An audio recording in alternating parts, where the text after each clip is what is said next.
Split the bamboo in the morning, dry it till night. Shape and bend it nice and tight. Cross the strands to form a pattern, coat in silk, and you have a lantern. That's how you remember how to make a Xiao lantern. Did you get all that, Chi-Chi? Morning, split bamboo, traveler. Then get silk, make paimon. What? No, that doesn't even rhyme. Look, it's them. Hey, Yao! Hey, Chi-Chi! Whoa, Traveler! Paimon, you're here! Happy Lantern Rite! What you up to? I'm teaching Chi-Chi to make Xiao lanterns. It's a real test of finger dexterity, so it'll help keep her nice and loose. Yes, I do finger exercises to be a nimble zombie. Wanna try too, you two?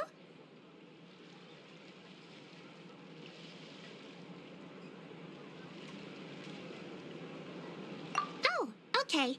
Well, we need a whole bunch this year so it doesn't get too dark at night. Too dark? What does that mean?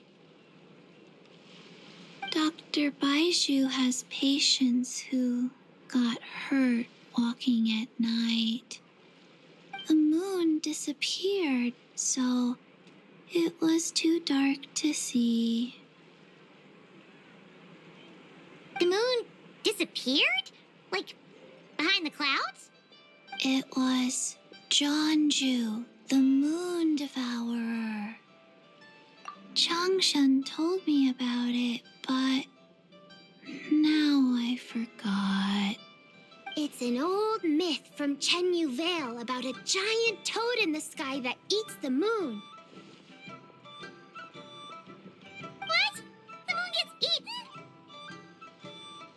It's just a story. It's not like there's actually a giant toad in the sky. I asked Master about it, and she said myths are just insights into how the people of the past understood the world.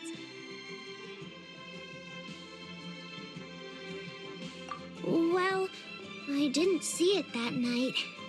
But I've checked several nights since, and it's been there same as ever. According to Chi-Chi, though, the Ministry of Civil Affairs sent someone to do some kind of serious investigation. So, I don't know. Maybe something did happen. The Ministry of Civil Affairs? This is starting to sound bad. It's okay. You can fly. Even if it's too dark, you won't fall and get hurt. Yeah, exactly. So turn that frown upside down, Paimon, or someday you'll get a whole bunch of wrinkles and wake up looking like an old granny. What? Okay. No more frowning. But the Traveler can't fly. She could still fall and hurt herself, right? Don't worry. That's what the Xiao lanterns are for. As long as we make enough, Liyue Harbor will never go dark. Yeah, and there's the giant lantern too. Oh, right. I almost forgot. Look, this year's Grand Lantern commemorates the Adeptus who guards the moon. With her watching over it, the moon will be safe for sure. A white horse? Wait, so that's the white horse Adeptus? Yeah. Legend has it she used to live on the moon. So if it were ever in danger, I'm sure she wouldn't just stand by and watch. Huh. We've heard of the white horse Adeptus before, but we never heard the part about her living on the moon. Probably because it's a folk legend from Chenyu Vale, so not a lot of people know about it. But recently, some ancient artifacts were unearthed in Liyue, and the archaeological team even found evidence of ancient people worshipping an Adeptus who lived in a palace on the moon. It's kind of like how we write wishes on Xiao lanterns and release them during Lantern Rite. the White Horse Adeptus would descend from the moon in her jade carriage and grant people's wishes. Ooh, when did that happen? She sounds different from the other Adepti in Liyue. It must have been a super long time ago, 'cause even Master barely knows anything about this Adeptus.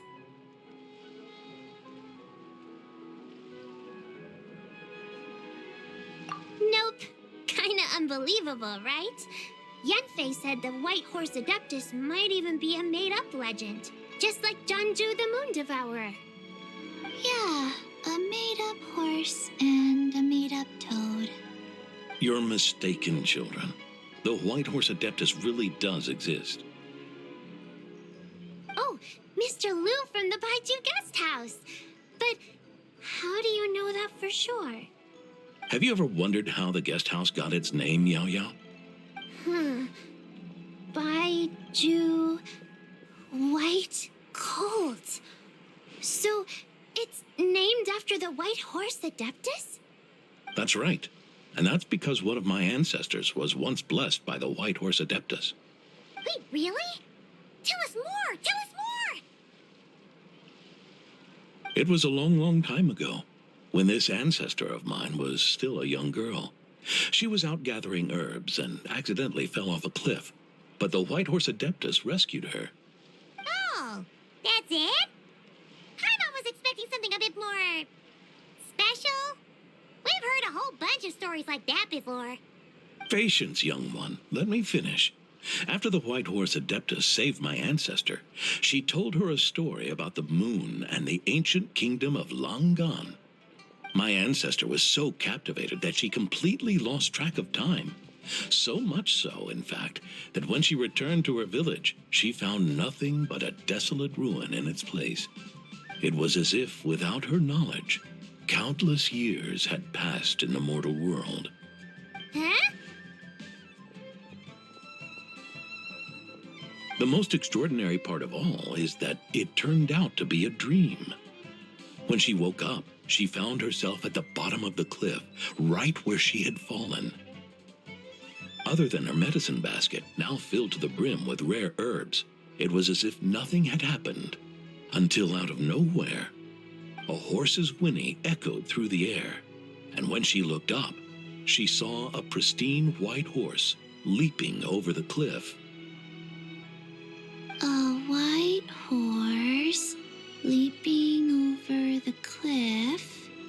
Wow, that sure is a crazy story. But now, it's starting to sound a bit too far-fetched. Another skeptic. You sound just like my son. But I know it's true. Ancestral records don't lie. Wait, so your son doesn't believe it happened? Don't get me started. Not believing is one thing, but he even wants to change the name of our guest house. It's a disgrace, I tell you, a disgrace.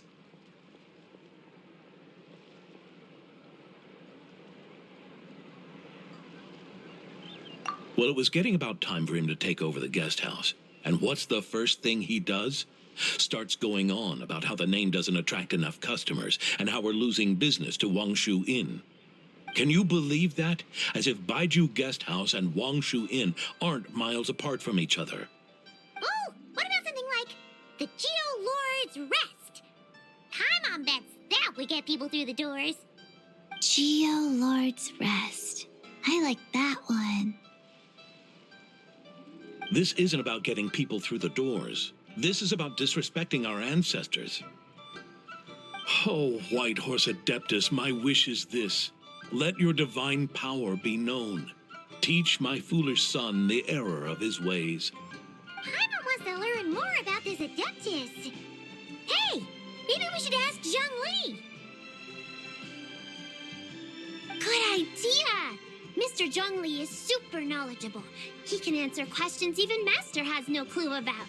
Yeah, we just saw him having tea at third round knockout. All right, then that's our next stop. Chi-Chi and I are gonna keep making Xiao lanterns. But careful on the road.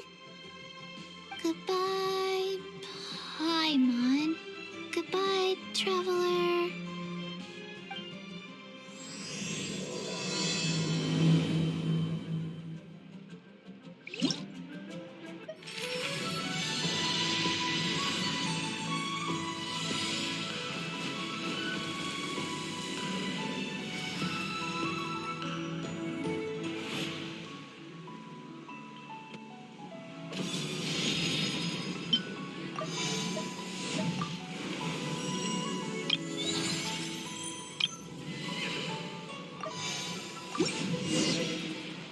on, Traveler. Let's go. Mr. Zhongli is having tea at third round knockout. Good luck!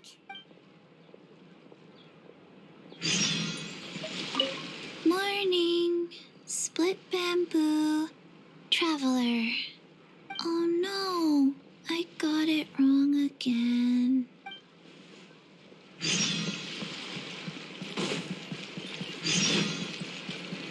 Wouldn't gliding be faster?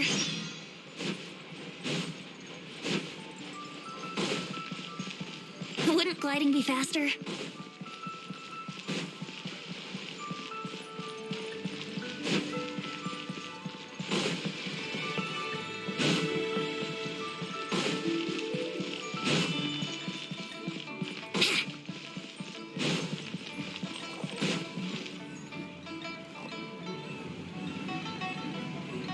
Oh, oh? Whoa. Curious. Impressive, right? What's with all the commotion over here? Oh, Traveler and Paimon! Perfect timing! I have something amazing to show you! What is it? Huh? What the? Part of the moon is blacked out! Was it really eaten by a giant toad? Huh. I didn't expect you to know the story of Jonju the Moon Devourer, Paimon. Don't underestimate Paimon. She learned a whole bunch of things in Sumeru. But Jonju the Moon Devourer is a Liyue legend. Well, knowledge knows no borders, so... there. You're right about that, Paimon. But this dark circle doesn't look anything like a toad to me. A toad's egg, maybe? But that's about it. Oh, wait, Traveler! You've been in Nodcry, right? The people there worship the moon goddess. So you should know what's going on here. Really? Not even in a place where people worship the moon? Oh, yeah! Master told me that the tale of Jianzhu, the moon devourer, was how ancient people explained a certain celestial phenomenon. But what is it exactly? Some kind of omen of disaster?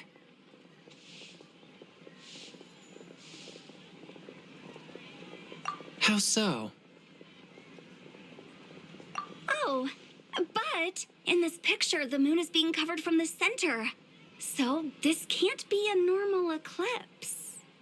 Then it's still an omen of some impending calamity? We never said that! Ugh, some crazy customer left it at the restaurant. Just thinking about it gives me the chills. Attention, everyone! As the auspicious festival season approaches, I have an announcement to make. I, Lu Xiong, am on the verge of becoming one of the most renowned archaeologists in all of Liyue Harbor. No, scratch that, in all of Teyvat. Even though I never trained at a prestigious academy, I've still managed to dig up tons of treasures. And I understand practically a whole dictionary's worth of big words, too.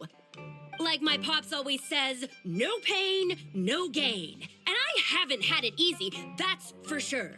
So, it's definitely my turn to make a name for myself. What's the deal with her? No idea. Maybe she ate a bad batch of perch too? What? You don't believe me? I'm telling you, I dug up treasures from the ancient nation of Longan. I even got a picture of Jonju devouring the moon. Longan? Jonju? What is she even talking about? Sounds like she's a few perches short of a stew, if you know what I mean. So what if blackback perch stew is my favorite? Stop talking about me like I'm not here. Whoa, what are you doing? You're just a stupid, ignorant man, and I'm gonna kill you. Young lady, you need to calm down. What? So you're looking down on me now too? How about I take you both out then? How does that sound? This is a place for dining. If you wish to take me out, you'll have to do it elsewhere. Don't act like you're better than me. Do you know who I am? I'm about to be the most famous archaeologist in all of Liyue. No, Tevat! Show me some respect. It's respect you want? Very well. For the sake of the other customers, we'll do this your way.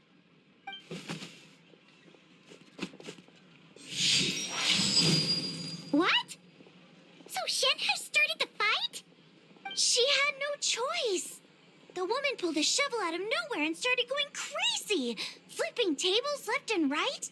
She even injured 2 other customers. Shenna did what she had to do to restrain her, then took her to the Ministry of Civil Affairs.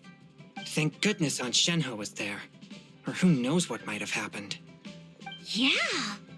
I started cleaning up after all the commotion, and that's when I found this photo. I thought it might be the one she dropped, so I rushed over to show someone. She said she took a photo of Jianju the Moon Devourer. This must be it. Can we really trust what she said, though? Clearly, something is going on with her. Paimon's got a point. It sounds like she wasn't acting right at all. How do we know she wasn't possessed by some kind of evil spirit? Aunt Shenhe would have noticed if she was possessed. All right. But what about the part about Long Gone and the treasure she found? What about it? What if she raided a tomb and dug up some super special relic, then got herself haunted by an ancient ghost? One so powerful that even Miss Shenhe couldn't sense its presence. Your imagination is something else, Hu Tao. Why would an ancient ghost come to Wanmin restaurant, huh? To eat my blackback perch stew? Hey, it could happen. I'd want to eat your food if I was a ghost. Wait a second. She mentioned the ancient nation of Longon, right? Paimon's heard that somewhere before. You know what? My brother mentioned that some ancient artifacts were unearthed in Liyue recently. Mostly colored glass, fine jade, and bronze relics. Some of the text inscribed on them has already been deciphered. There were some poetic verses, but the word long gone popped up as well. So, does that mean this Longon place is real? Still, Paimon knows we've heard the name somewhere before. Do you remember, Traveler? Right! His ancestor heard about it from the White Horse Adeptus. The White Horse Adeptus? Oh, so you must have been to see the giant lantern already. Yep.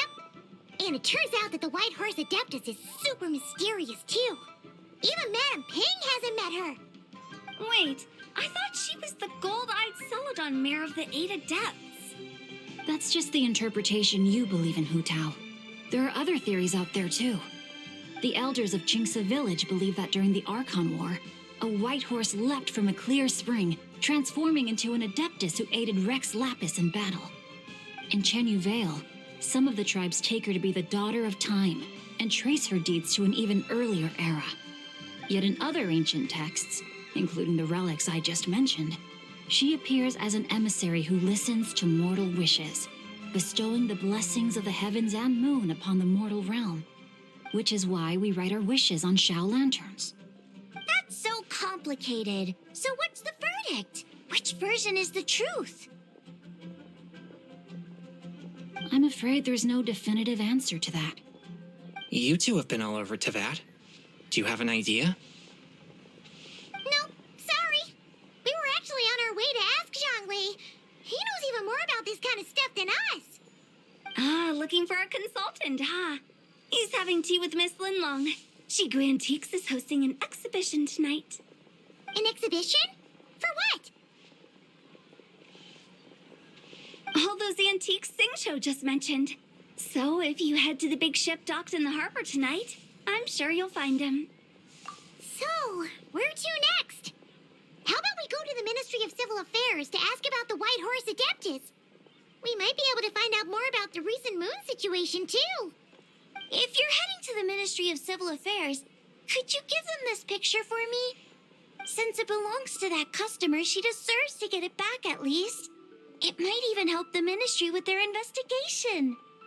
Ha! All right! We're off! What? I almost forgot! Happy Lantern Rite! Come have a meal with us when you're free. We'll be there, or we'll be, square.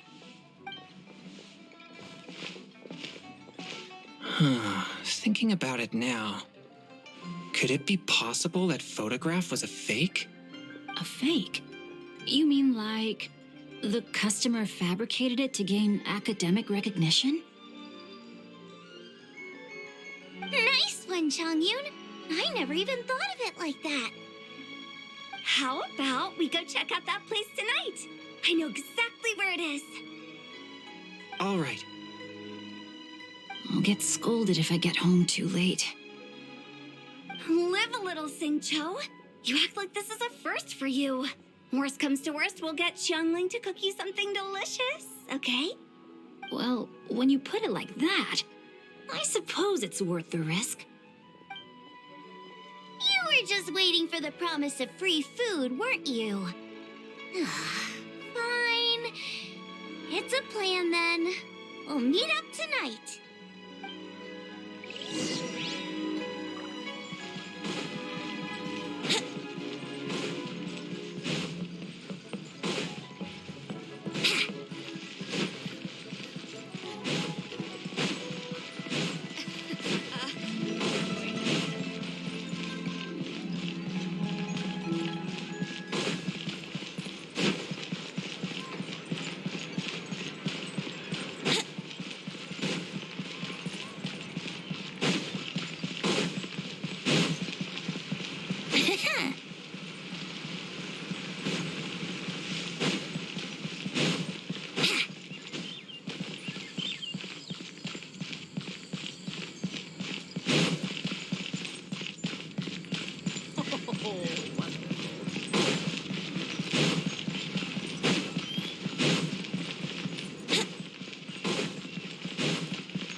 Your grandfather is of the same opinion, Miss Lanyan. Yes. On Lantern Rite, the moon shall go dark. That's what the signs are indicating. Celestial observation isn't Grandpa's strong suit. But he discussed it with several other elders from our clan, and their conclusion was the same. It's consistent with the information we've received from other sources as well. You mean the whole thing?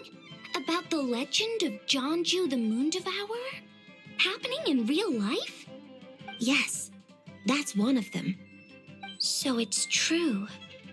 I thought it was just a rumor. It's true. But right now, the bigger issue is that all our sources indicate the phenomenon's gonna happen again. I'm not sure this bodes well.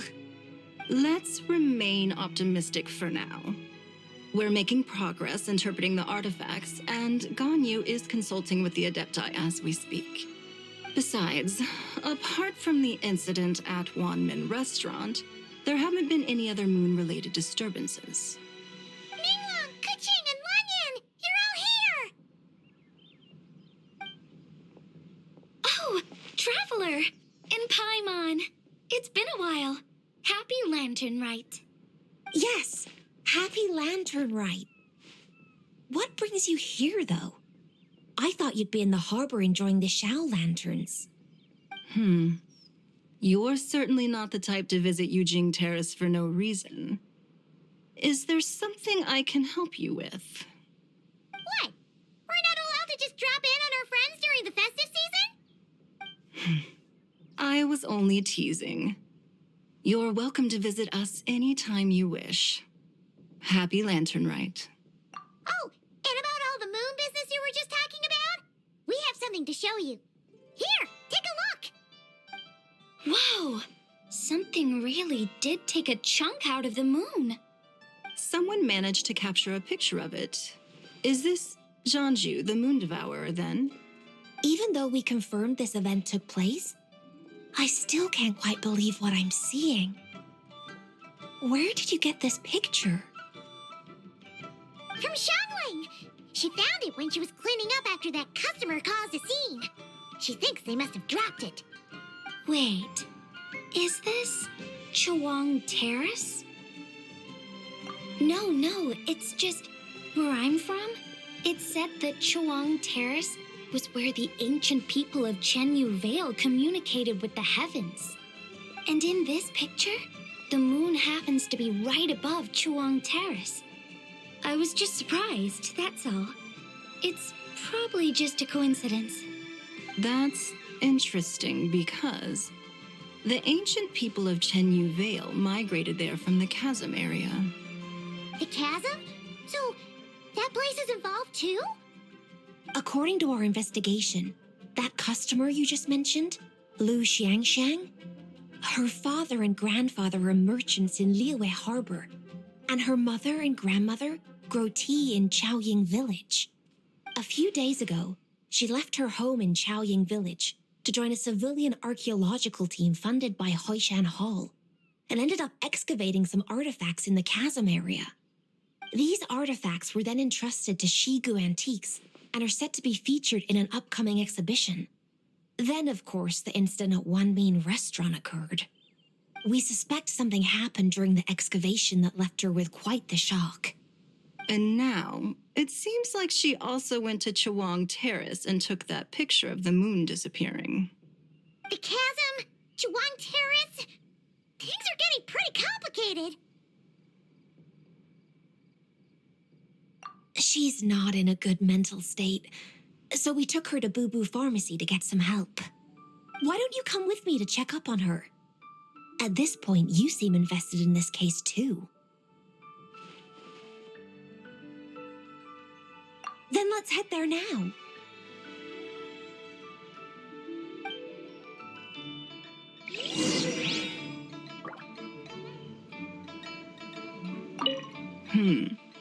Now that I see this picture, it looks less like a piece of the moon was eaten, and more like something is obscuring it. But what sort of thing could block out the moon?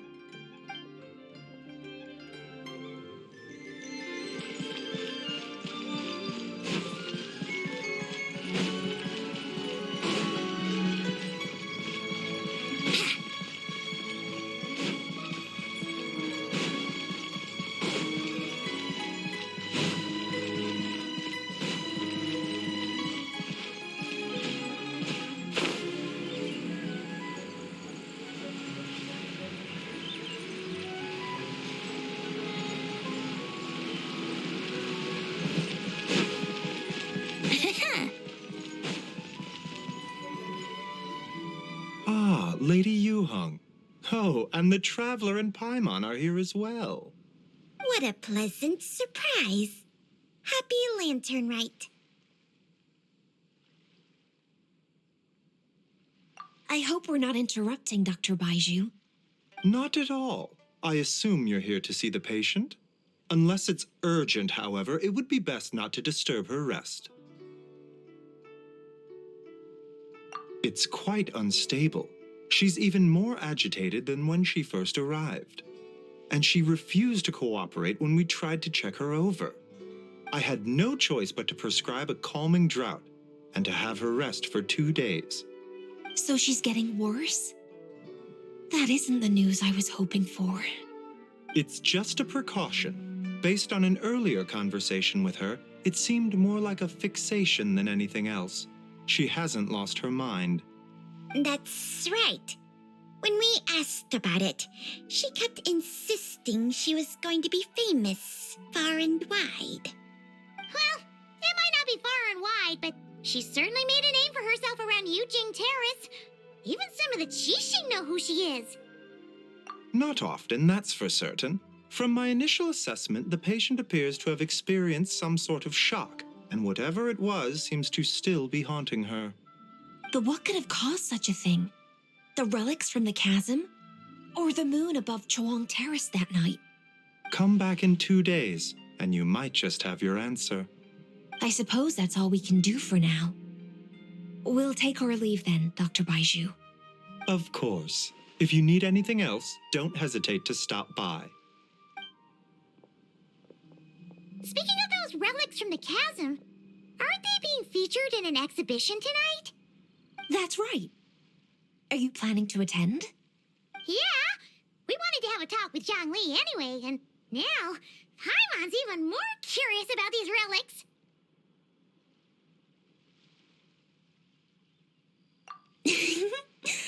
I would, except every item in the exhibition had to be registered with the Ministry of Civil Affairs. So I'm afraid it's been spoiled for me. I reviewed them all myself. There are some rather peculiar artifacts, that's for certain. We're still working on decoding the ancient text that appears on them. Yeah, the word jade appears a whole bunch, doesn't it? Huh? How did you know? Xingqiu told us. He said there were some ancient poems on them, too. He's quite well informed, isn't he? Well, he's right. We believe they're direct references to the ancient nation of long gone. As for the other text, instead of regular poetry, it seems to be more like ceremonial language used to worship the moon and the gods. The moon and the gods? Well, looks like it's almost time for the exhibition. You two should head over. There's an usher at the harbor who will lead you to the venue. Not at all. The exhibition is free to the public. The people of Liyue have a great respect for our history and are eager to learn from it. Plus, the exhibition is being organized by Linlong, the owner of Shigu Antiques. As far as I know, it's been a long-time goal of hers to hold a cultural exhibition of this scale, where people can learn all sorts of information about the past. Guess we're in for a real treat tonight, then. Yes, have a great time. There's still more artifact decoding work I need to finish, so we'll have to part ways here. After seeing the picture you brought, there's a few ideas I'd like to follow up on. You're hard at work even during festival season? Huh. You haven't changed one bit, Keqing. I'm simply fulfilling the responsibilities of my position. That's all. All right, I should get going. See you later. Well, guess we should head over to the harbor and find that usher.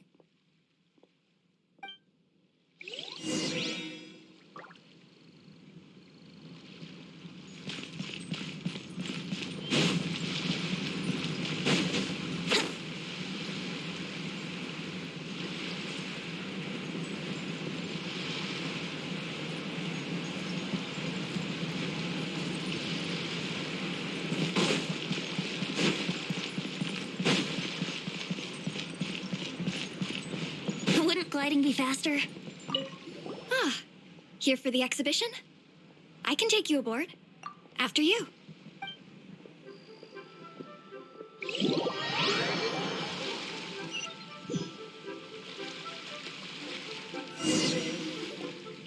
Whoa! Look at all the antiques on this ship! It's almost too much to take in! Greetings. I trust you've been well since last we met? Aha! Speak of the devil! You're right where Hu Tao said you'd be. Ah, so Director Hu gave me away, did she? Don't act like you're up to some super secret business. We know you just do whatever you feel like. Yo, Traveler, Paimon, what's up? It's been a while, you two. Happy Lantern Rite. Beidou! Yunchin! It's great to see you! You're here for the exhibition too? Yes. When I heard these artifacts were from ancient times, I just knew I had to come learn more about them. I mean, what a discovery, right? Yeah, Ningguang pretty much said the same thing. She thought coming here might help culture me up or something. But as you know, I'm more of a fists and punches type of person. I doubt one exhibition is gonna change that. You're too modest, Captain. You're the leader of the Crux fleet. That takes far more skill than just fists and punches. Plus, at the end of the day, you still decided to come, even though you didn't have to listen to Ningguang. Well, she's the Tianquan. If she can't even get an average ship captain like me to do her bidding, how's that gonna look? You sure know how to think from her perspective, huh? I guess I do. Anyway, how's everyone enjoying the exhibition? I heard that if you see something you like, you can negotiate the price with the owner and take it home.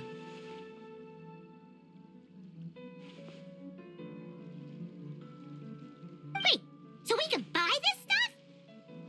Indeed. Although Shigu Antiques is hosting this exhibition, many of the items come from private collectors. As long as both parties reach an agreement, you can make an offer of mora or an equivalent trade. Well, shall we continue our conversation as we look around? Let's go! Paimon's super curious about all this stuff.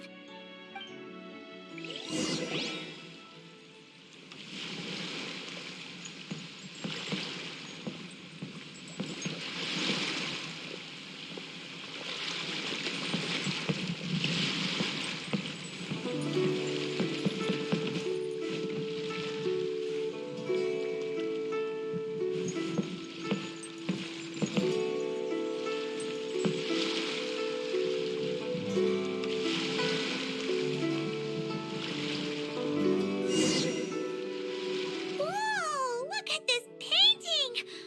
There's a huge toad on it! Could it be... Huh. This material is quite unusual. It doesn't look like paper. More like silk or some other kind of fabric. Yeah, I was thinking the same thing. Well spotted. This is a painting of Jianju, the Moon Devourer, made primarily with mulberry silk. Such craftsmanship is rarely seen in modern-day Liyue. Ha! Jianju the Moon Devourer! Paimon knew it! That toad made it super obvious. What's that? A new dish at Wanmin restaurant? No! It's a kind of lunar eclipse. You heard about how the moon disappeared recently, right? Oh, yeah. You're saying a toad did that? That's what the legend says. So, nothing to do with food then. Noted. And the figure next to the toad. Is that the white horse Adeptus? From the stories I've heard, her palace lies on the moon. That would seem to be a logical assumption. No. In fact, this item was discovered in Chenyu Vale, and many years ago at that. Oh, so it's from Chenyu Vale? Actually, that's not quite right. You see, this painting is primarily comprised of mineral-based pigments, such as cinnabar and azurite, which are usually found within stratified rock. This suggests its place of origin may very well have been the chasm. You could have just started with that. You're as knowledgeable as ever, Mr. Zhongli. I had only ever heard the legend of Jianju the Moon Devourer, but now seeing it depicted in this painting, I wonder. If I purchased it, perhaps it could serve as inspiration for a new opera. Though I'm not quite sure who the painting belongs to right now. A splendid idea, Miss Yoon. Perhaps in lieu of mora, you could offer the lyrics to said opera as recompense. The lyrics? But to whom? Why, to me, of course. I am the owner of this painting, after all. Wait, so you're one of the private collectors of the exhibition? No wonder you knew so much about the painting. But lyrics in exchange for a precious antique? My work could never possibly be of equal value. I don't know about that. I'm not much of a scholar, but even I know your operas are in a league of their own. An astute observation, Captain Beto. In my possession, this painting is nothing but a lifeless artifact. In your hands, however, it could be transformed into a new piece of art entirely. Quite the worthy exchange, no? But I'm not sure when I'll be able to finish writing it. It certainly won't be ready this year. Allow me to be equally forthright, Miss Yoon. This silk painting is merely a copy I made of the original work. There is no need for such concern over its value. Huh? So it's a fake? I had no idea you were such a skilled artist, Mr. Zhongli. I pride myself on having some knowledge of antiques, but I didn't notice anything that would point to it being a replica. You never cease to amaze me, Mr. Zhongli. You flatter me. All that said, Miss Yoon, you must accept. Truly, I insist. Huh. He's gone from handing out fake Mora to fake paintings now, huh? Your kindness is impossible to refuse, Mr. Zhongli. Rest assured, I'll be sure to return the favor. I shall look forward to it. Man, that was quite the find. I should buy something too, if only so I can show it off to Ningguang. Let's keep going and see what we can find.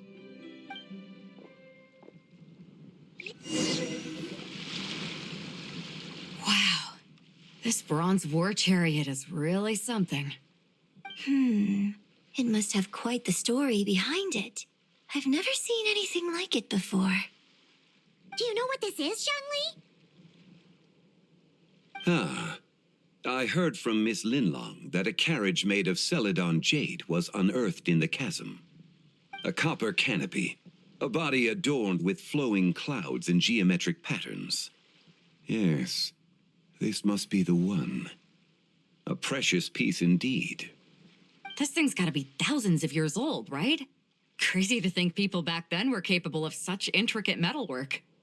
Too often, we view the past and future through the lens of the present. Objects that fascinated us as children seem crude later in life. And that's only after a few decades or so of separation. If one were to stretch time across hundreds or thousands of years, one might discover that time is not always a force that pushes things forward. It would seem the people of that era managed to create a remarkable civilization in their own right. Makes me want to get my hands on this even more. Ningguang's gonna be so jealous, don't you think? Ah, has this war chariot caught your eye, Captain Beto? Oh, you must be Linlong from Shigu Antiques. Nice to meet you. This exhibition has been amazing so far. Well, that's all thanks to supportive patrons like you and Mr. Zhongli, of course. As for this war chariot, it was discovered by an archaeological team sponsored by Hoishan Hall. The price comes in at 90 million Mora. How much? 90 million? Woo, looks like my eyes were a bit too big for my wallet. Quite a bargain. A bargain? 90 million Mora could feed Paimon for like 1,000 years! And if you actually went on an eating spree that long, perhaps you'd be considered an antique worth that kind of Mora, too. What, 90 million? Nuh-uh! Paimon's worth way more than that! Well, if Mr. Zhongli thinks it's a good deal, I'm sure it's worth it. Beto's putting way too much faith in Zhongli. What if he's only here to drive up sales? I'll take the chariot, Miss Linlong. Someone will come by with the payment. Quite the discerning eye you have, Captain. After the exhibition ends, I'll have someone deliver it to the Alcor. Actually, could you send it straight to Yujing Terrace? I'd like for the Tianquan to see the proof of my discerning eye for herself. Understood. Great. Yunjin and I both found something. What about you three? Want to keep perusing? Don't worry about the Mora. It's all on me. Nobody's going home empty-handed tonight. I appreciate your kindness, Captain, but I'm afraid I have some private matters to discuss with Miss Linlong. In that case, don't let us keep you, Mr. Zhongli. Right this way. Traveler, Paimon, perhaps you would like to accompany me. What? So you can show us another bargain antique that's so far out of our price range it's not even funny? Other people are always demanding Mr. Zhongli's time, but it's quite rare for him to extend an invitation himself. I wouldn't pass up this opportunity if I were you, Paimon. Yeah, just don't forget to come aboard the Alcor for a drink later. Yeah, guess you're right. Taking a quick look isn't gonna cost us anything. Let's go!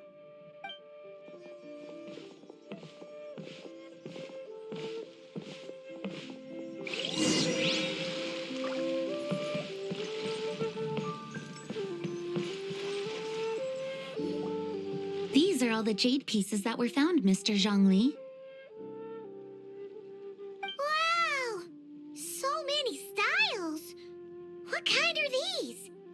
These are a type of ceremonial jade.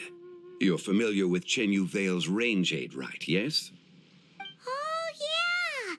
So these pieces are all used in the rain jade ceremony? Well, you may not know, Paimon, but before the rain jade rite came into practice, Chenyu Vale was known for a different ceremonial tradition that also involved jade. The bee is used to honor heaven, the Tsong to honor earth, the Gui to honor the east, the Jiang to honor the south, the Hu to honor the west, and the Huang to honor the north. These form the 6 ritual jades. It's unfortunate, however, that Miss Linlong's set is missing both the Gui and Hu pieces. Oh, I know. These jade artifacts are from such an ancient time. It's proved difficult to track them down, even for our establishment. No matter. You happen to have precisely the piece I was looking for. Huh? This broken jade token? I didn't expect this to catch your eye, Mr. Zhongli. It isn't one of the 6 ritual jades.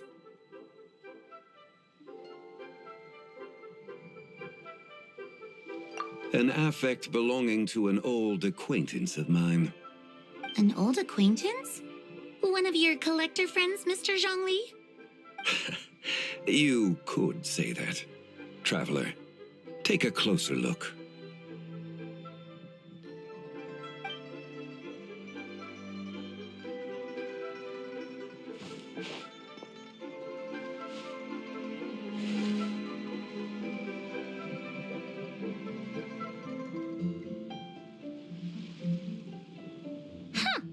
It doesn't look all that special to Paimon. Just seems like a broken artifact. Indeed.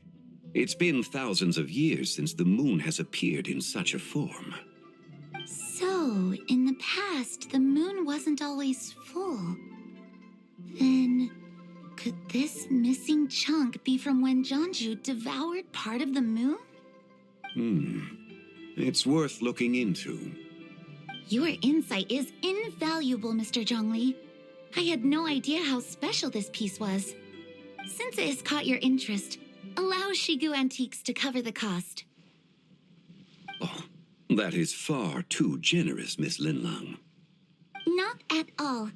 I've always wanted to give people a chance to appreciate these snapshots of history.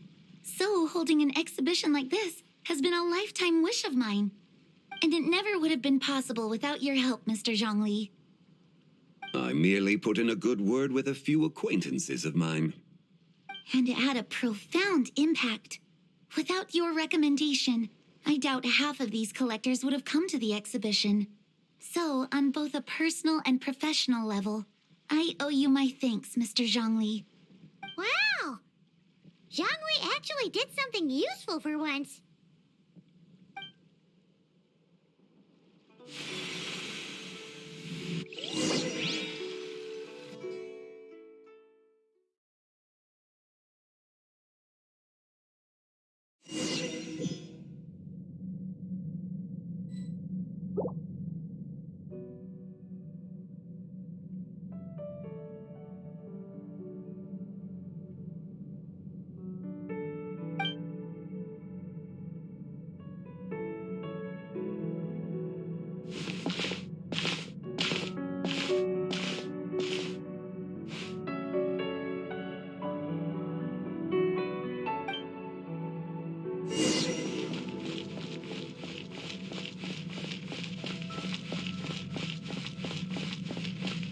Three, 5, 7.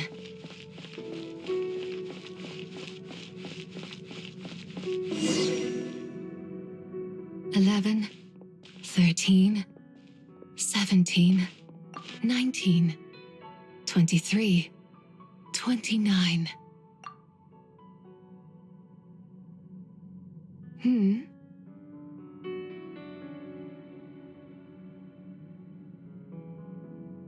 You also enjoy counting in such a fashion, lost child? The same loneliness as them. It seems to exist in your heart as well. Me? I'm sorry, I don't remember. The shadow of the moon? Or a dream of time? I'm sorry. No one has asked me such things before. I've been here for so long. There is much I have forgotten. I know nothing of your arrival. All I know is the longing in people's hearts.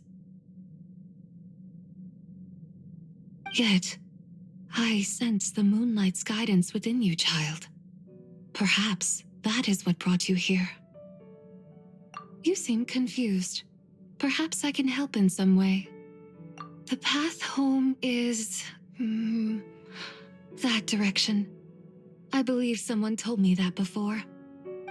But I was never able to reach the end. You should take a look. No need. It would seem... my time has already run out. Farewell. May the moonlight ever shine upon you.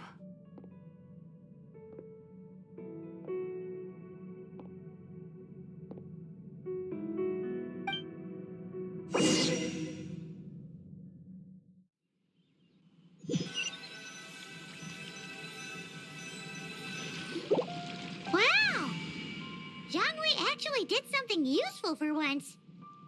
Your complexion looks rather ashen, Traveler. Are you feeling all right? Yeah, what's wrong? Does your stomach hurt? Huh? What are you talking about? You were right here the whole time. Ah, I see. I'm afraid we must take our leave, Miss Linlong. My friend has taken ill, and I must escort her to get some rest. Of course. Traveler, Paimon, please, come with me. Ah, yes. Regarding the payment for the Jade Token. Charge the expense to the Wangsheng Funeral Parlor, if you would.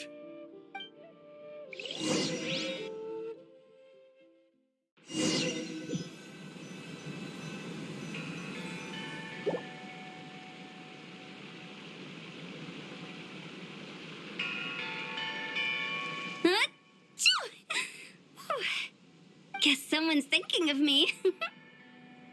But this late at night? Must be that consultant of yours. I bet he's out there spending all year more at the exhibition. Yeah, he'd be the perfect employee if he just knew how to rein in the spending. But never mind him. Let's focus on the moon. We gotta see if it gets eaten tonight. I don't think it's going to happen. We've been out here all night, and the moon's the same as ever. It is quite late, and Changyun's getting tired. How about we head back? We can come back another time. Head back? Already? Actually, I do have a new dish I'm testing out tomorrow. And as part of my New Year's resolution, I'm trying not to oversleep. All right. Guess it just wasn't meant to be. Let's go.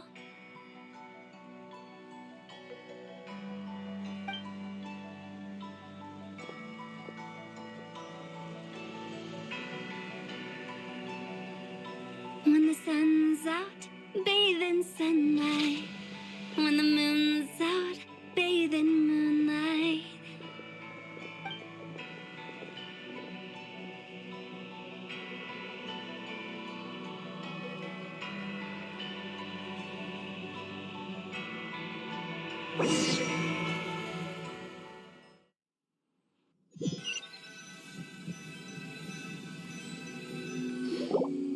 Wait, aren't we going to rest?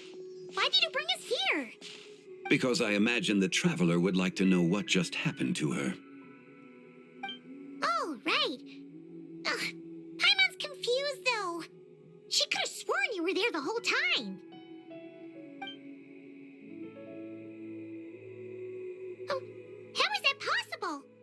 It sounds like her spirit formed an inexplicable connection with the being in that space. Ah, you suspected from the beginning, didn't you? Indeed, the being you met is the fabled White Horse Adeptus, and the original owner of this Jade Token. Her name is Zibai.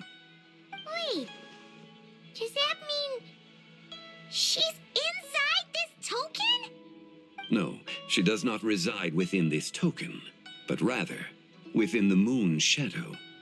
This token is merely a medium. Word has it you accomplished quite the feat in Notcry. You and your friend brought the Frost Moon back to Tevat. Tell me, did you ever wonder about the other moon? The one that hung in its place for thousands of years? We never really thought about it, but it must have been a fake, right? A fake moon! Indeed, it was false. Its true nature, nothing but a projection of the moon. It also happens to be the prison that confines Zibai to this day. Wait, the White Horse Adeptus is trapped inside that projection? Then we need to rescue her! But the moon in the sky right now is the real one, right? Where did the fake moon go? And why can't Paimon see it? With the return of the true moon, the shadow naturally lost its place in the heavens. Now, it is disintegrating bit by bit. It's a process that comes and goes. When it occurs, it looks like the moon is being obscured by a black shadow. But when it stops, the shadow disappears and becomes invisible to the eye. So, you're saying there's an invisible fake moon blocking the real moon right now? Indeed. Okay, this is not what Paimon was expecting. My hypothesis is that people's wishes could be what trigger the periods of disintegration.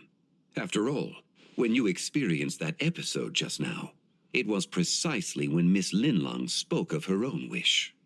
Wait, is that because the White Horse Adeptus answers people's wishes? The legend must be true then. So, that means the more wishes we make, the faster the fake moon will disintegrate, right? Then it won't be long before the White Horse Adeptus is free! Quite the contrary. After countless years trapped inside, the two have merged into one. When the moon shadow is gone, Zibai will cease to exist in this world. Oh no! So, by bringing the moon back, we actually hurt the White Horse Adeptus? Do not burden yourself with such thoughts. Because of your actions, a promising opportunity has presented itself to us. Let us not forget, what is crumbling is also precisely that which imprisons her. Yes, and that is why I invited you here tonight.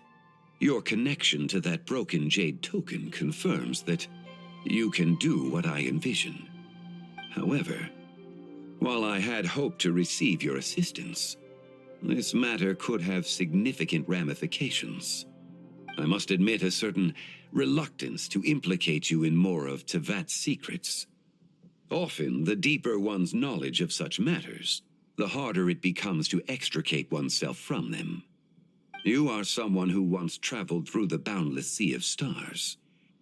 I cannot help but wonder, perhaps it is wrong for your fate to become too entangled with the fate of any one world. Such is your conviction, then. Since journeying beyond Liyue, you have had ample time to reflect on these matters, it would seem. Very well. The first secret I must reveal is that Zibai has long since passed away. The being within the Shadow Moon is merely one of the 3 deadly selves she severed before her death. Wait, the White Horse Adeptus is dead? Weren't you supposed to tell us how to fix this? Now it just seems even more impossible! Please, remain calm, Paimon, and allow me to explain. The 3 deadly selves is a practice used by those engaged in spiritual cultivation. The intent is to sever the 3 vice-laden mortal selves to reveal one's true, pure self beneath. However, Zibai's 3 selves are more complicated in nature. Because in the moment before her death, someone preserved the shattered essence of her soul and placed the fragments within her 3 deadly selves. If we retrieve the 3 fragments of her soul, there is a chance we can restore her presence in the mortal realm. So that means we can bring her back to life? Yes, provided we retrieve the fragments of her soul's essence from the three deadly selves. Indeed, the being you encountered was Zibai's first deadly self, Ziju. After Zibai's death, she ascended to the heavens and became one with the Shadow Moon. The essence that resides within her is a heavenly soul, also known as Taiguang. Thus, this self is the closest to Zibai's true nature.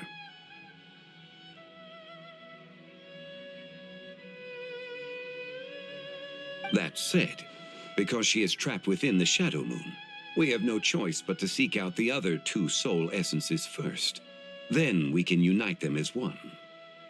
Her second deadly self is called Ziju. After Zibai's death, she fell into a slumber deep beneath the earth in what is now known as the Chasm.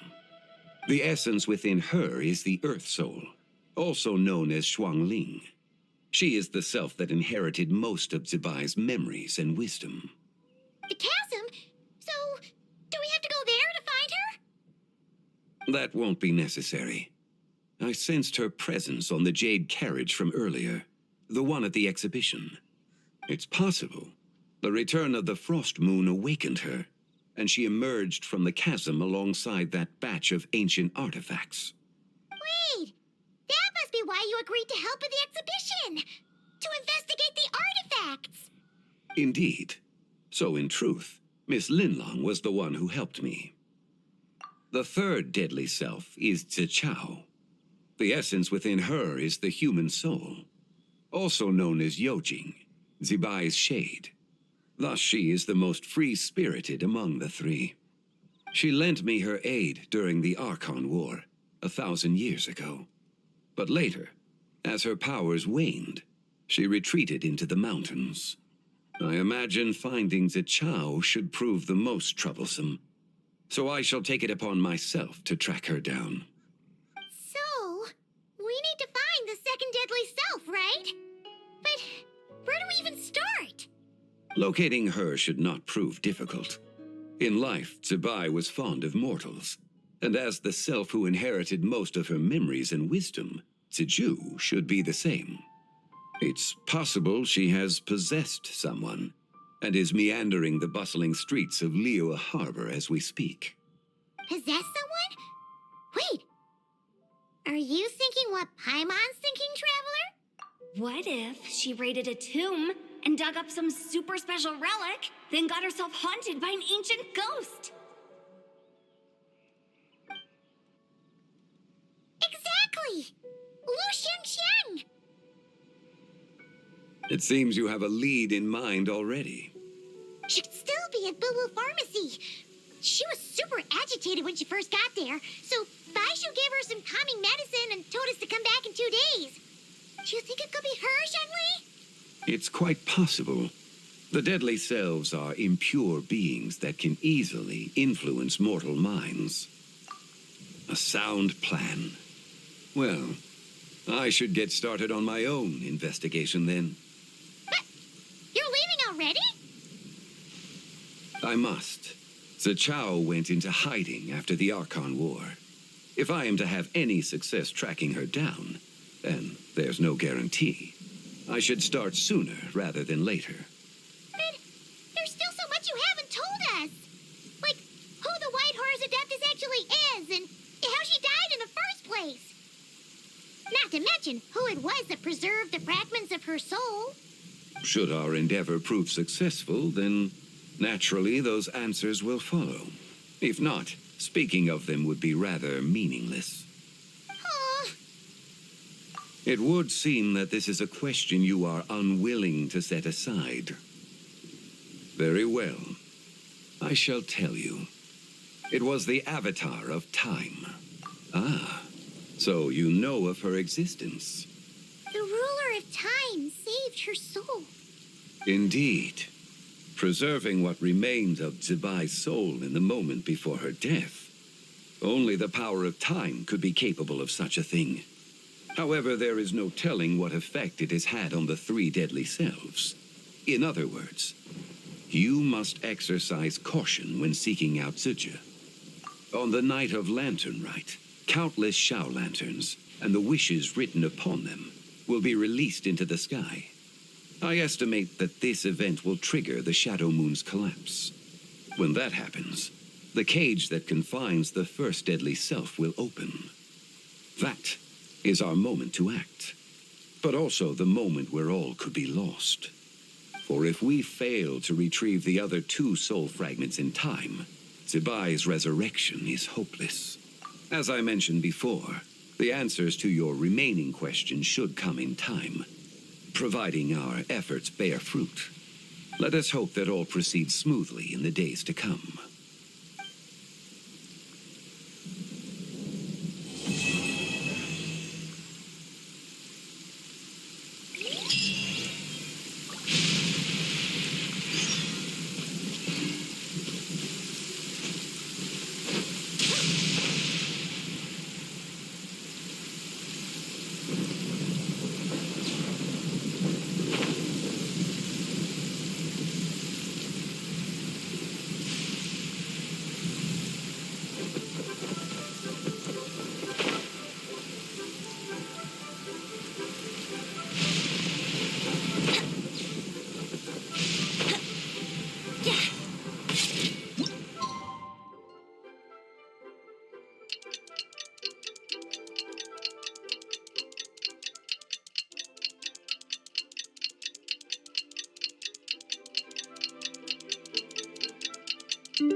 Well, should we head to Boo Boo Pharmacy today?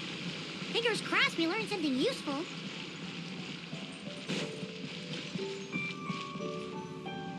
So let me get this straight. The patient disappeared right as you were delivering the medicine. I know it's hard to believe, but that's exactly what happened. It's true. One minute she was there, and the next she was nowhere to be seen. Hey, it's Yelan! Fancy seeing you here! Oh, is this a bad time? Not at all. Just a small roadblock in the case I'm working. Ningguang asked me to investigate a patient named Lu Shangshang. If you're here to find her too, then you're out of luck, I'm afraid. She went missing this morning. What? According to Dr. Baiju, the patient vanished right under his nose. But it just seems like that should be impossible. There 1 second and gone the next? Pretty sure Xiao can do something like that. Then you're suggesting this Lu Shangshang is the vigilant Yaksha in disguise? Or some other adeptus? Guess not. But this is so weird. How can a living person just vanish into thin air? Unless Linny decided to take his act to Liyue? Who is this Linny you speak of? Oh, never mind. Paimon's just grasping at straws. Let's set aside the how for now and focus more on the where. You mentioned this patient has a strong obsession with achieving fame and recognition? Yes. She kept talking about becoming a renowned archaeologist and making a name for herself. So, are we looking for a place where it's super easy to become famous?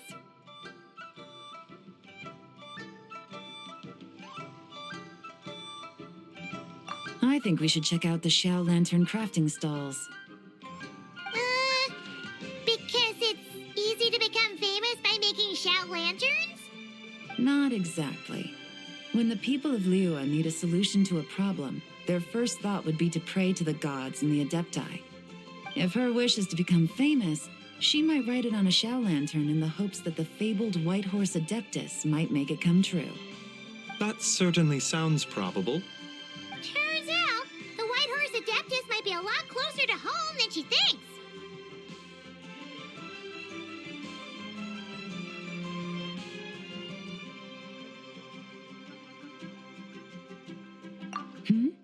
What was that? Nothing! Let's go check out those stalls!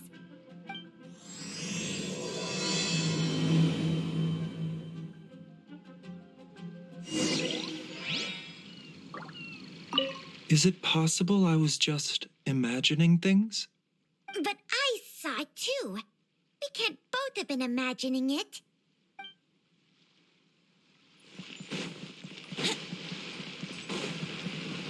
Wouldn't gliding be faster?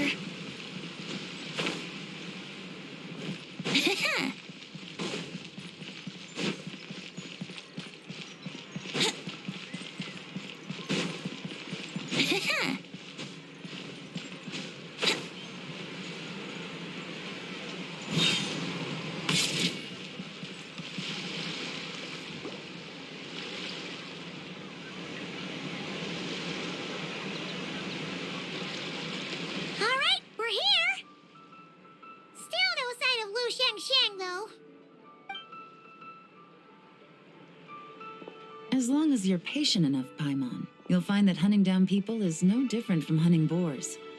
We need to blend into the environment, or we risk alerting the target. So as far as everyone here is concerned, we're just ordinary tourists. Oh, okay. If we need to blend in, then let's make some Xiao lanterns and write our wishes down, like everyone else. What's your New Year's wish, Yelan? I haven't given it much thought.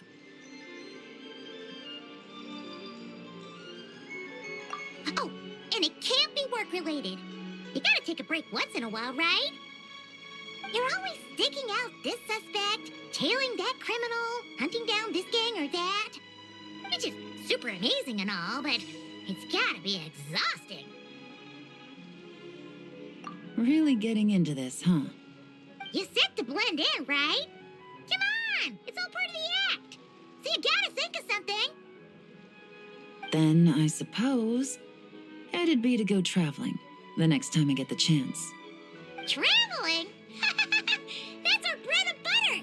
Wanna join us? Thanks for the offer, but my desk is piled high with reports on your exploits. And that's not quite the kind of traveling I had in mind. I was thinking more the lie down and do absolutely nothing kind of travel. Ah, something a bit more easy and breezy, right? Hey, wait! We know just the place! The Easy Breeze Holiday Resort in Netland. It's super relaxing and full of fun activities. You've got the beautiful ocean and tons of cute little creatures called Asha. Seriously, you gotta go! I suppose I'll have to check it out. Hey guys, happy Lantern Rite! What a coincidence! You here to make Xiao lanterns too? Well, it's that time of year, am I right? Thought I'd join in on the fun. You can't have Lantern Rite without making one of these. What you gonna wish for? Aw, man, it's kind of embarrassing, but whatever. The truth is, the mighty mythical beasts are seriously struggling with recruitment. So I'm hoping to find a few apprentices and teach them the art of wushu dancing. Awesome! Shurfugami, here we come! Whoa there, Paimon. One step at a time. I actually need to find people first. Yeah, but Paimon bets people will jump at the chance to learn from you! Well, I wouldn't be so sure. Wushu dancing is super physical and takes a lot of hard work to master, so it's not easy to find people. At this point, if the Adepti can't help me, no one can. I'll do it! Huh? You just said you wanted an apprentice, right? Well, I'm offering. What do you think? Whoa, the White Horse Adeptus works faster than I thought. Traveler, it's her, Lu Shangshang. Our target! Hey, didn't you hear me? I said I wanted to be your apprentice. No need to shout. I heard you the first time. What's your name? Step back a bit, Gaming. This person could be dangerous. What? Hey, what are you trying to do? Do you know who I am? Get back! Lu Shangshang, we have no intention of harming you. We just need to ask you a few questions. Get back, I said! Try to remain calm. If you come any closer, I'll...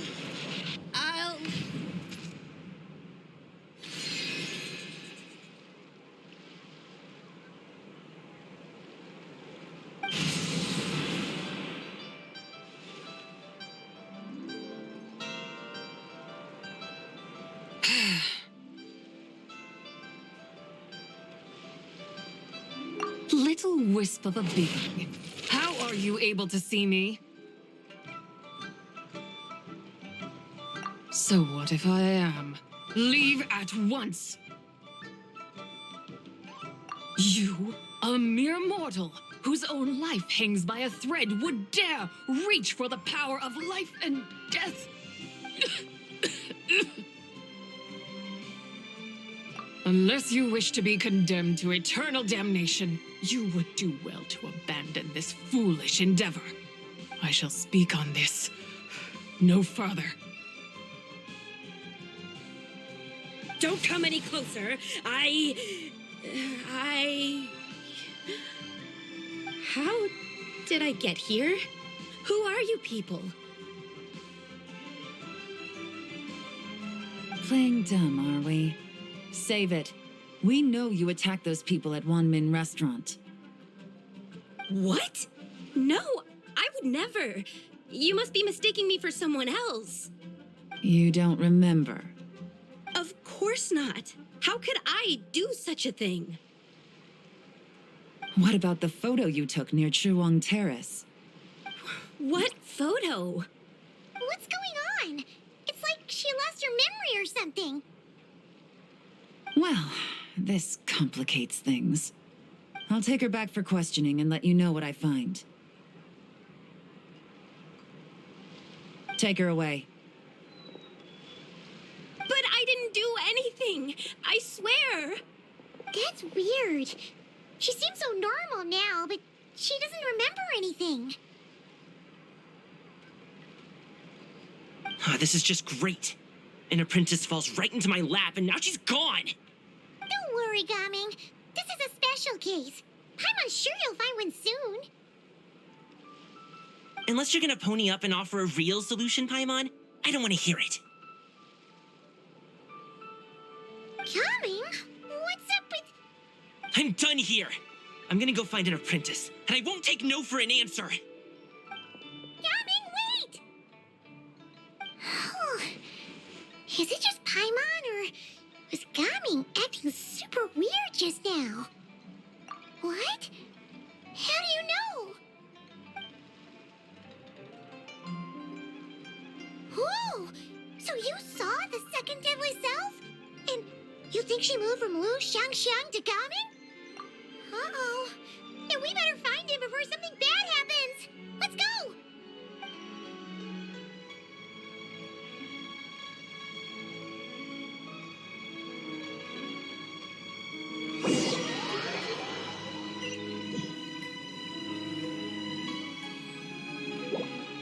Alas, why must Cloud Retainer inflict such woe upon us, Mooncarver? By the order of Rex Lapis, we were supposed to make haste to the harbor to stand watch. Yet we arrived late, for you, in your inscrutable wisdom, chose that very moment to tend the mint. It is no wonder Cloud Retainer banished us to the wilderness in anger. A pity only that I, blameless as I am, was made to share in the punishment. Blameless indeed. You speak as if it was not you who decided to plant all that mint in the first place. Yet now, in its wretched state, overrun by blight and vermin, you would turn away? Utterly heartless, I say. Were I truly that heartless, would I have rescued those seedlings from this desolate wasteland, granting them haven in your hallowed garden? Alas, if blame must be laid, let it fall upon Cloud Retainer for failing to recognize the virtue of our plight. Ah, at last a sentiment with which I can agree. If ever Cloud Retainer is away, we should steal into her abode and plant a veritable field of mint. A tempting little ruse, is it not?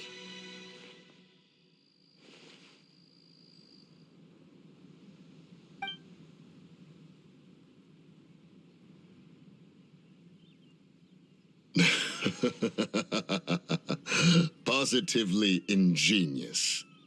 Please stop chasing us. Just let us go. Get back here! If you keep running, I'll kill you! Please, we don't know anything about wushu dancing. Just leave us alone. What? You think I'm not good enough to teach you? Just agree to be my apprentices, and then we can talk. That child looks somewhat familiar.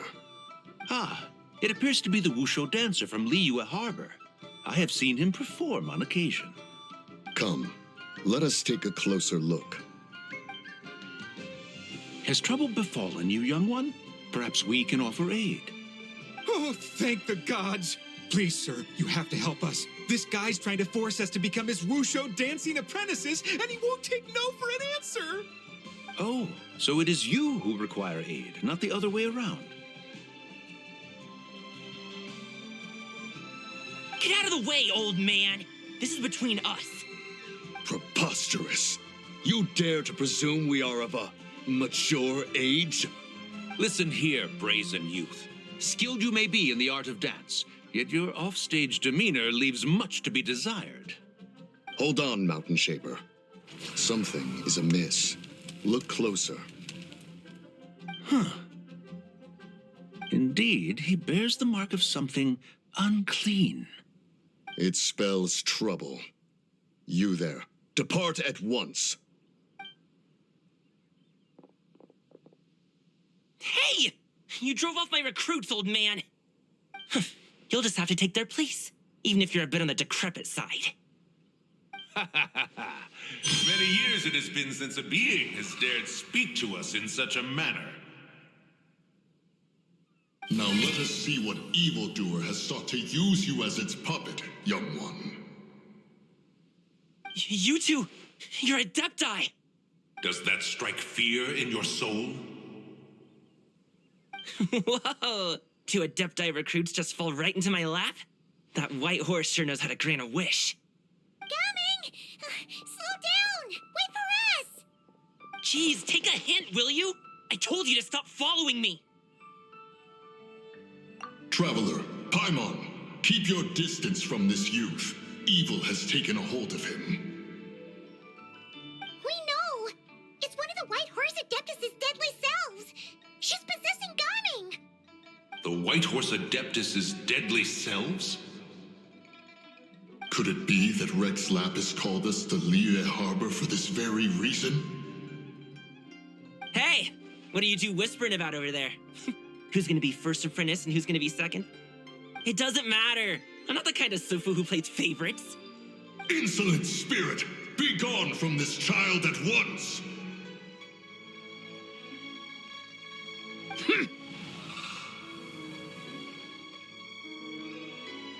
Little mite of a mortal. Getting in my way again, I see.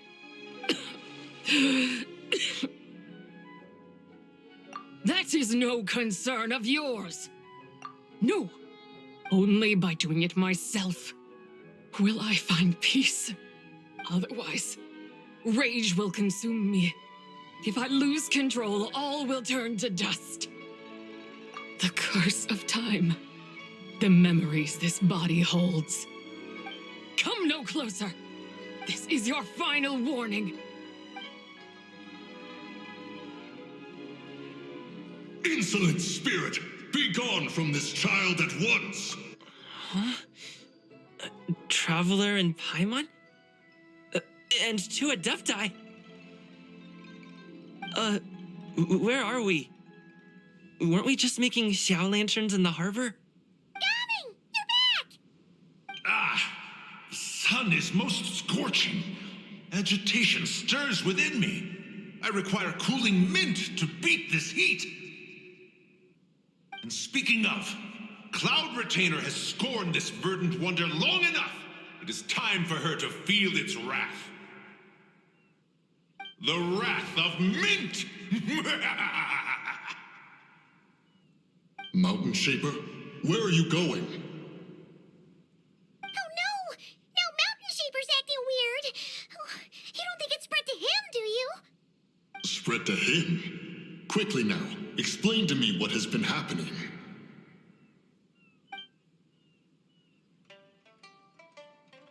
What? Was I really that rude?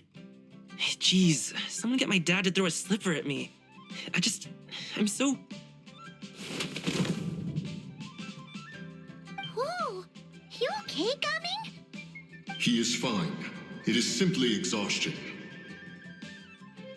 But to think Mountain Shaper would succumb to something like this, it is most unexpected. So, what do? We can't just leave Gaming like this, but we can't ignore Mountain Shaper either, right? My cultivation level rivals that of Mountain Shaper. Were I to give chase, Zibai would but flee from his form and take refuge in mine. Seek out Streetward Rambler. Cloud Retainer and the Conqueror of Demons should be with her. I shall take this child back to the harbor and join you post-haste. Whoa! What are all the Adepti doing together? Rex Lapis charged us with keeping watch over Liyue Harbor should danger rear its head. I dare say this is the very crisis he anticipated. Come, we must devise a strategy before confronting Zibai.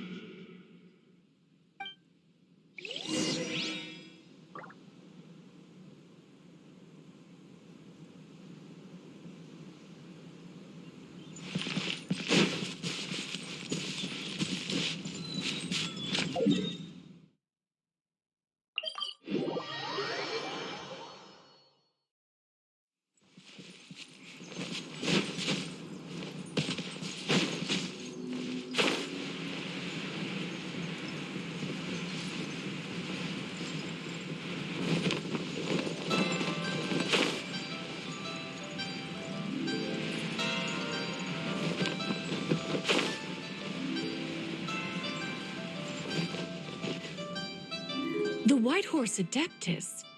You mean the mysterious white mare that aided Rex Lapis during the Archon War? Even if it's not her, there must be some connection. She always avoided us back then, and I never knew why.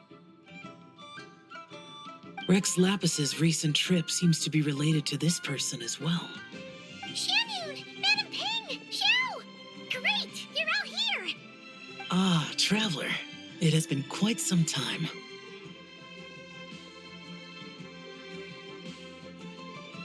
Oh, happy Lantern Rite, Paimon.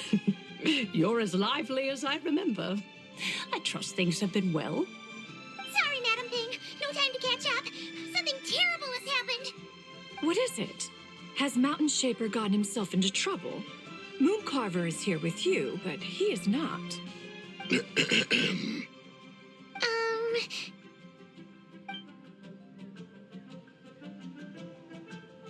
The Wrath of Mint? That old fool dares to utter such nonsense behind one's back. Yeah, that's not really our biggest concern here. So, even a mere deadly self of the White Horse Adeptus was able to possess Mountain Shaper and affect his mind. No wonder Rex Lapis told us to gather here and await his orders. Mountain Shaper's cultivation is inadequate. He was caught unprepared. Were it one of us, Zibai would hardly have found a vessel quite so... ready for the taking. Hey, that's not what you said earlier. Where is Mountain Shaper now? A question that hardly bears pondering. Obviously, he intends to plant mint in the vicinity of one's abode. Ah, then he poses no great threat. We might as well let him be. Once he fulfills his wish, it's possible that Zibai will relinquish him of her own volition. Your ulterior motive is most obvious, Mountain Shaper. You two hope for Mount Eltsong to be covered in mint. One can see it clear as day. Not to mention, deadly selves are born of malevolent human desires, and naturally pose a great risk to the form and mind of all living beings. We cannot let this go unchecked. Let me handle it. I have relevant experience and know how to deal with such situations. One has no doubt of that. Yet your involvement would likely end in armed confrontation. In one's own estimation, the time for such measures has not yet come. Before his departure, Rex Lapis knew that Zizhu was active in Liyue Harbor, yet told us only to wait. It would seem, then, that Rex Lapis did not believe extreme measures were warranted here. Yes, this is quite a peculiar case. After all, Zizhu's possession does not seem to come with ill intent. It's more like she's guiding those she possesses to fulfill their own wishes. There is another matter of import, however. I sense tremendous resentment emanating from her. What could be its source to render her so unable to find peace?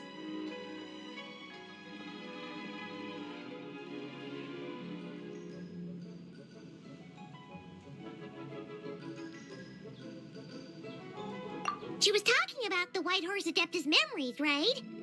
From what the Traveler said, it seemed like she was about to explode with rage. But why? With Rex Lapis away, if we wish to understand that which occurred in the past, we shall have to ask her directly. She also mentioned the Curse of Time. What could that be about? Perhaps erosion.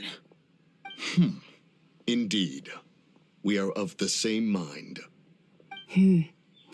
I heard that ancient clans in the mountains once regarded the White Horse Adeptus as the daughter of time. It seems there was some truth to that, after all. The Daughter of Time. Cursed by time? Time does not treat everyone equally. The longer you dwell in this world, the more it takes from you. Then what do we do? One has devised a solution.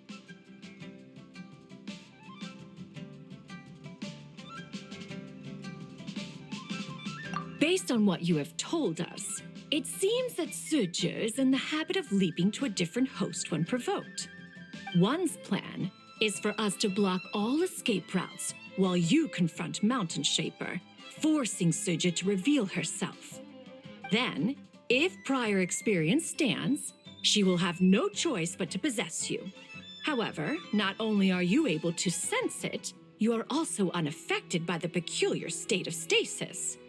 In other words, in that moment, you would have the chance to either subdue or persuade her. That is akin to walking straight into the lion's den. Allow me to go instead. Yeah! Isn't this plan a bit too risky? Why doesn't Paimon try first? After all, even if she got possessed, it's not like she would pose a danger to anyone. Paimon's wishes aren't all food-related, you know. One would not suggest this course of action if one had any such reservation. Time and again, the Traveler has proved immune to Zizhu's influence. Consider for a moment why that might be. Oh, yeah! That's what the First Deadly Self told you, right? Perhaps your time in Nodcry left you with the blessing of the newborn moon goddess, Traveler. And this White Horse Adeptus clearly has a profound connection to the moon. Indeed. Indeed. I see. Have you other concerns, Conqueror of Demons? I was just trying to fathom why Rex Lapis left without explaining the situation in detail. But now I think I understand. Rex Lapis entrusted this matter to the Traveler, which means in his estimation, the Traveler must be the key to its resolution. So I have no other concern. I trust Rex Lapis, and I trust you. Then we are all in agreement on proceeding with this plan? Very well. We should depart at once, lest we lose our chance. Let us see whether that old fool truly dares to face one's abode with Mint.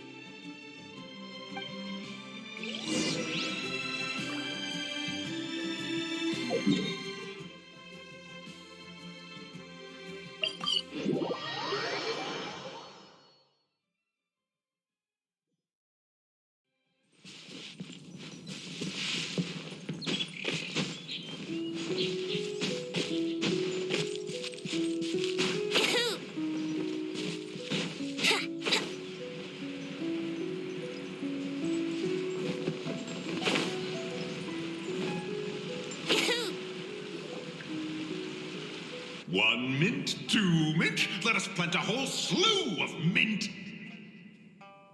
Once I reach 10,000, Cloud Retainer's abode shall be Mount Outsong no more, but rather Mount Mintsong. Oh, to behold the look on her face when she is confronted with such verdant splendor! Mountain Shaper, you dare disturb the tranquility of one's abode. Do not take personal offense, Cloud Retainer. He is not in control of his faculties.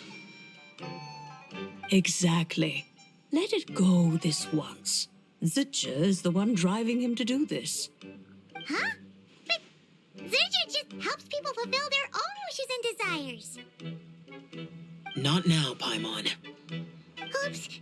Sorry, Mountain Shaper. Paimon might have just thrown you under the bus. When he wakes up, we shall have words. Everyone, to your positions.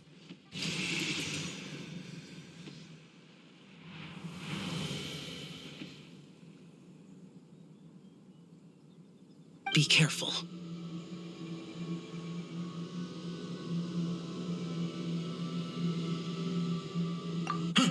A pest? I must catch it. Again!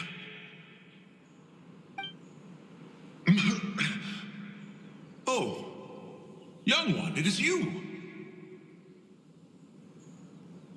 Don't tell me. Cloud Retainer sent you? Ha!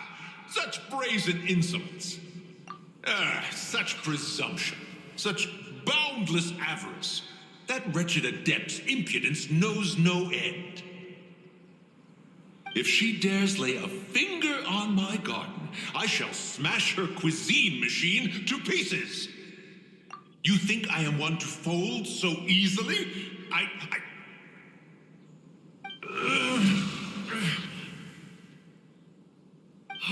Insolent mortal! Time and again, you interfere in that which is beyond you. You make it exceedingly difficult to contain my rage. You have no conception of that which you seek. It is forbidden! You know nothing of my past. My warning was given. The cost entwined with this is beyond what you can bear. Stubborn mortal! You. Very well. If death is what you seek, who am I not to oblige? Come, let us see the extent of your resolve. Your wish is to behold the curse of time and the memories of this form? Then, let it be granted.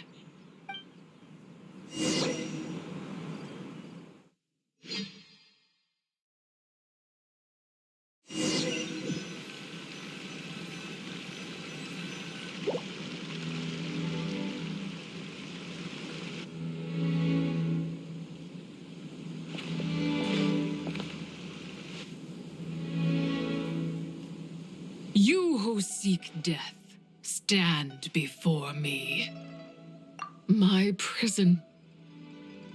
I was merely a trace of impure energy within Zibai's immortal body. When her soul was shattered, it should have been the end of me.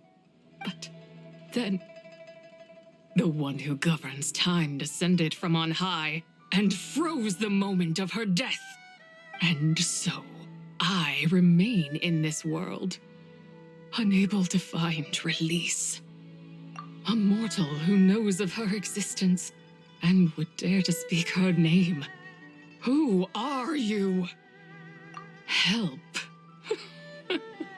No, there is nothing we can do for each other.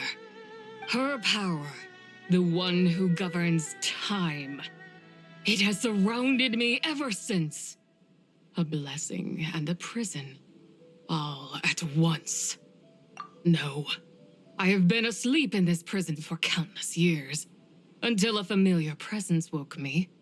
Then, through that mortal girl's eyes, I saw it, as pure and bright as ever, unchanged across the millennia. It was the moon. That place is called Chewang Terrace?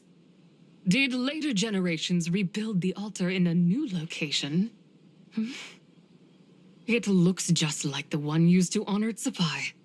Could it be that traces of what happened back then still remain in this world? That memory is embedded deep within the essence of Zibai's soul. It is one that should have been forgotten. Yet, it is precisely that which haunts my every waking moment, fuels my rage, and denies me a modicum of peace. Now you, a mere mortal, come to seek that which is forbidden. So, let us see whether the fire that fuels your ambition is a hero's wisdom or a fool's courage. I shall relinquish control over this body's curse and let it devour everything within sight. Run as fast as you can, lest this prison become your grave. Look, it draws near. The river of time, come to sweep all into oblivion. A torrent of tears for the dead and departed. I shall wait for you at the end, mortal. Evade being swept up in its waters, and I will show you everything. Fail, and we shall sink into oblivion together.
I did not expect that you would make it to the end.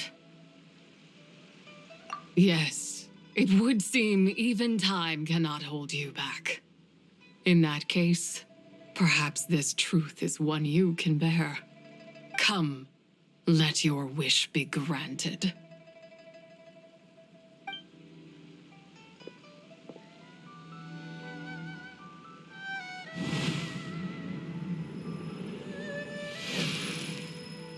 Under moon eternal, in radiant night, a maiden grants silk, soft and light. Under moon iridescent, in night divine, a maiden grants fiber for cloth so fine.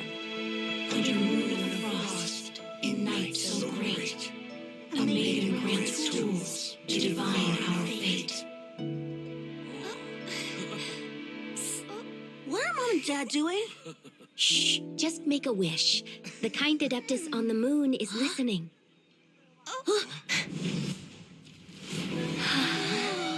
Look, it's Lady Zibai. Wow, Lady Zibai? Is she powerful? Of course. She taught us how to grow grain and beans, millet and rice, how to peel hemp and reel silk, spin thread and weave cloth, how to cut stone and build houses, cast bronze and forge tools. According to Mom and Dad, the Adeptus Zibai is the god of soil and grain, who blesses our land and its crops. Huh? Lady Zibai's leaving. It's all right. We just have to wait till next year. She'll be back.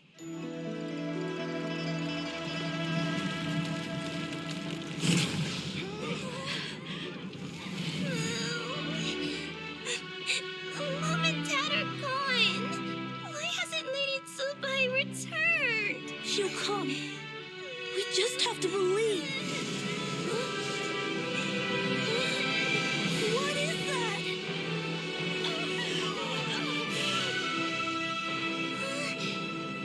Lady Zibai abandoned us. All places tainted by the abyss need to be purified. That includes Long Gone. And what of its people? You know what will happen. You are but an emissary to the mortal realm. This is Heaven's will. There is no need for guilt, and no place for hope. I wouldn't dare. But the people of Langan honor me, worship me, pray to me. If I do not answer, the guilt will be too much to bear. And if you do, you will meet the same end. Then as their god, I shall die among them.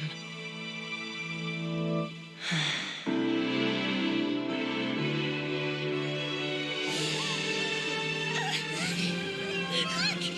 Lady Zibai came to save us! I knew she wouldn't abandon us. Run!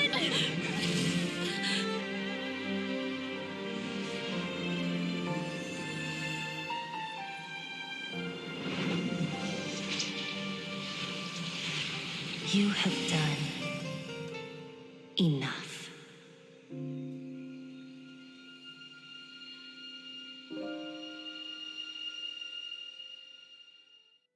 Now you know the truth.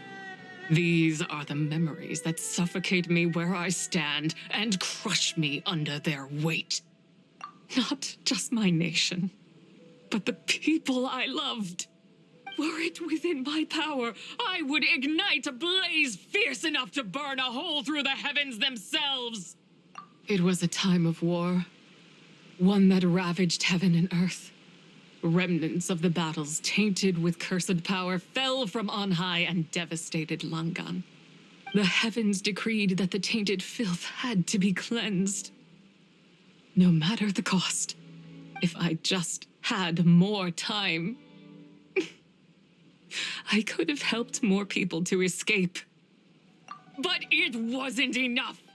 I just needed a bit more, and they all could have survived.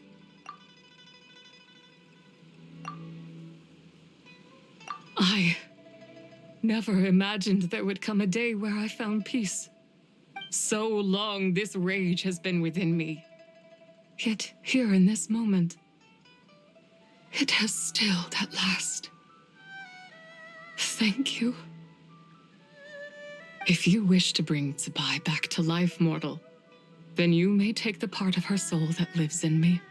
Just remember, from this moment onward, the fate of Langan's fallen rests on your shoulders, and that cannot now be changed. As I said before, I am but a remnant of Zibai's adeptal form, a manifestation of her wrath that was not meant to linger in this world.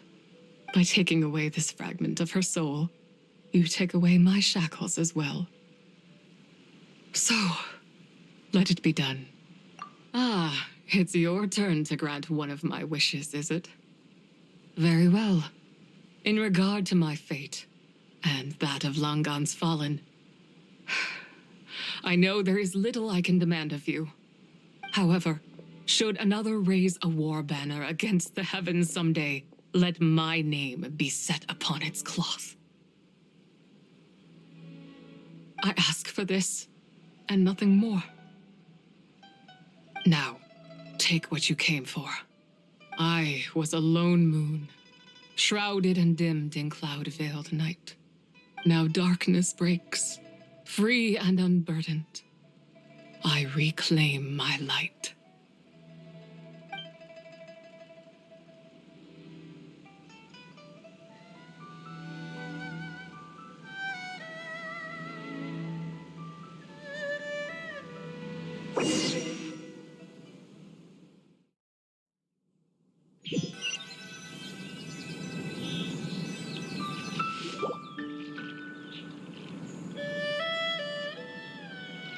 You think I am one to fold so easily? Ah, young one. What brings you here? My, what exquisite mint seedlings. Was it you who planted them? I had not taken you for one so versed in the horticultural arts. I must insist that you visit Mount Hulao. There is much we could learn from one another. Ah, but this is Cloud Retainer's abode. She does not appreciate the verdant wonder that is mint. We should leave at once. If she sees us here, there is little I can do to protect you. You weren't? Was it Mooncarver then? My, what nerve he has. What? Looks like Mountain Shaper is back to normal.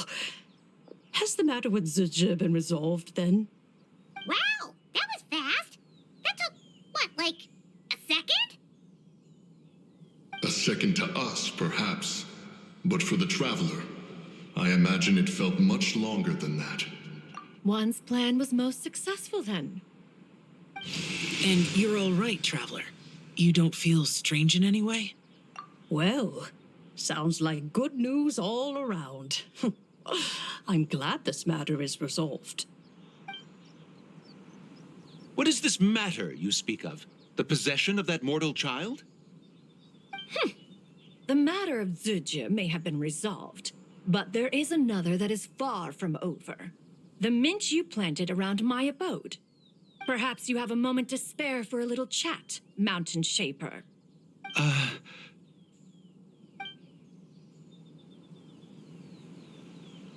You seem reluctant to talk in detail about what happened with Zibai.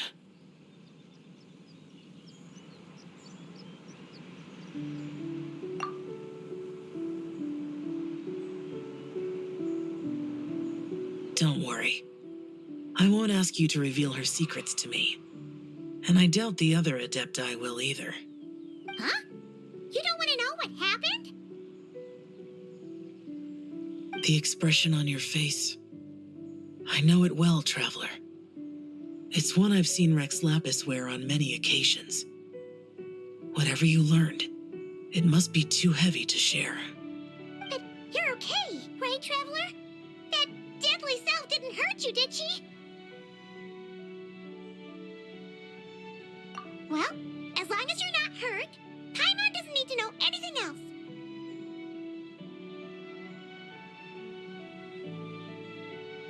Even so, I hope you feel like you can entrust me with it. If I learned anything from our time together, it's that one should not have to shoulder such a weight alone.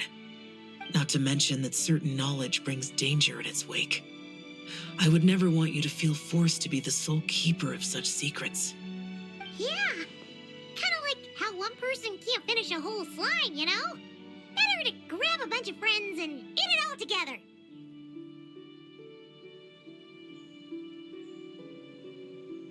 Exactly! Wait, no! Paimon's just saying we've got loads of friends who'll be more than willing to lend an ear.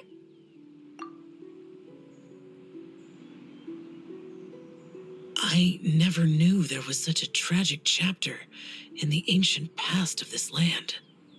So, the people of that nation worship the White Horse Adeptus as the god of soil and grain. It would seem, then, that Rex Lapis had a similar reason for withholding the details of his recent trip. I've often wondered if he had companions to stand by him before we met, or if he was forced to face things alone. Regardless, Lantern Rite takes place in 2 days. Let's meet back up again there. If there's no news of Rex Lapis by then, we'll have to come up with a plan. Fingers crossed it all goes well.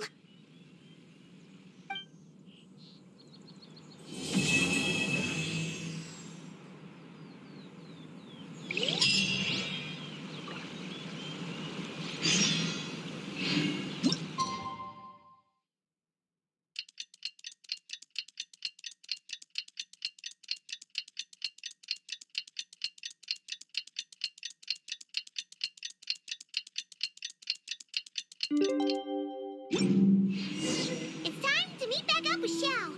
Let's head to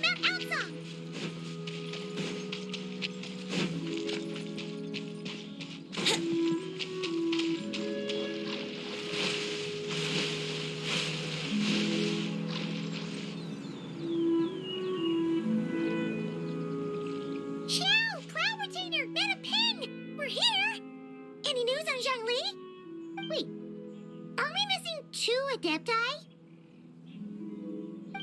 Well, Shenyun banned Mountain Shaper from Mount Outsong for 3 days. Oh, then what about Mooncarver? The scheme to plant mint in one's abode was one those two fools devised together? And when it comes to punishment, one does not discriminate. His banishment ends in 3 days as well. Wow, that's pretty harsh, Cloud Retainer. Let's get down to business. We have news of Rex Lapis. Huh? Isn't that... Yes, Rex Lapis's geopillar. It descended from on high this morning. He must have sent it for a reason, but it does not respond to our touch. So, what does it mean? Is he in trouble? Not necessarily. It could be a message only a specific person is meant to receive. Traveler, you alone spoke to Rex Lapis before he left. Oh, so it must be for the Traveler. Give it a try.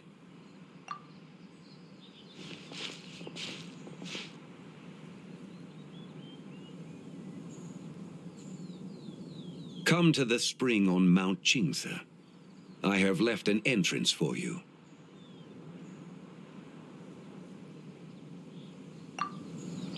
Well? Just as one surmised, it seems that Rex Lapis will not countenance our involvement in this matter. That would not surprise me in the slightest.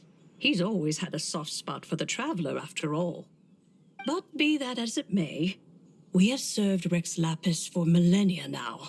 In other words, I'm sure this has nothing to do with favoritism. He's probably just trying to protect us. That's right. So you mustn't let your guard down, even if Rex Lapis is by your side. All right, let's get going. We'll try not to keep you all waiting.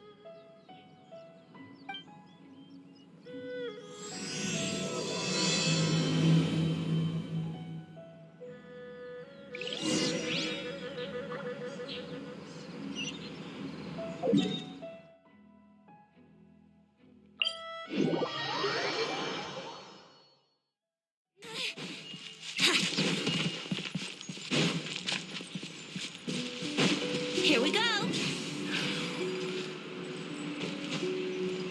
Huh?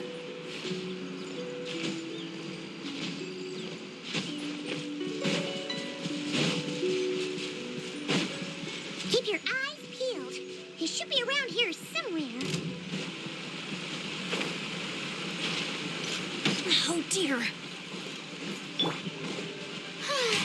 May I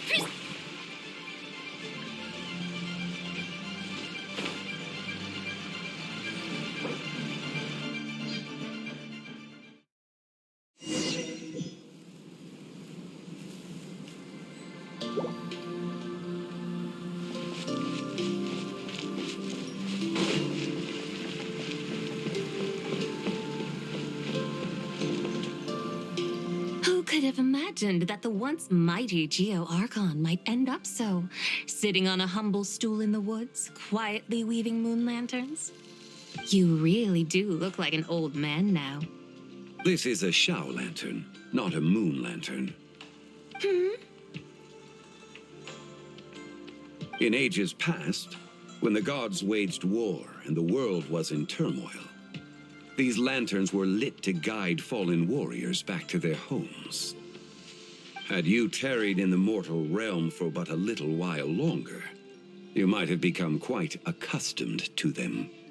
Even so, it bears such a striking resemblance to the moon lanterns they used to offer up to the heavens. Could this truly be mere coincidence? Perhaps in some sense it is, yet in another, it isn't. For instance, who is to say that some of Langan's magnificent jade did not become part of the very foundations upon which Liyue Harbor now stands? It is conceivable that this ritual was transmitted in such a manner too.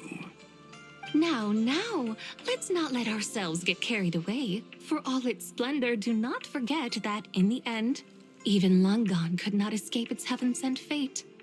Alas, it is just a pity that the little creatures of this world may never again lift their eyes to the moon, even should misfortune befall them.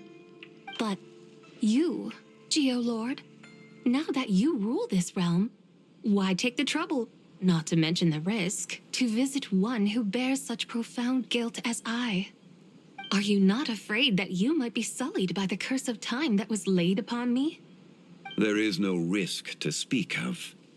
At least, not in comparison to that which you took when you defied the heavens all that time ago. As I have stated, time and again, it was not I who defied the heavens. Geolord, the ancient affairs of Langan have nothing to do with me, for I am but one of her deadly selves, severed before her demise. My name is not Zibai, but Xiao. Surely you did not take us for one and the same solely on the basis that we may all assume the form of white horses? Sorry to break it to you, but you seem to have found yourself the wrong white horse. Anyway, do tell me, what urgent matter brings you here? Very well, then. I have come to ask for Zibai's shade. Oh? So, the Geolord has set his sights upon Zibai's human soul. And what is it that you intend to do with it? The world outside is changing. With the new moon's birth, the confines of the Shadow Moon are gradually disintegrating. In other words, the heavenly soul is set to return. Consequently, strange phenomena have manifested within Langan's former domain, leading to the earthly soul's reappearance as well. The last of the trio, the human soul, is in your possession. Most intriguing. My intention is to gather all three together, so that an old friend may finally make her return. I must admit, it seems that some remarkable affairs are coming to pass in the outside world. Yet there is one thing you seem to have overlooked, Lord of Geo. Back in the day, it was you that freed me from that painting. And afterwards, I took up arms in your name. Together, we first subdued Chenyu Vale, then brought peace to Mount Qingse. It was for this cause that the contract between us was made. But now that the debt has been repaid, what cause have you to expect my aid? Zibai and I have long been friends. Given not only that you were manifested from a corrupt desire within her divine form, but that you also possess a fragment of her soul, how can you purport to be the wrong white horse? I think you'll find that we are now as separate and distinct as any two beings ever were. What once shone with radiant purity has long become dust. What you see is no longer what it was. Oh, great Lord of Geo, should this still be unclear to you, I bid you take your leave. It seems that the fault lies in my own lack of consideration. As you wish, I shall let this matter rest. Wait! One moment, if you will. Should this not be your opportunity to propose a new contract? The part where you make me an offer I simply couldn't refuse? Even those puny mortals know how to haggle when striking their bargains. Should you, the famed god of contracts, not likewise strive for success through negotiation? Come now, enough with the posturing. It's time to name your price. Very well. I had, in truth, prepared a new contract for your consideration. I knew you would not come before me unprepared. Yet, you should know that I want for nothing, for I live in the mountains, carefree and untroubled. Occasionally, I even find sport in teasing the mortals who stumble into my presence. Then why persist in telling them those ancient stories? I speak of what transpired before the sky collapsed and the earth sank into itself. That is merely my way of passing the time. And what of it? Would any believe, much less remember, the ramblings of a mountain hermit? Those tales have long since spread throughout the mortal realm. Who? Should my words prove insufficient, I invite you to see the world for yourself. To this end, I have found you a pair of trusty guides. The Lantern Rite is presently underway in Liyue, and should prove quite intriguing for you. So this, then, is the contract you have prepared for me? Indeed it is. Think of it as a contract for a one-day festive excursion. Surely you do not hope to offer this in exchange for Zibai's shade. The foundation of my very existence for a little excursion seems a little steep, wouldn't you say? Why not see for yourself? You can always decide afterwards. The final determination, of course, shall rest with you. Is that so? Then perhaps this deal might not be entirely off the table after all. Where then are these guides of which you speak? Hey, it's Xiang. Oh, we've been looking for you everywhere. We thought you might have gone missing. You're here. So these are my guides. Well, well. They certainly look the part, I'll give you that. Guides? Oh, you poor innocent little creatures. The benevolent Lord of Xiao has sold you to me, which means that for the rest of this day, you belong to me. Sold us to you? Just what have you gotten us into, Xiangli? The situation is not quite as dire as that would sound. I ask only that you accompany my Adeptus friend on a tour of Liyue.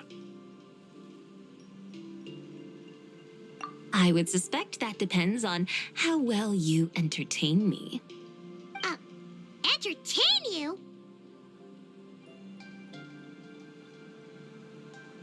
Let us start with this Liyue harbor of which I have heard so much.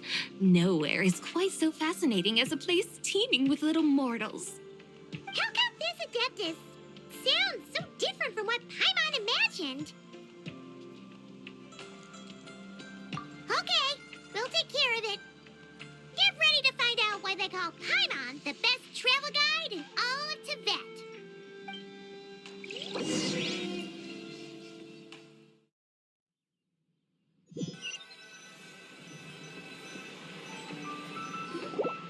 Look! We've arrived at Liyue Harbor. Not only is it Tibet's busiest port, it's also the beating heart of Liyue. So, dear Madam Adeptus, where would you like to go first? With humble fare and wine to sip, in comfort clothed and soul at ease, one eats, and all the heart's ills cease. So we're heading straight for the good stuff? Well, you're in luck, because Paimon's an expert when it comes to food. There are two main cooking styles in Liyue. Li cuisine, which is all about mountain delicacies, and Yue cuisine, which is centered on seafood.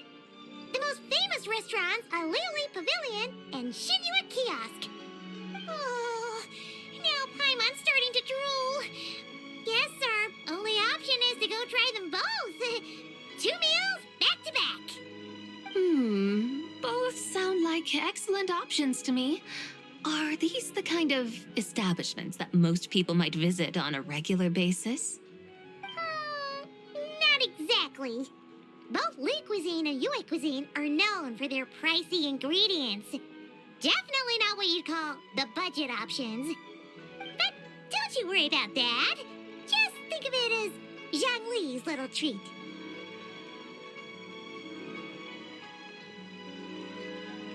Come on! Aren't you supposed to be pals with Hu Tao?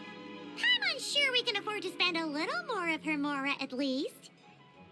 Hey! All Paimon wants is to provide our Adeptus with the best possible experience here. Don't you want that too? Both certainly sound like worthy choices. Just now, though, I happened to see a porter pass this way. Where might individuals like him go to eat? A hungry porter, huh? Oh! Paimon knows just the place!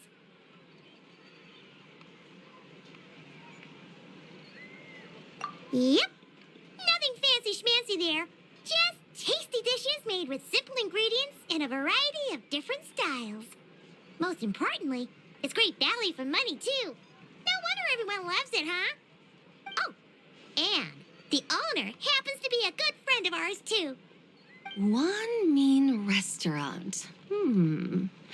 Yes, even the name itself feels lively and down to earth. All right, let's make it our first stop.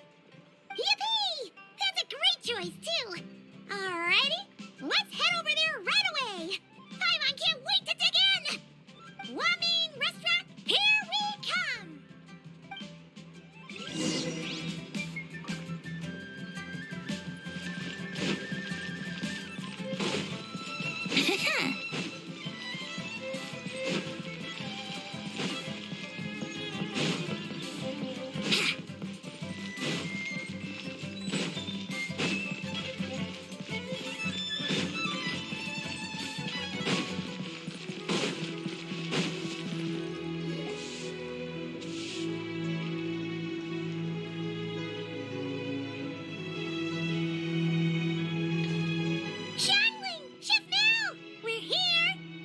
Oh, hello there.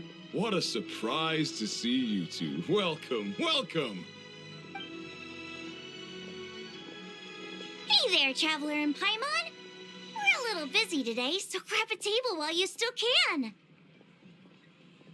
But I don't think I've met this lady before. Is she a new friend? You could say that.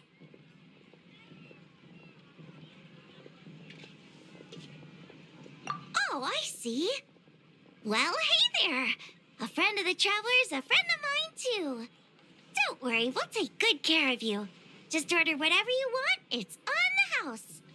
By the way, I'm Xiangling. I cook here at One Mean Restaurant. What's your name? Miss Xiangling, have you ever heard of the White Horse Adeptus?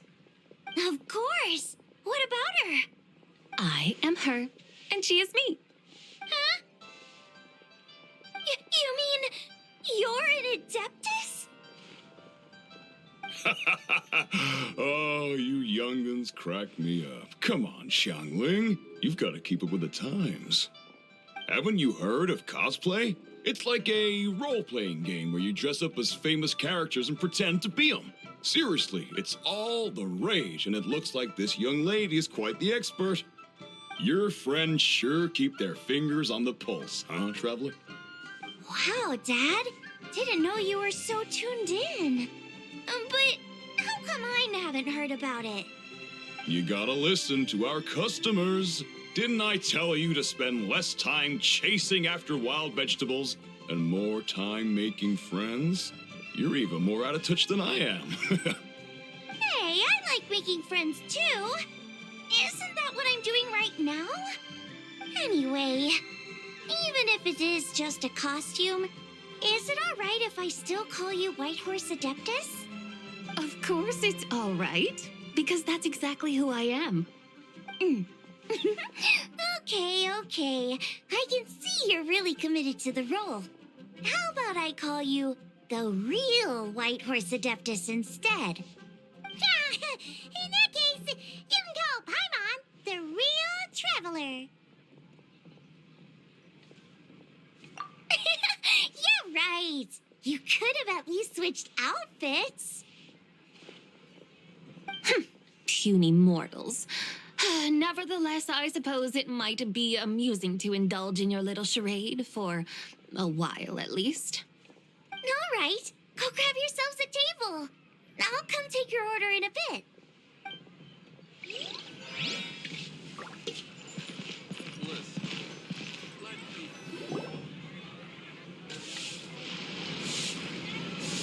Hello. May I ask if Miss Xiangling and Chef Mao are here? Yeah, they're just over there. Wait a sec. Aren't you? So, what would you like to... You're... Hello, Miss Xiangling. It's me, Lu Xiangxiang, the one who broke some stuff here at your restaurant a few days ago. I just wanted you to know how sorry I am. I honestly don't know what came over me. Please, please forgive me. Oh, it's you. You really gave me a fright that day, young lady. You didn't actually get food poisoning from our black-back perch stew, right? Come on, Dad. She's come to say sorry. It's all right, Miss Lou. You must have been feeling a bit off that day. You're looking so much better now, though. Why don't you grab a table, too? This one's on the house. No, I couldn't possibly. Hey, it's totally okay. We all feel under the weather sometimes, especially when we're away from home. Go on, find yourself a... yikes. Looks like all the tables are taken. Wanna come sit with us? We've got an extra seat over here. Thanks, guys. So what would you like to eat today? Feel free to order anything you like. I should very much like to sample your renowned poisonous blackback perch stew. It wasn't poisoned. That was all on me. So that's one portion of blackback perch stew. How about you guys? Paimon wants... Sure thing. Looks like Paimon's having trouble making up her mind. Anyway, I guarantee you'll love it. Let me think. Well, since the blackback perch stew is on the spicier side, I guess it makes sense to balance it out with a serving of stir-fried shrimp. And since it's Lantern Rite season, you better try out the triple-layered consommé and come and get it too. Those are our seasonal specialties. As for the carbs, since we've got a full table, how about some right at home? Along with our special chili mince cornbread buns. Trust me, you won't be disappointed. Then for dessert, I'll whip you up some Lucky Snow Delight. I just came up with it a few days ago, and I can't wait for you to try it. Wow! Sounds like quite the feast. Looks like Paimon's in luck today. Am I the only one who thinks that's way too much? Not at all. Don't worry, I know what I'm doing. And to top it all off, our star dish, Adeptus Temptation. You should know that we don't often serve this here at Wanmin Restaurant. But since this is my first time cooking for the White Horse Adeptus, I'm pulling out all the stops. Okie dokie, just sit back and relax. I'll have your dishes out in no time. Hold on. Did I just hear Miss Xiangling mention the White Horse Adeptus? You did indeed. And you're looking right at her. That's a joke, by the way. She's cosplaying. Oh, I see. Phew, almost believed you there for a moment. Tell me, little one, what business might you have with the White Horse Adeptus? It's a long story. Basically, a while back, I took part in an archaeological dig over at the chasm. While we were there, we discovered a number of relics. Our findings show that they date back to the era of Long Gone, an ancient nation whose people are said to have been the ancestors of some of the modern-day inhabitants of Chenyu Vale. And why might such matters concern the White Horse Adeptus? Because some of those relics not only seem to contain textual references to her, but even depictions of what she looked like. There have long been legends claiming that the White Horse Adeptus was a deity of that era, but there are plenty of other theories out there too. If I could just locate some more detailed records, I'm sure we'd be able to find out so much more. So you're into history? Well, to tell you the truth, I actually joined the archaeological team by sheer accident. But once I'd started down this path, I knew that I wanted to make something of myself. Recently, though, things seem to have taken a turn for the worse.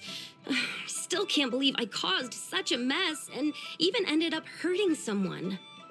Oh, so you're considering becoming a martial artist now instead? No, I mean, they weren't seriously hurt.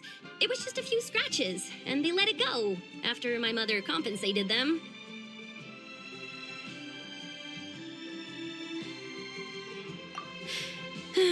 Either way, my career is pretty much over. And even though both the victim and the Ministry of Civil Affairs say they won't be pursuing the matter any further, my father says he's going to punish me according to our family rules. Family rules? Yeah, he's decided to ground me. I'll have to return to Xiao Village after Lantern Rite, and goodness knows when I'll be allowed to leave again. Wow, that's harsh. Sounds like the kind of thing only rich, super traditional parents would do. We're not exactly rich, though. All we own are a few tea fields in Xiao Village and a guest house in Liyue Harbor. A guest house? It isn't Baiju Guest House by any chance?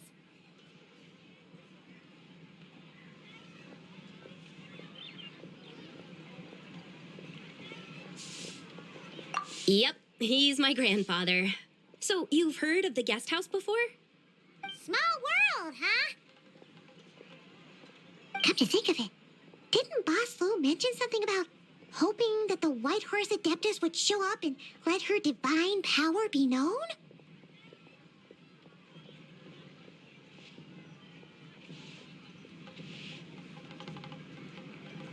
Sure, but Paimon's guessing this wasn't exactly what he had in mind. Little one, it sounds to me that your family is rather well off after all. What then drew you to archaeology? Why subject yourself to such unnecessary hardships?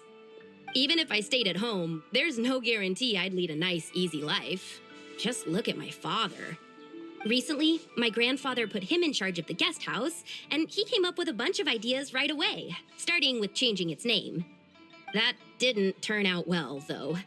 My grandfather yelled at him for days, even calling him a bad son, and they still haven't let it go. Oh!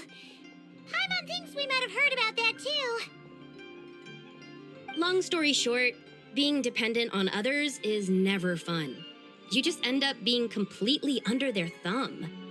That's why I want to make it on my own out here, no matter how hard it is. After all, as the saying goes, to rise above others, one must endure the hardest of hardships. What's so funny about that? You poor, innocent little creatures never fail to amuse me. To think you would endure all manner of hardships in your brief time on this mortal plane, and all that merely to rise above others. I would have thought that the wiser path would be to simply roam this world as I do. Huh? Tell me, what is it that you truly delight in? Archaeology? Martial arts? Tea planting? Or perhaps the keeping of a guest house? What I delight in? Yes! Surely there must be something you don't find quite so exhausting. Whatever delights you should not feel like a burden.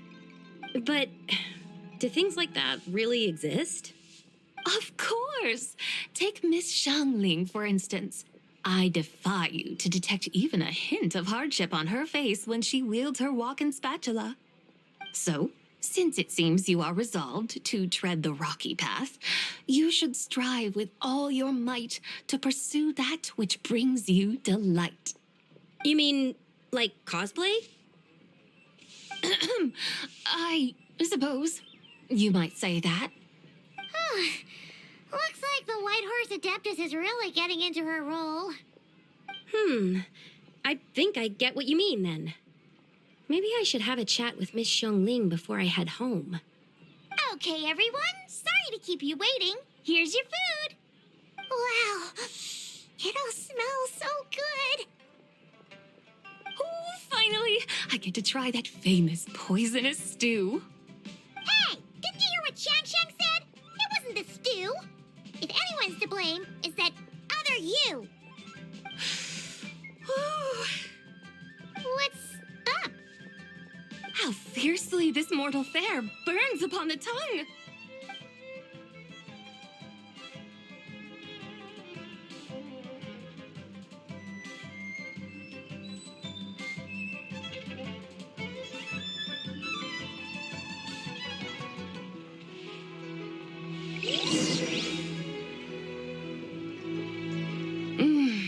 most satisfying as poisonous stews go.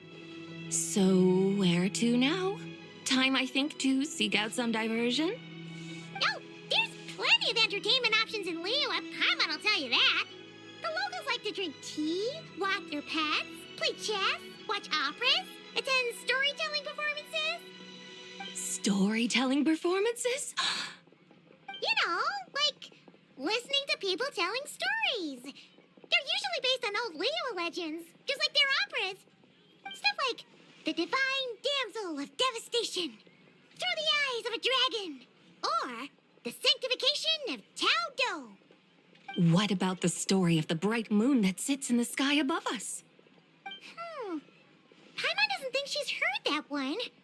Still, the moon does come up quite a lot. It's even in the name itself. The Yue in Liyue actually means moon. Since we're on the subject, you like telling stories yourself, right? Why don't we go check it out? In that case, I'll have to trouble the two of you to lead the way. Awesome! Let's go! Third round knockout, here we come!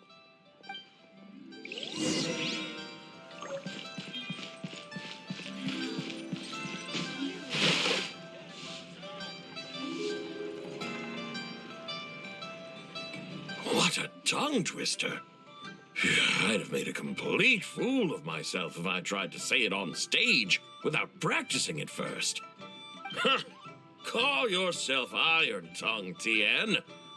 Wobbly Tongue, Tien, more like.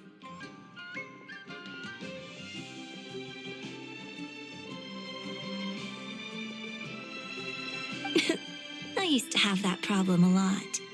But if you just take your time to grasp the meaning and commit it to memory, you'll be able to say it smoothly in no time. You're right, Miss Yoon.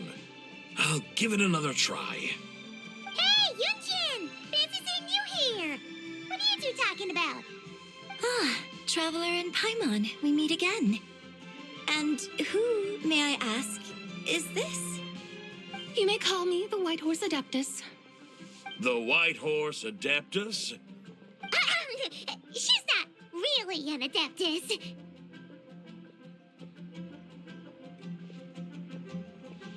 I see. Well, it certainly looks like a lot of fun.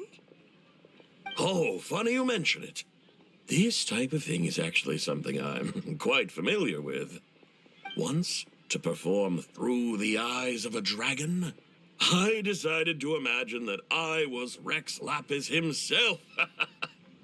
It was the only way to truly inhabit his mindset and understand his resolve to quell those demons. Sounds like you just wanted an excuse to feel all big and powerful. Hey, that's... You just don't understand how inspiration works. You're one to talk. Paimon's traveled all over with the Traveler, and she's seen things that would make your jaw drop. All right, then. Since you claim to be so knowledgeable, why don't you prove it by reciting an ancient poem? An ancient poem? Which one? Ha! See? You mean to tell me you've never even heard of the ancient poem called An Ancient Poem? What kind of a title is that? Quit teasing, Paimon. We only just found out about that ourselves.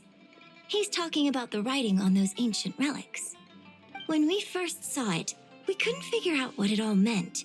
So in the meantime, we decided to just refer to it as an ancient poem.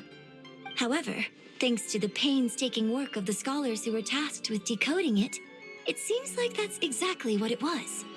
Or rather, an ode offered in veneration of the moon and the White Horse Adeptus. Oh, yeah! Didn't Kuching mention that before? It's got something to do with Long Gone, right? That is correct. The Ministry of Civil Affairs has issued a notice stating that, although it is true that the moon may disappear tonight, we should be in no danger. In other words, there's nothing to fear. But if you're worried, we can always take a leaf from the Book of the Ancients. By reciting this poem, I mean, and calling for the White Horse Adeptus' aid.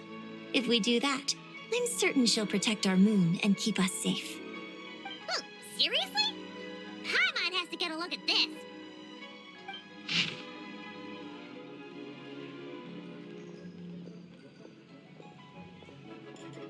Under moon eternal in radiant night, a maiden grants silk, soft and light? What in Tibet's that supposed to mean? Under moon iridescent in night divine, blah blah blah, something cloth so fine. Something about fields being plowed, something else about seeds being sown from the earth. Seriously? What is this? The fields are plowed, the seeds are sown, and from the earth, life is grown. Whoa! You did that without even looking! Bravo! Bravo! We have an expert in our midst. Looks like this young lady really does know her role inside out. If I didn't know any better, I'd have taken her for the real deal.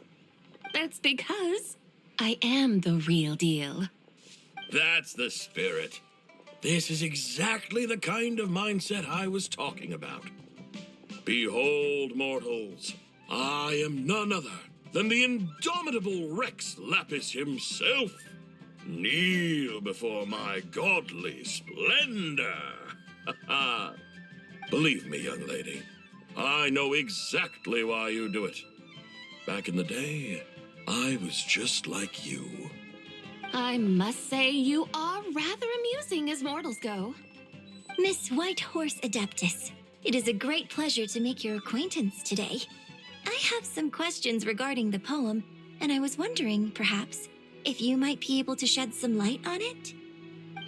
You want me to explain the full meaning of its verses? Your guidance would be much appreciated. Fascinating. Tell me, do all the people of Liyue still express such reverence for the ancient ways? Well, it's true that we hold a deep fondness for our history, but it is hardly our only pursuit. One of my good friends, for instance, is even more devoted to the modern Fontanian art of rock and roll. Exactly. And don't forget, great practitioners of the role-playing arts walk among us too. People like me and you, young lady. Yes. So rather than placing too much emphasis on our reverence for the ancient ways, it might be better to say that here in Liyue, 100 passions bloom, each with a voice of its own. I see. Then I suppose it wouldn't do any harm for me to enlighten you. In truth, it is but a simple poem of blessings. Its meaning is this. As the eternal moon rises in the night sky, a maiden adorned with lustrous jade descends upon the earth. She blesses the kudzu vines and mulberry leaves so that they may be used to make coarse cloth that is nevertheless soft, light, and comfortable to wear. As the iridescent moon rises in the night sky, a maiden adorned with lustrous jade descends upon the earth. She blesses the kudzu vines and hemp so that they may be used to make fine, luxurious cloth. As the frost moon rises in the night sky, a maiden adorned with lustrous jade descends upon the earth. She blesses the mugwort and artemisia so that they may be perfect for divination. So she really did come down from the moon? She shows the people how to use the plow and spade to purge the land of weeds, till the soil, and heap up the earth to make it fertile. Then with the hoe, she teaches them to sow their grain, bestowing the promise of life upon every seed. She blesses the millet and the beans, ensuring that their stalks and vines stretch forth without end. She graces the wheat and the rice, so that their heavy heads are filled with plump, glistening grain. Sounds like she's a real pro at all this farming stuff. The fruits of the field are harvested and brewed into sacred wine for honored guests. This we reverently present to the divine maiden, with every ceremonial step flawlessly observed, so that she may witness the depth of our piety and respect. Oh, divine maiden, how can your graceful presence in the sky not seem like that of a fairy descending from the heavens? Oh, divine maiden, how does your pure and radiant form not resemble the guardian spirit of our land? I send my heart's desire, ascending to the heavens, beseeching you to grant us good fortune and blessings in the coming year. Huh? So, that's what it's supposed to mean? I find myself speechless, moved beyond the power of words to convey. Oh, young lady, you have shown me the heights to which a true role player might aspire. A truly remarkable performance. I did not anticipate that anyone could unravel this poem with such depth and clarity, and so soon after the Ministry of Civil Affairs noticed, too. I'd even begun to consider myself somewhat versed in the matter, but as they say, there's always someone more knowledgeable out there. Allow me to extend my thanks to you, Miss Whitehorse Adeptus. You are far too humble, young one. I must confess, it is I who have been surprised, not only by you, but also by this Liyue harbor of the present day. Ah, so you're not from Liyue. And what, may I ask, has surprised you about it? Oh, it's nothing really. Just some old memories scattered here and there. Very well, my guides. I suppose it is time we set forth on the next part of our excursion. I'd like to go see that wharf now. What say the two of you? No problem! We'll take you wherever you want. Oh, leaving so soon? Before you go, allow me to introduce myself. I am Yunjin, director of the Yunhan Opera Troupe. May I ask your name in return? My own name is scarcely worth mentioning, but since you asked, perhaps I'll tell you the title of that poem instead. Huh? So, it isn't actually called an ancient poem? Of course not. Its real title is Odes of Long, Zibai. Odes of Long, Zibai. All right then, until we meet again.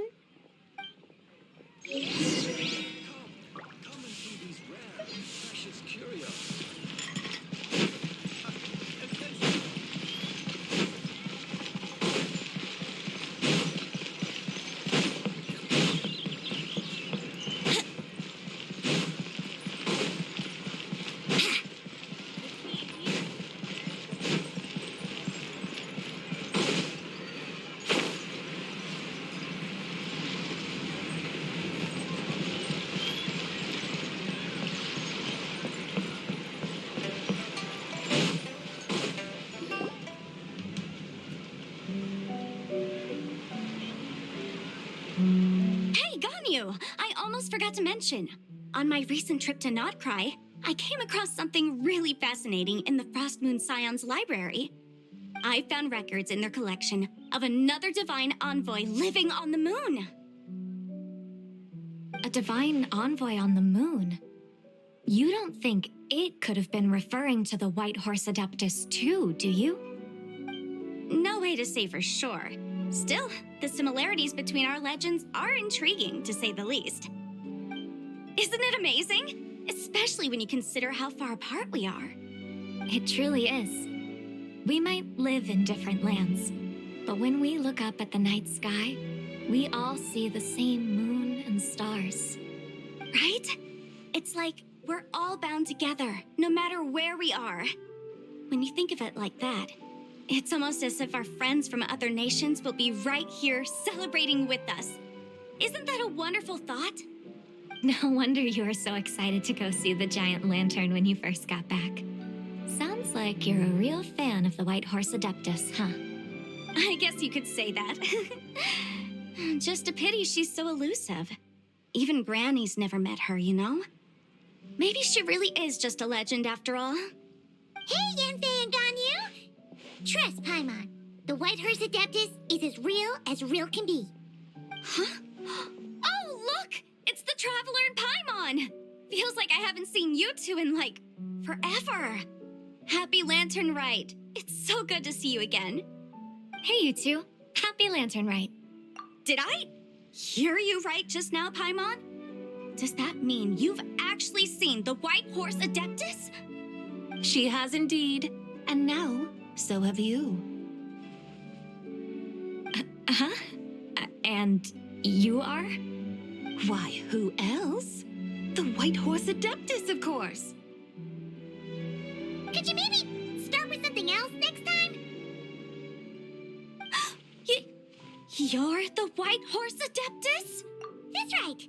Allow Paimon to introduce you to our new friend, Xiao. She's been low-key obsessed with cosplaying the White Horse Adeptus ever since we met her. I see. Well then, greetings, Miss Xiao. My name is Yanfei, and recently I've been low-key obsessed with learning everything I can about the White Horse Adeptus. I'm sure the two of you will get along like a house on fire. Oh, and by the way, I'm Ganyu. So, Miss Xiao, you must be here to see the giant lantern too, right? Hmm? A horse-shaped Xiao lantern? Is that what I think it is? That's right. A lantern made to honor the White Horse Adeptus herself. Isn't it gorgeous? Huh? What are you laughing at? Both the lantern and myself. What do you mean? Oh, this lantern truly is an artistic masterpiece. But tell me this, have any of you ever seen a horse before? Come to think of it, Paimon can't remember ever actually seeing one herself. What about you, Traveler? Oh, this horse appears to be mid-trot, but it has adopted what is called a lateral gait, where the legs on one side of the body move together in unison. A rather rare sight indeed. Just now, I suddenly pictured myself, I mean, the White Horse Adeptus running the same way. The image was so absurd, I could barely contain my mirth. Oh, really? I never knew that. You learn something every day, huh? Oh, come on! It's basically a giant piece of fan art! Who cares if it's different than the original?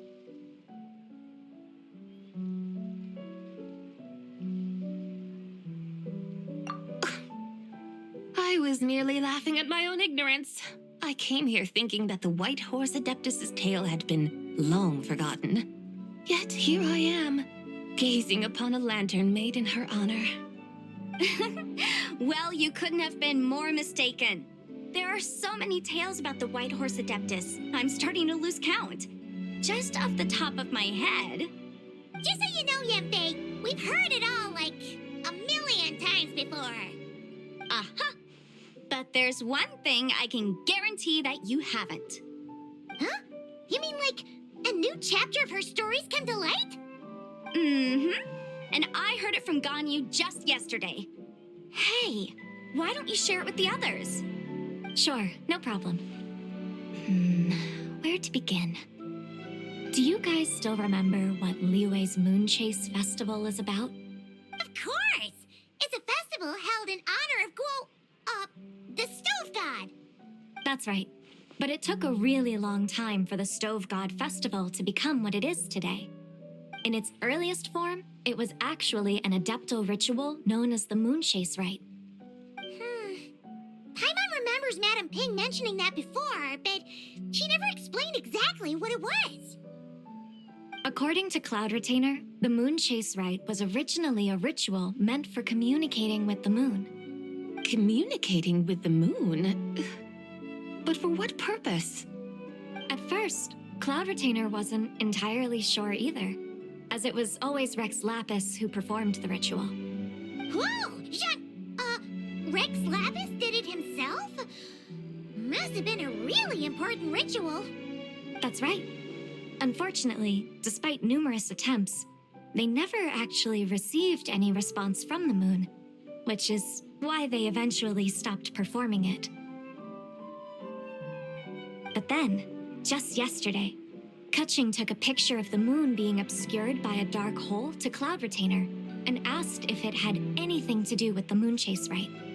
The moment Cloud Retainer saw it, it suddenly dawned on her that the rite might have been an attempt to reach the White Horse Adeptus all along. Does that mean Zhang Li's been trying to bring back the White Horse Adeptus all this time? So how about that? Bet you never thought there might even be a link between the White Horse Adeptus and the Moon Chase Festival.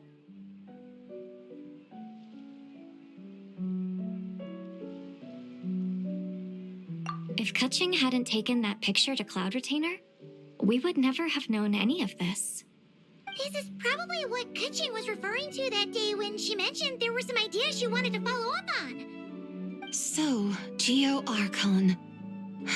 All this time, you've been striving to awaken her. Huh?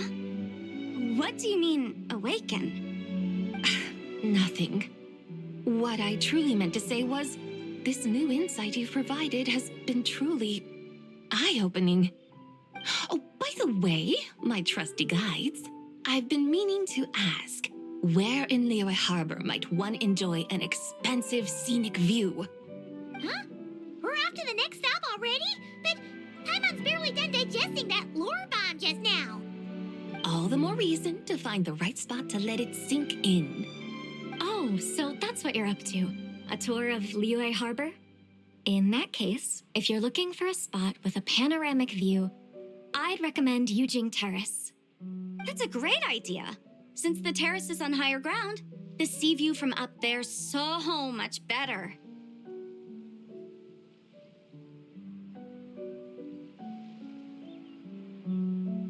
Great! Well, the Lantern Rite's about to start, so we should get back to Granny's now. Hope to see you all at the festival tonight. Oh, you're off too? All right then. See you both soon. See you soon.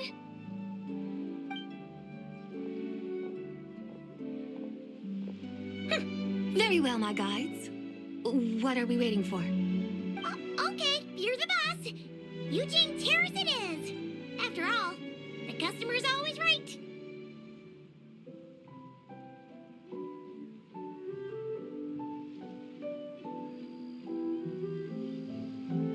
Something else you needed to do?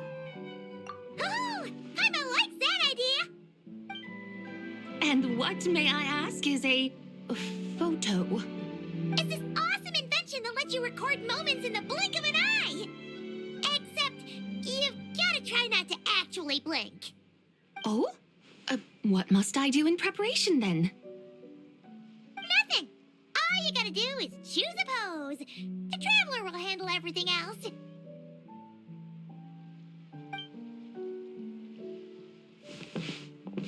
Come on, let's give it a try. Look, we got a great picture. Paimon's gonna call it The White Horse Adeptus Meets the White Horse Adeptus in Liyue Harbor. Huh. They've even discovered a way to preserve moments in time. Now I truly am curious to witness what else these mortals might accomplish. Very well, let us proceed. Eugene Terrace lies in that direction, does it not? Hey, wait for us!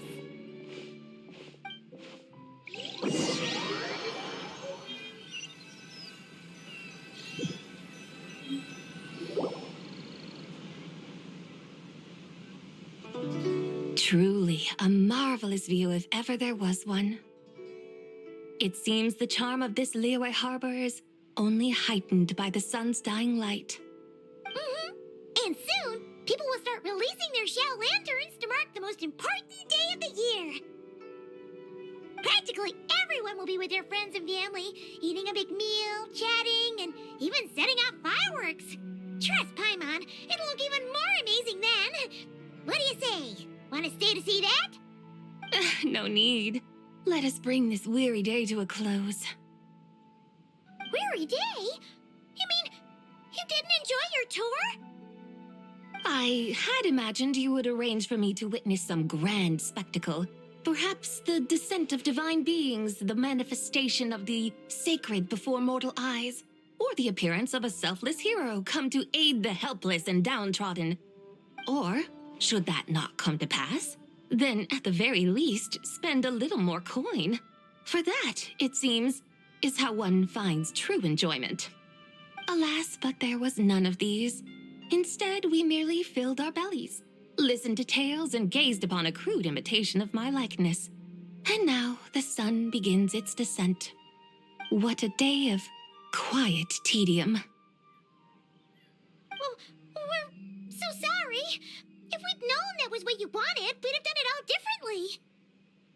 It's all that Zhang Li's fault for not making the customer's requirements clear. Well, it's too late now. Do you still believe I would part with that soul fragment, now so intertwined with my very being? But... I knew you were the more astute of the pair. Huh? You were just trying to scare Paimon? It seems the realm of the Geo-Archon has a way of making one more stony-faced. So, you were just pulling Paimon's leg? Of course. I was merely engaging in a little banter with the two of you. Long ago, I shared tales with various mortals who chanced upon my mountain abode. Never did I imagine that those stories would endure. It seems I greatly underestimated them.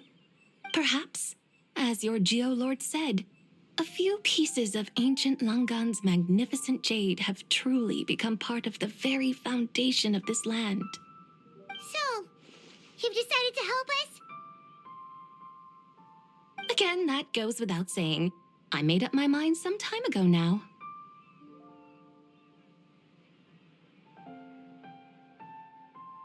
When I beheld a rather intriguing scene as I set foot in this city, I saw porters passing through the alleys, setting down heavy wooden crates from their weary shoulders, peddlers pushing carts as the kites and lanterns upon them rustled gently in the breeze.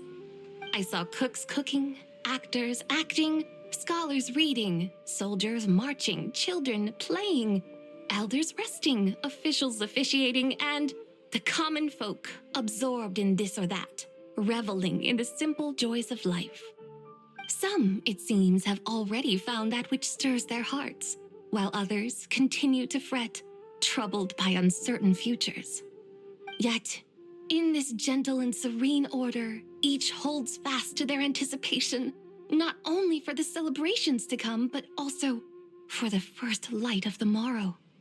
Scenes I once yearned to behold now unfold before me, no longer in Langan, but in Liyue Harbor, thousands of years on. How wondrous is this mortal realm!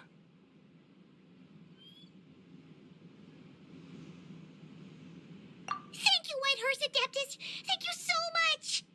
Adeptus, Adepti, perhaps the singular art in which we are truly proficient is that of sequestering ourselves within the high mountains. But once we leave our mountain refuge, we find ourselves drawn back to mortal ways all the same. So, it is I who should offer my thanks to the two of you. Traveler, Paimon, you have made this day more delightful than any I've known in a long, long time. Come now, and take what it is you need. You mean, like, right now? But don't you think we should wait for Zhang Li? That won't be necessary. All things shall meet again in their time, for the waters know no rest, and the flowers their appointed season. One need not fear that life is but a journey of goodbyes.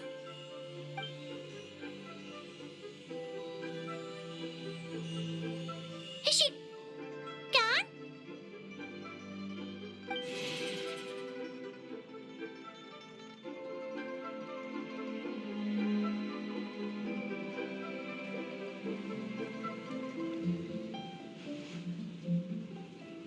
Yes, she's gone. A deadly self is formed from the body's impure vapors, so naturally it cannot survive long in this world. Had it not been sustained by the remnant of Zibai's soul, it would have faded away a long time past. Now that the remnant is gone, it has severed its ties to the mortal world. Zhang Li! When did you get here? A while ago. Paimon would have thought you'd at least want to say goodbye. Though mountains endure, the ceaseless waters will, at last, wear away their sharp edges. Thus must I meet the marks wrought upon her by the ruler of time with great caution.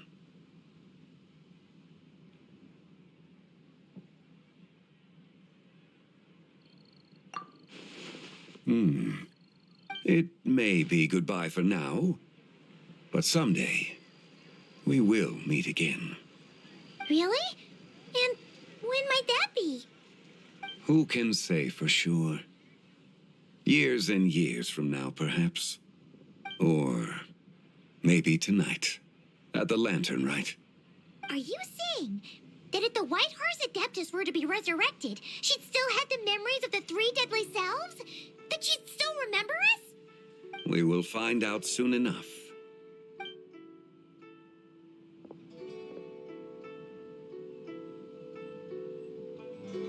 It is time. The rite is about to begin.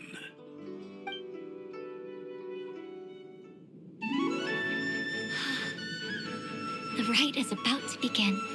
Is the moon really gonna disappear? Got your lanterns ready, everyone? All set. Might be about time to put eyes to the sky. Wouldn't you say, Tianchuan? Look.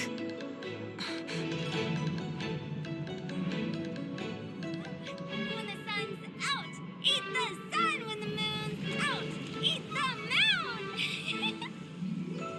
Whoa, is this the lunar eclipse?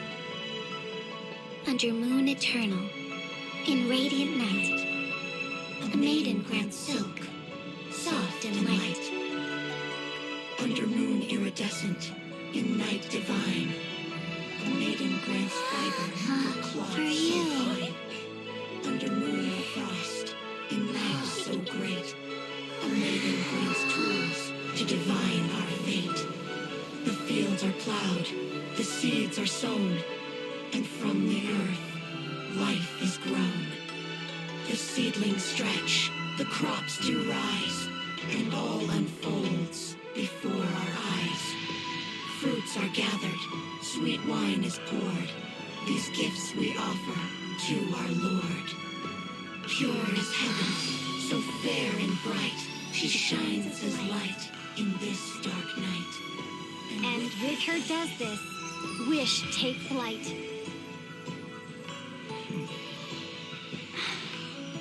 Devoted soul, scattered and unbound, let this lantern guide you home, by its light be found.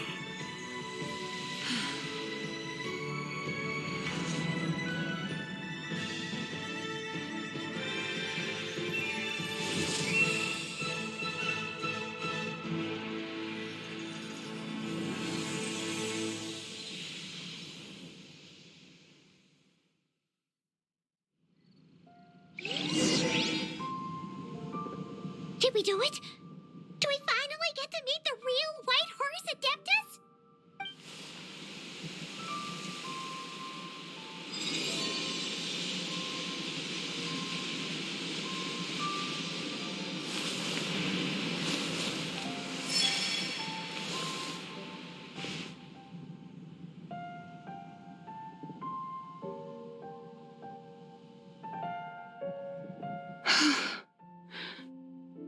This place. Where am I? A familiar land, now known by the name of Liyue. Liyue? The peaks adorn the clouded moon. Then, who might you be? Oh no! She seems to have lost all her memories after all. And those countless lights in the sky. What are they? These lights, each like a dwelling in glad accord, usher in this day of joyous rebirth. And whose rebirth might that be? That of my old friend, Zibai. Zibai? Yeah, that's you! Don't you remember anything at all? That's... me? Oh, yes. The envoy of the Lunar Palace, my name. is Zibai indeed. Then you must be the Lord of Geo, Heaven's Star. Many years have passed since we last saw one another. Zibai, my friend. Welcome home. Home? But why does this place, this Liyue, feel at once so strange and yet so familiar? Who you are? Who are you? Ah, yes, I remember now. You are that treasure-hunting damsel, the one stricken by the poisonous fish stew. How goes your quest for treasure? You must have achieved both fame and fortune by now, I trust. Hey, you've got it all wrong! You're talking about Lu Xiangxiang. And how many times do we have to tell you? She wasn't poisoned! Sheesh! But I could have sworn... Oh, that's right. You're that impudent blonde youngster who kept meddling in my affairs. And to think you even had the audacity to presume yourselves worthy of being... What was it again? Ah, yes, of being my guides. How very wonderful to see you again, my most faithful and beloved guides. I trust all has been well in my absence? Well, she finally got it right. But that sudden mood swing felt even weirder. It's like her head's packed full of slimes. It is possible that her cells have not yet settled. After all, they've only just been brought back together. It may be some time before she fully recovers. Huh? You mean, kind of like she's still half asleep? That I cannot say for certain. Perhaps a few days, perhaps a few years. A few years? Mortal years are but a poor measure when divine beings tread the realm of dreams. Well, if you say so. Anyway, at least she's whole again, right? That already seems like a pretty good outcome to Paimon. Yes, there is little cause for worry. We need only wait and let time take its course. Say, what are those little creatures over there up to? Celebrating Lantern Rite, of course. And those lights up in the sky? Those are all Xiao lanterns. This year, each and every one of them carries a little wish inside. Lantern Rite. Then, may I join in too? Of course! Why else do you think we've been running around like headless chickens these past few days? Tell you what, Traveler, why don't we take the White Horse Adeptus out to celebrate? Who knows? Maybe seeing some familiar faces might help her find her feet?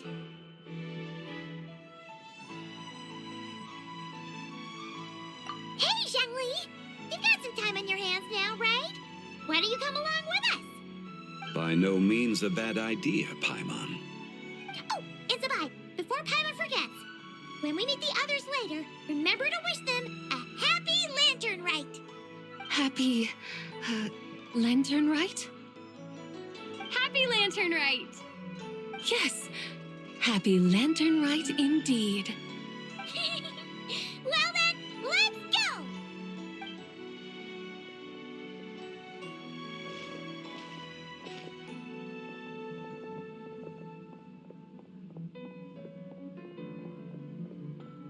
Lantern Rite. A night of joy, reunion, and moonlit blessings for all.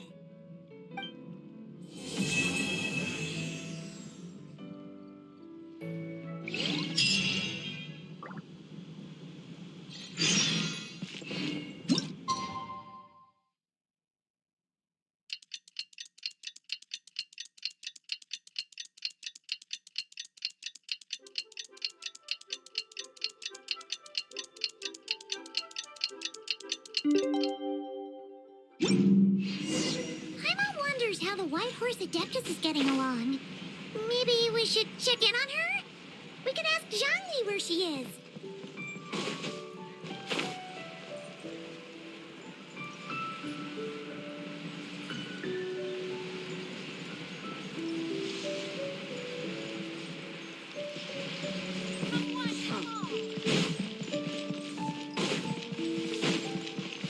lighting be fast? Oh, looks like Zhangli hasn't stopped by for tea today. Hey, are you two looking for your friend? Try going up that way. Is Zhangli up that way? No, but that young lady who was dressed up as the White Horse Adeptus the other day is. She's your friend, right? I just saw her head toward Wanmin Restaurant. I was wondering why she was eating alone. But then you two showed up hot on her heels. Oh, what luck! We were just on our way to find her. But what's she doing at Wanmin Restaurant? I have no idea. I said hello, but she completely ignored me. She couldn't have forgotten who I am, right? I mean, we're kindred spirits, aren't we? Maybe she's still half asleep, but her brain might be a little fuzzy. Oh, that makes sense. I was wondering why her eyes were so red. Her eyes were red? Oh, that doesn't sound good.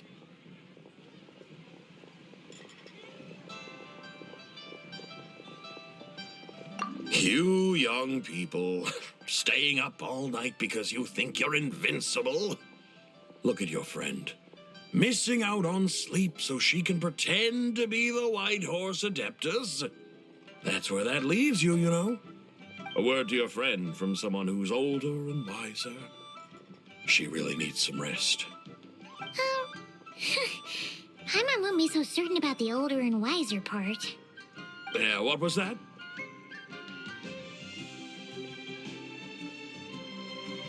Hurry along, then. Oh, and don't forget to come back and check out my Rex Lapis cosplay when you're done.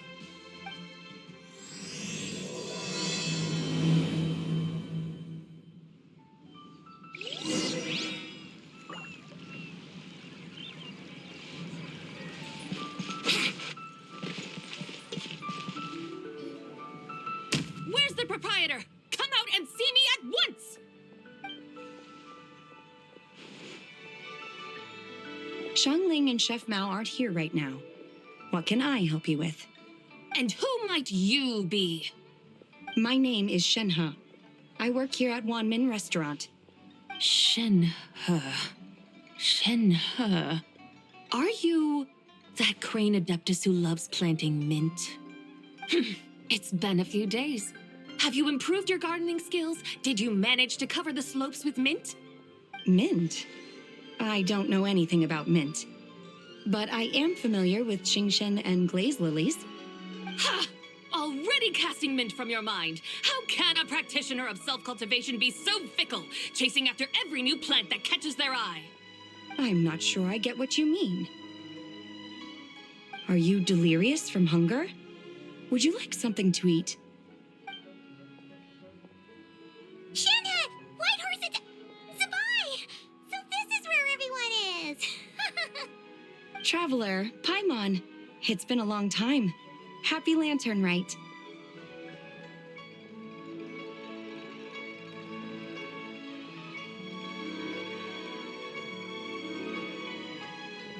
Is this customer a friend of yours?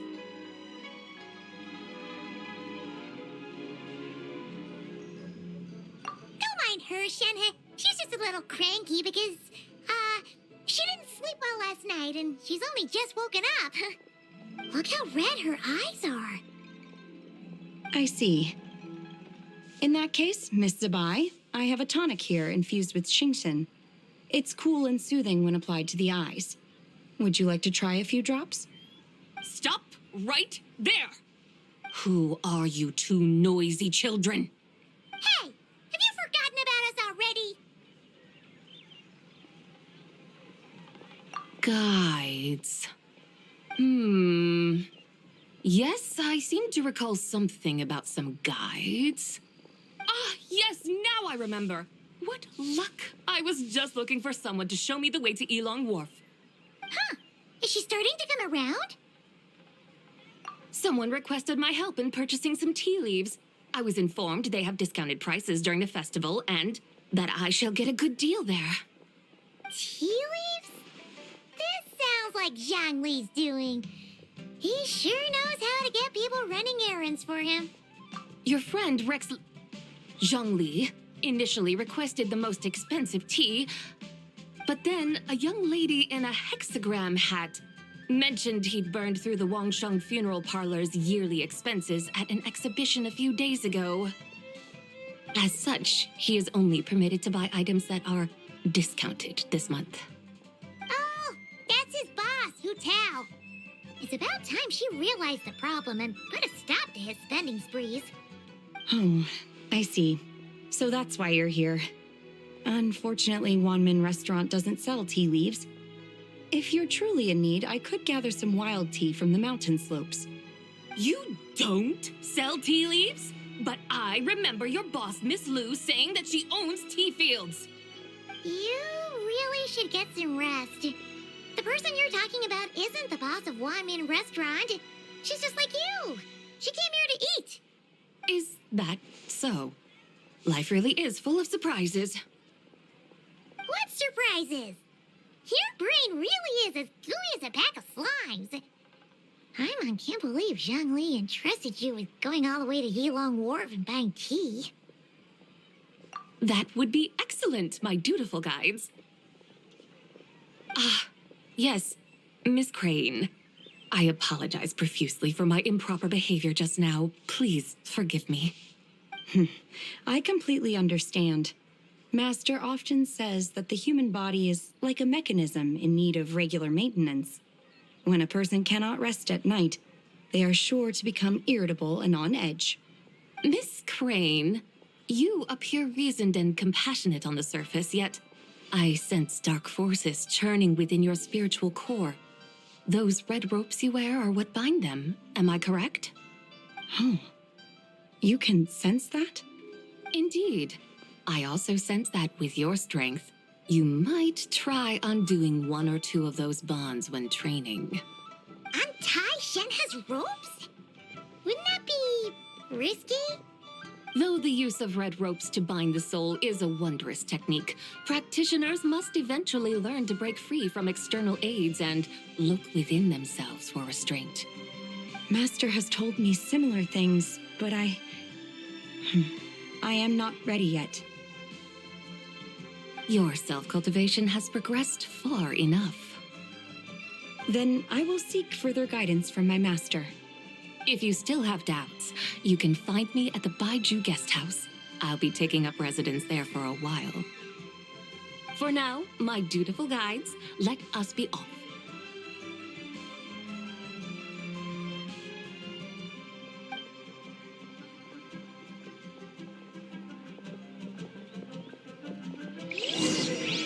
Cheap and tasty chop suey! Wow.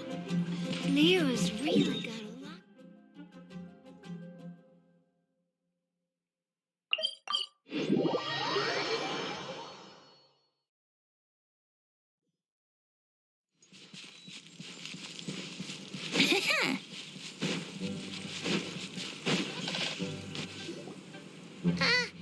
Aren't we going to Yilong Wharf? How do we end up on this mountain? Is that small town over there not Yilong Wharf? I sense a familiar scent wafting through the air. You're right. Except for the smell part. Paimon doesn't smell anything. That is because this scent is the essence of jade, which can nourish the spirit. Oh, yeah. Chenyu Vale does have a lot of jade, but Paimon didn't think jade smelled like, anything. Naturally, this has reminded me of something. And what's that? A few simple tricks for mastering one's power.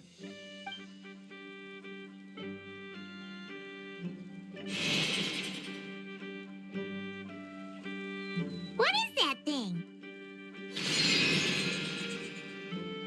I'm sure you've been to Yilong Wharf many times before, but I wonder if you've done so while cruising through the air.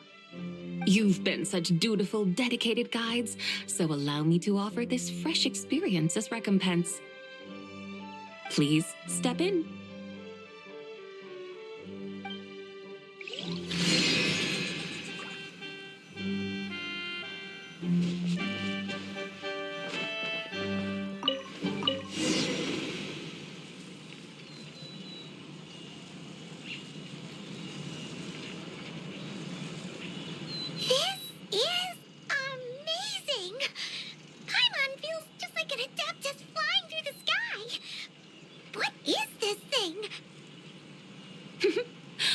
created it from my memories of the chariot of the Lunar Palace.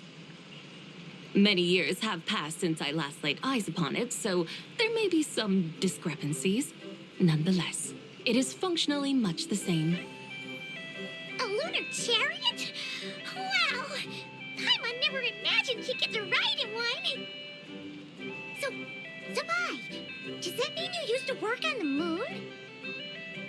Work. That's an interesting way to phrase it, though I suppose you are correct. I was once an angel, a member of a race tasked with guiding humanity.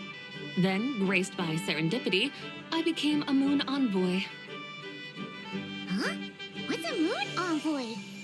Some kind of super important angel? As you would understand it, a moon envoy is a job title. Any angel, or non-angel, can become a moon envoy. Does that mean you're not the only one? Of course not. Though my memories are still hazy, I vaguely remember some of my colleagues. There was one who liked to take on the form of an ibis. An ibis? Could it be... Can all moon envoys turn into animals? Does that mean Rauma could take that job? She can turn into a deer, and moon chanters are some sort of Luna envoy anyway, right? Moon chanter? I have no idea what those are. Oh, okay then.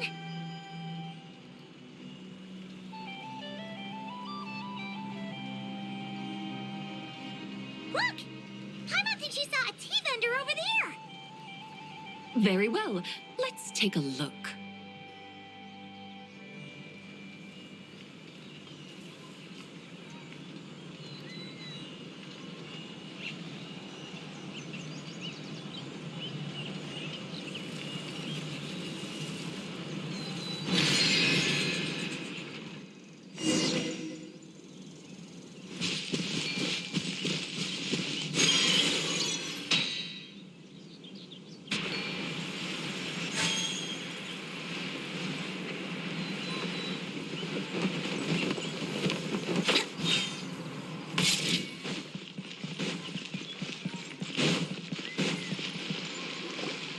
Welcome, please have a look around.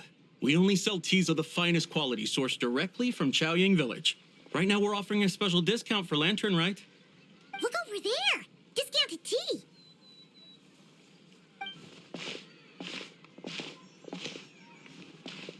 Dear customers, are you looking to purchase some tea leaves?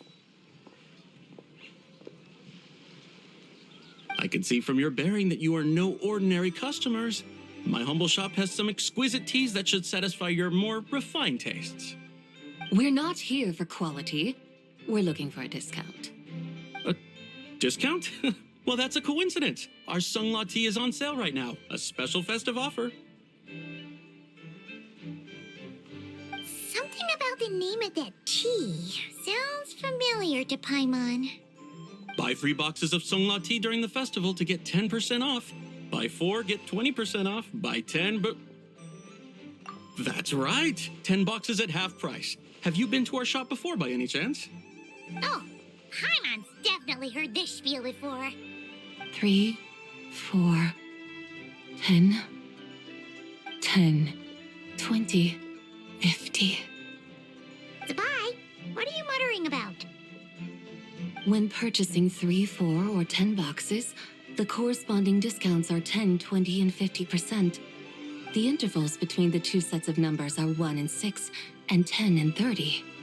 Look, her eyes turned blue. That's gotta be a first. If the differences between intervals remain equal, the interval after 6 should be 6 plus the difference between 6 and 1, which is 11. Similarly, after 30, the next interval should be 50.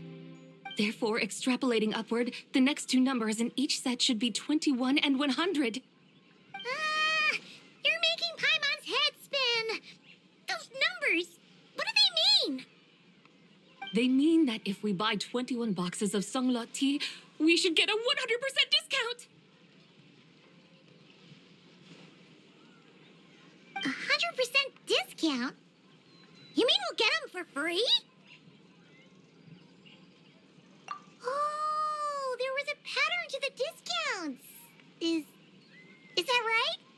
The pattern we speak of is mathematics, little one. A pattern that is always right. That's amazing! You're a shopping genius, Zibai. Oh, wait. Something feels off here. I had no idea our shop's discounts were tied to the laws of nature. I've learned so much from you, dear customer. No need to thank me. Now, please give us our 21 boxes of free tea. Ooh, wait! What's the matter? Paimon just realized what it is that's not right. It took you long enough. We got the short end of the stick. Think about it. If we don't have to pay when buying 21 boxes, then if we buy even more, the vendor should be paying us money instead, right? Huh? Hey, Zibai, work this one out. If we buy 100 boxes, we'd make loads of money, wouldn't we? It stands to reason. Wait a moment, dear customers. Don't you think you're haggling a little too hard? You are the one dictating the discounts. We're simply extrapolating the numerical patterns within. As such, we are hardly haggling. You have a point. However, that's right. I'm so sorry. I just remembered. My supplier didn't come today, so we don't have any tea after all. Such a shame. Terribly sorry about this. Awful, awful luck. Where can we find your supplier? Well... Not to fret. We'll save you the effort and go straight to the source ourselves. Well, you see, dear client, the supplier's discount isn't as generous as ours. You won't be able to get the same price from them. Huh? Does that mean they won't pay us for taking their tea? They might not even offer you a 100% discount. How very unfortunate. Nevertheless, as the original supplier, they must offer some sort of discount. Besides, we're not looking to make money. We just want a good deal. Well, that's great. My suppliers are all tea farmers from Xiaoying Village. You can go ask around the village, but please don't say I sent you. Do not worry. We appreciate your generosity. Referring customers to your business partners, even choosing to remain anonymous, the demeanor of a true gentleman indeed. Your business will surely prosper. I hope you're right. Then let us head to Xiaoying Village. Do you know the way, my guides?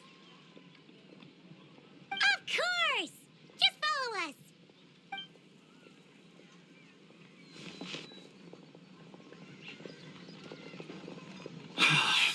What otherworldly beings were those?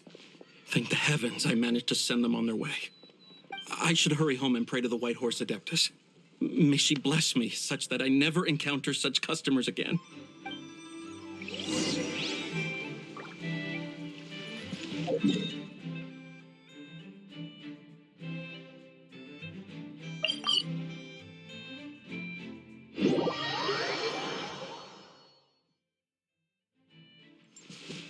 Wouldn't gliding be faster?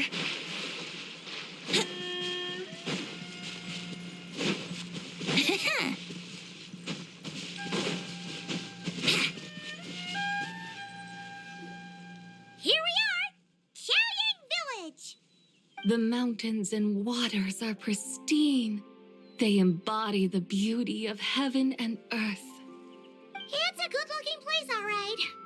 But it's hard to enjoy the scenery when Paimon can't stop thinking about all that tea-buying Mora we're missing out on. Should fate dictate, Mora will find its way to you sooner or later. Well, Morak certainly finds us often enough. He even sought us out in person this Lantern Rite.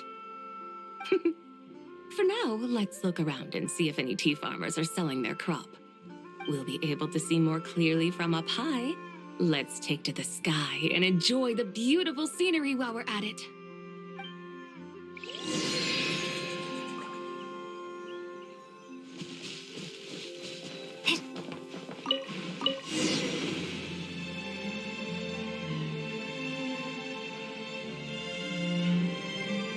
Wow, looks beautiful from up here.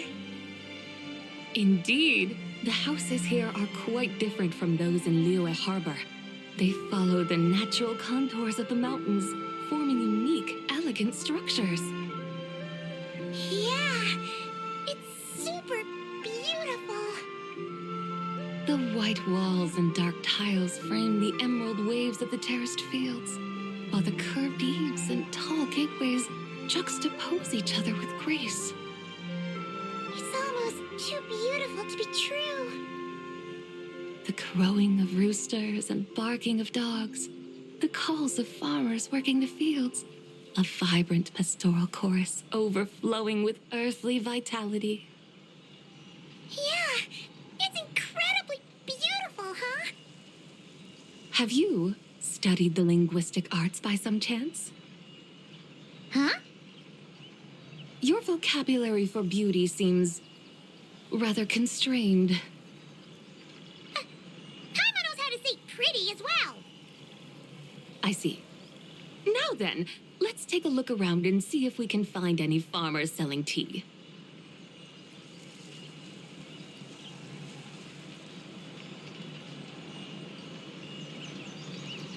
Look! There's someone in that tea field! And they look kind of familiar. Wait, is that Lu Xiangxiang? And who is that? Oh, you'll remember her once you see her up close.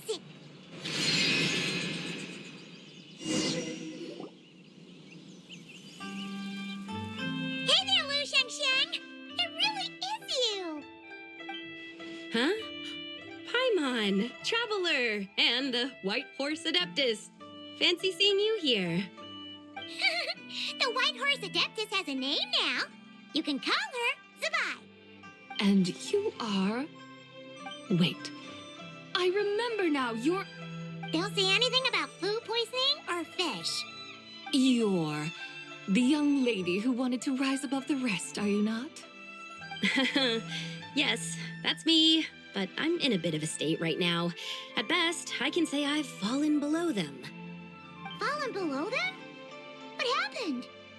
Like I said the last time we met, I'm being punished according to family rules. My father, mother, grandfather, grandmother, other grandfather, other grandmother. Oh, that's a lot of family members. Yeah, and on the night of Lantern Rite, they held a family meeting to discuss my situation. So, they do care about you. There's no doubt they care.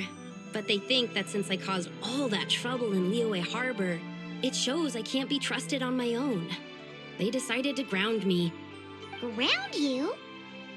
Yeah, though they're not confining me to my room. Instead, I have to personally nurture a tea seedling until it grows big enough to be sold at market. Aw, a tiny little tea baby. Do they want you to experience what it's like to be a parent? It's supposed to cultivate my character and temperament. They say this will help me calm down and reflect on my issues. What happened in Liyue Harbor really wasn't your fault. Oh well, at least this punishment doesn't sound too harsh. So, how long will it take for the little tea baby to grow? Actually, I don't know. I've never grown a tea tree before. It usually takes 2 or 3 years. 2 or 3 years? Yes, the tea in this garden requires 2 or 3 years to mature. That long? Zibai, you're not making this up, are you? How do you know so much about growing tea? When the plants thrive and grow, that is the meaning of my name. I can tell at a glance when their season of ripening will come. Do I really have to waste 2 or 3 years here? Why is this happening to me? I'd only just found my direction in life.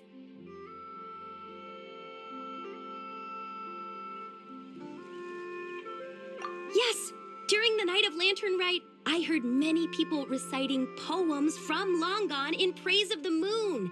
In that moment, I suddenly felt a great sense of pride. I mean, I helped excavate cultural artifacts from Long Gone, so I contributed to the revival of these poems too, right? So I decided to stay with the archaeological team. I want to unearth even more history. I see. And are you sure that's what you want to do? If you don't achieve anything significant in the years to come, will you still enjoy it? Yes, because archaeology gives me that boom shakalaka feeling. Wait, did Xiangling teach you that? That's right. I was asking her for advice. She said that if something gives you that boom shakalaka feeling, then it has to be worth pursuing. I immediately thought about how when I'm excavating in the ruins, I always feel like there's a ghost standing beside me, and not in a spooky way. It feels like my great-great-great-great-great-grandmother patting me on the shoulder and saying, "Keep going. You're about to rediscover some grand ancestral knowledge." Right? It feels like I've made some kind of connection with my ancestors. Isn't that amazing? Since you've made up your mind, you should give it your all. And I'd love to, but I'm still grounded. Run away, summon up a little boom shakalaka, and leave the tea garden behind. Flee this village. That might be going a bit far. You don't want to lead others astray, Zibai. Yeah! Tell them about your great-great-great-great-great-grandmother. She must be the most super-duper ancestor to have ever risen above the rest, right? I'd be better off telling them about the White Horse Adeptus. After all, she's the supreme riser above the rest who saved my great-great-great-great-great-grandmother. Then it's settled. Tell your family that your decision has my blessing. Thank you, Zibai, but I don't think cosplay is going to work on them. They won't listen.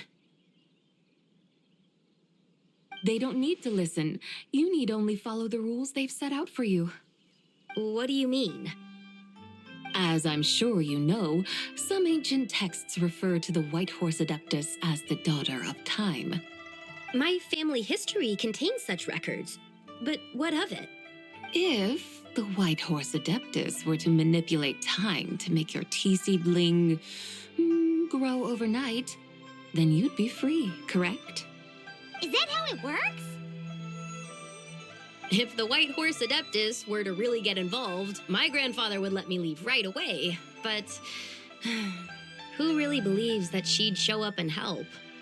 It's not as if you have any other options. Why not try calling out for help? It won't cost you any more. Guess I might as well. I've got no better ideas anyway. White Horse Adeptus, if you can hear me, please save me from my predicament.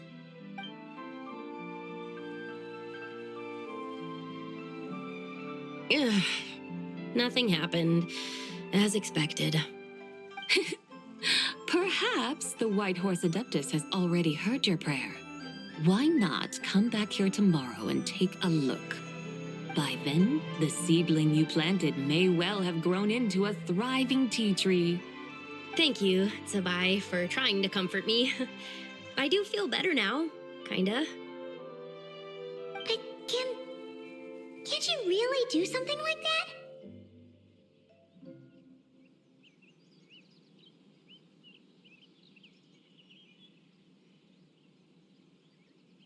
Oh, it's getting late.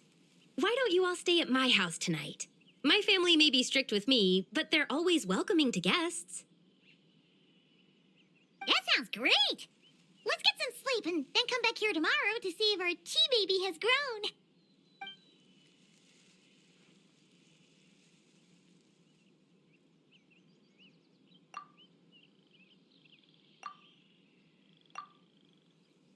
Oh, the tea tree! Whoa! Your tea baby is all grown up! Indeed, it has grown into a mature tea tree that can stand tall in the face of wind and rain. How is this possible? It must be the work of the White Horse Adeptus. Her prayer must have moved her. Are you sure? Perhaps she heard your prayer and chose to answer the call. She once saved my great great-grandmother. This time, she saved me. That's incredible! Your family must be blessed by the White Horse Adeptus. I guess so. I need to tell everyone the news right away.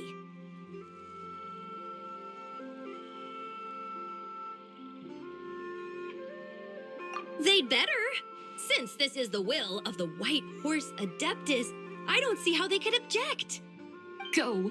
And if you run into any more trouble, call out to the White Horse Adeptus just like yesterday. Thank you so much. Paimon really thought you were going to use Adeptal energy to make the tea baby grow, Zibai. When an Adeptus exerts effort, consuming their energy, is that not using Adeptal energy?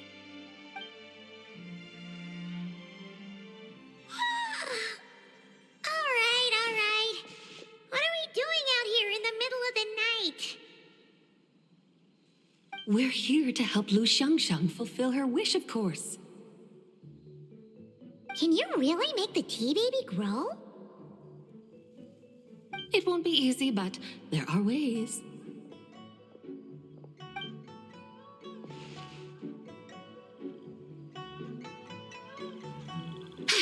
There, it's grown. Hey!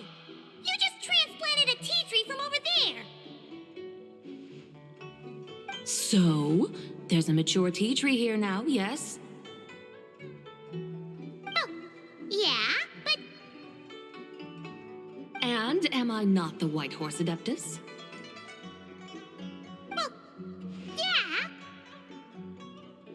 Is this tea tree then not a manifestation of the White Horse Adeptus's will? You're not wrong. But again, there's something not quite right about this. Maybe this will become another mystical Adepti tale recorded in their family history. That would be marvelous. Paimon thinks so too.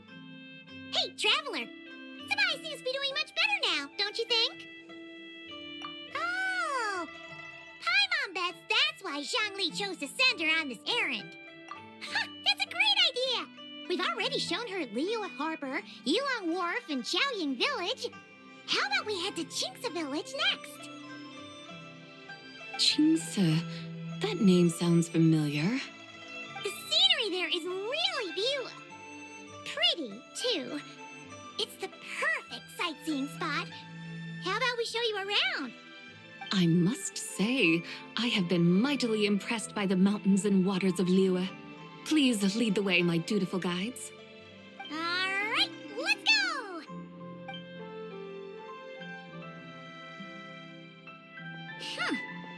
Paimon can't help feeling like we've forgotten something. Pay it no mind. I've already forgotten more than you will ever know. All right. If we forgot something, it can't have been that important to begin with. Qingce Village, here we come!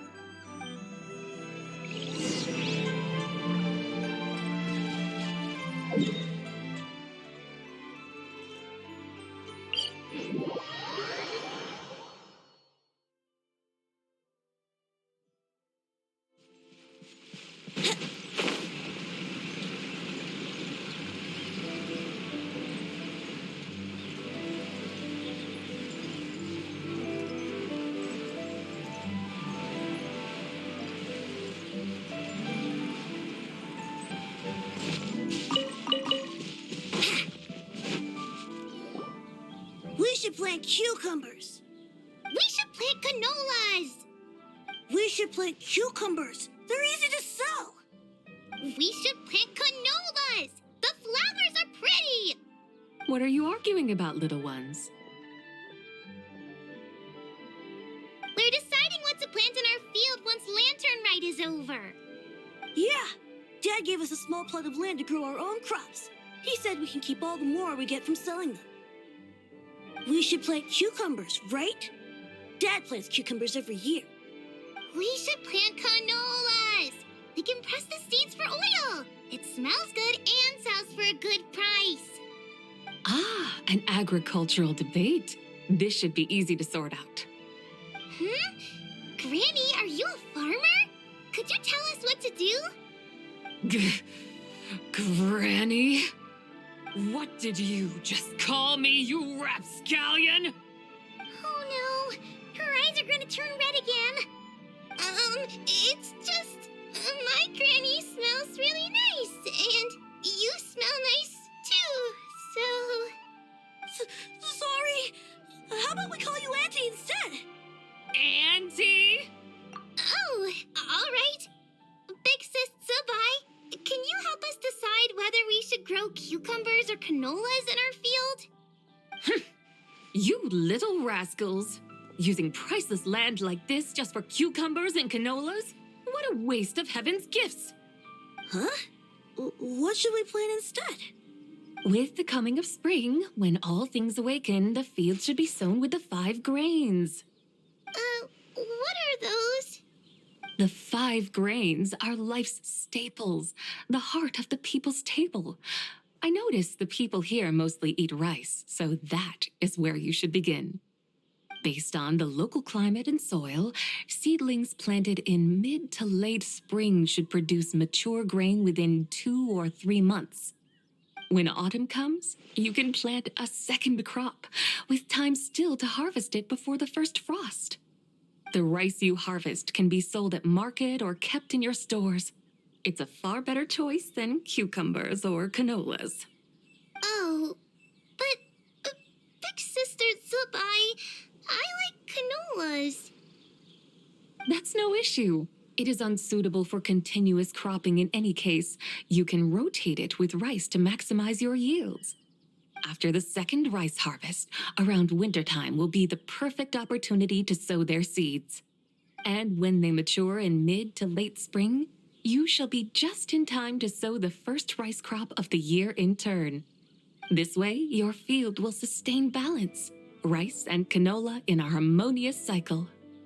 Wow, that means we'll have crops to harvest all year round. Wait a minute!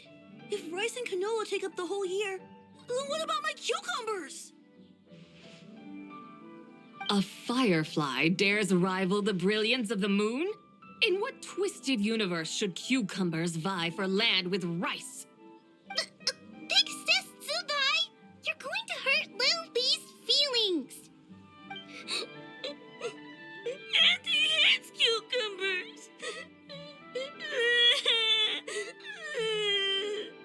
Stop crying this instant! I meant that cucumbers are simple enough to grow. There's no need to devote a whole field to them. Just find an empty corner of your yard, scatter some cucumber seeds in the earth, and before you know it, you'll have a thriving patch of vines. Cucumbers delight in sunlight and moisture, but they suffer in cold weather. If you wish to plant them this early in the year, you should make sure they're protected from frost. Wow. Is it really that simple? Let's hurry home and get started right away! Are you really in that much of a rush? Well, thanks, Big Sis Zibai, who's fierce but really good at farming. We gotta go! Thanks, Big Sis Zibai! See you around! Paimon never imagined you'd know so much about farming. What's so strange about that? The people of Longon called me the god of soil and grain. Are the fields not made of soil? Is rice not one of the 5 grains? Huh, that's true. So, if the god of soil and grain is a farming god, that means the White Horse Adeptus must be a farming adeptus, right?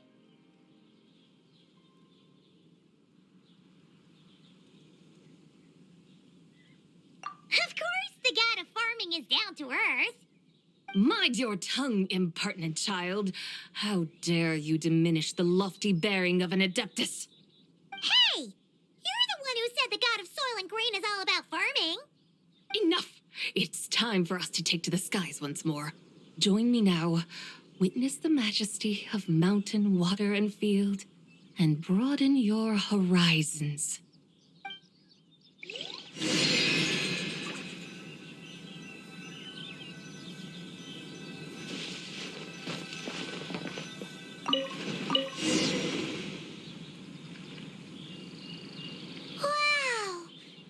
terraces look so pretty from up here.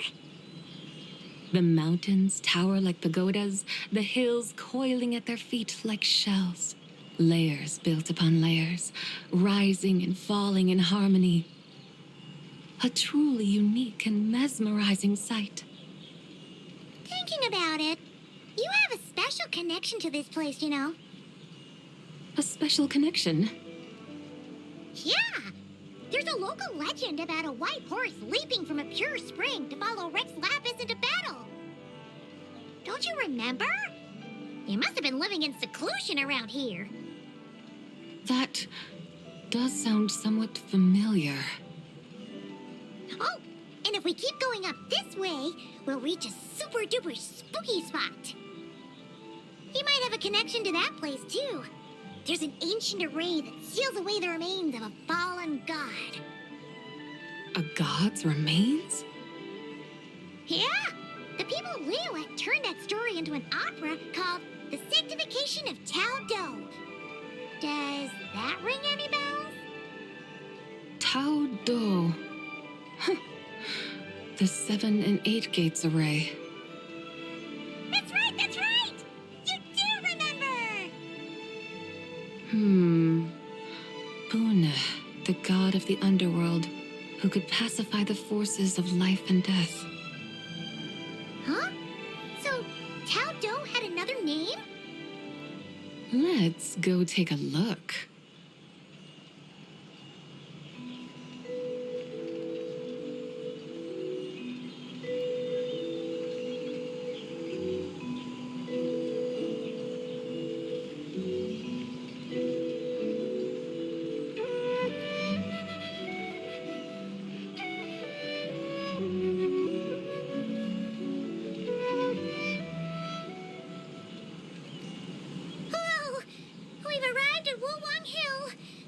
The atmosphere just turned spooky.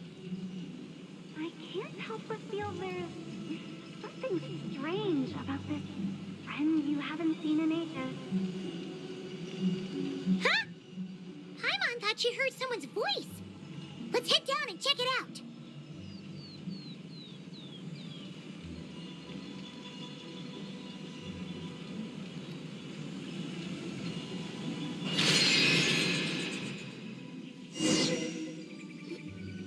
I can't help but feel there's something strange about this friend you haven't seen in ages. Strange? Whatever do you mean? Her strangeness defies description. This Miss Zibai is a full-blown enigma, don't you think? I'm afraid I have no idea what you're talking about. Aren't you worried about sending her all the way to Yilong Wharf on her own to buy tea? What if she gets lost? Where there are people, there are paths. Now I'm the one with no clue what you're saying. She can ask for directions. And then what? She will meet strangers in unfamiliar lands, build friendships, part ways. Hers will be a long journey indeed. The further the journey, the more footprints one leaves behind. The deeper those footprints, the harder it is for time to erase them. Ah, so you want her to make new friends? I see. But from what you say, it sounds as though she's not from Liyue. I believe she was not, but perhaps she will be. You're sounding stranger by the second. Huh. Oh, over there. Oh, look who's here. Hu Tao! Zhongli! What are you doing here? Traveler, Paimon, fancy meeting in a place like this. Oh my, and Miss Zibai too. Sounds like fate to me. We were taking Zibai to buy some tea from Yilong Wharf. Zhongli sent her there, though she didn't even know the way, and... Oh, drat! We forgot the tea! Oh, Paimon knew we were forgetting something.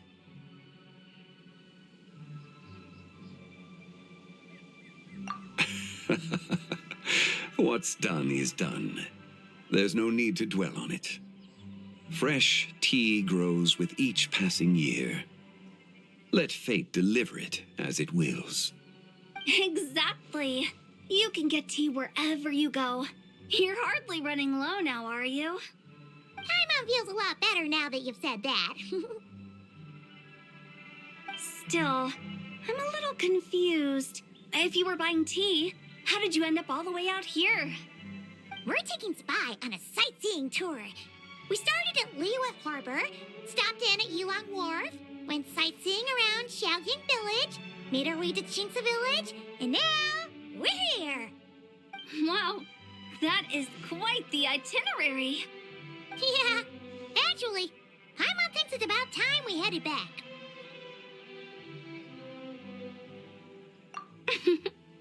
I'm here to pay my respects to my ancestors.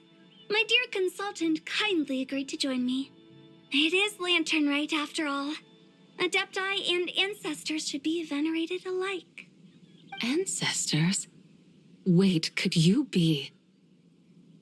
Are you heir to the Wu Wong kid? Or perhaps the lone butterfly of the Crimson Flame? Whoa, have you got all your memories back? Huh? Miss Zibai, you know about the Wangsheng funeral parlor and the 8 adepts? I happened to hear a storyteller expound on the sanctification of Tao Do. Lots of people know that story, sure, but very few can discern my family lineage from just a glance. Well, Zhongli, your friend here really is quite something. Unfortunately, there's no time to dally right now. We have a hill to climb. Perhaps once today is done, we can find time to chat over tea, recite poetry, and admire the moon? That would be wonderful, Director Hu. Oh, and before we go, you've been traipsing around all day. I suggest you stop off at the Wangshu Inn on your way back for a good night's rest. Wouldn't do to exhaust yourselves,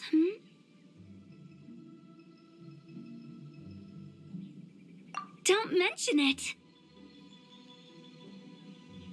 All right, we'll take our leave now. See you later. Hotel's so thoughtful. Why don't we follow her advice and stay at the Wangshu Inn tonight? Zibai, you can see the whole of Dihua Marsh from up there. The view's amazing. Plus, you can sample Smiley Yin Xiao's cooking. Wang Shu, an intriguing name. It couldn't hurt to check it out. Awesome! Let's go!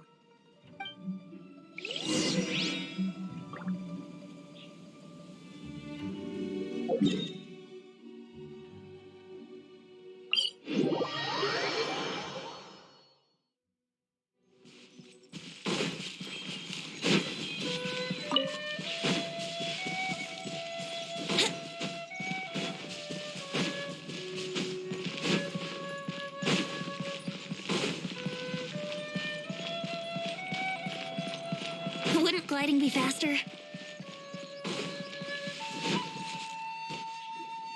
Is that towering structure Wangshu Inn? Sure is. We can take the lift up from over there. Always walking the path long trodden. Does retracing others' footsteps not tire you? Come on, get in. We'll fly to the top.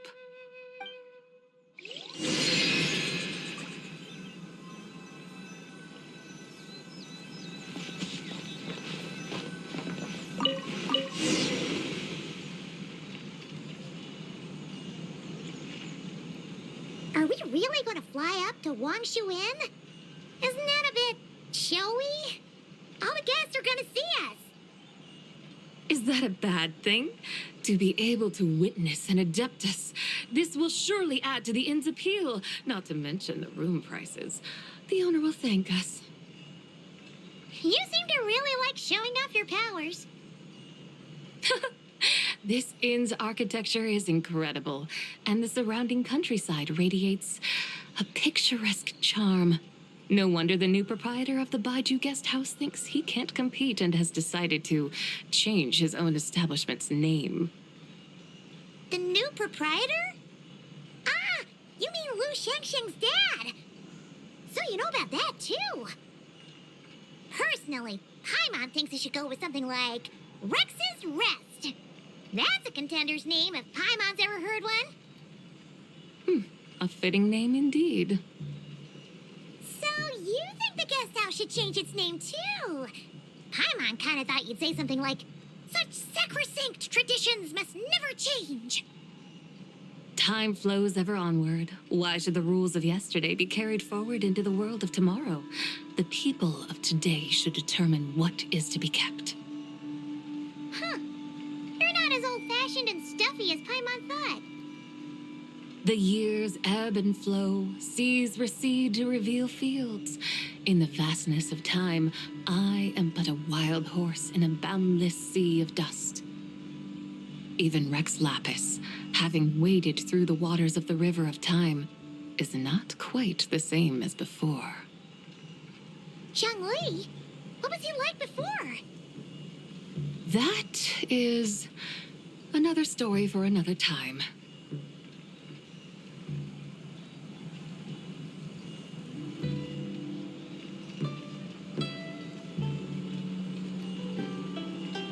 We have arrived.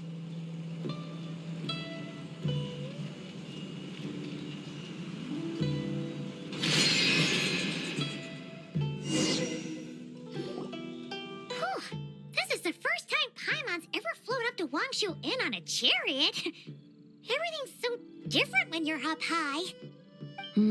Wangshu. Like moon lanterns and Xiao lanterns. Might it all be a coincidence? What's a coincidence? Do you not know what Wangshu means? Not bad. You're clearly much sharper than your diminutive companion. Wangshu can refer to the moon, but its original meaning is actually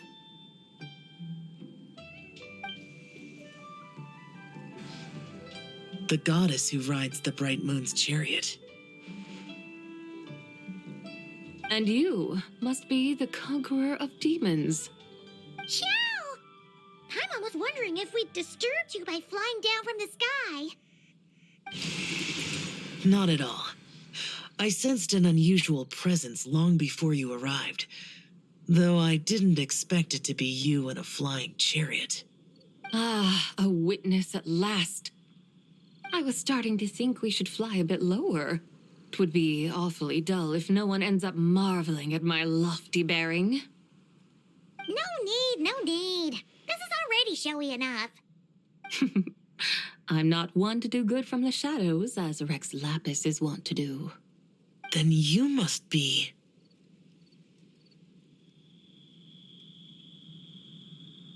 Nay, I'm only cosplaying as the White Horse Adeptus, in truth. Cosplaying? What's that? Ugh, ignore her nonsense. She's a genuine article. The one and only, completely authentic White Horse Adeptus. It's just... Xiao, did Zhongli say anything about her being a teensy bit... not quite right? Mental instability, perhaps? Did Zhongli tell you that? No, this is my own speculation. Well, you pretty much hit the nail on the head. It's like her brain's filled with a bunch of slimes right now. All gloopy and messy. There's a hot-tempered pyro slime, a math-obsessed hydro slime, and a mischievous little animal slime. But don't tell her Paimon said that, or she'll come and tell us all off. You white-haired rascal! Do you think I can't hear you? Uh-oh! We're in for it now! White Horse Adeptus. You must be weary from your journey. Why not take a rest? Oh, yes! You must be hungry, right, Zibai? How about we get some food? Oh, the chef here is incredible!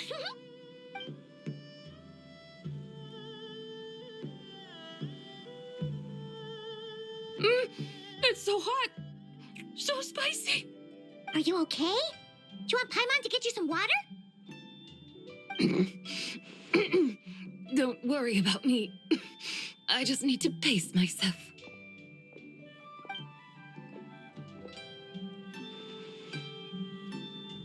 So, regarding your friend and her condition, does even the Lord of Geo have no solution?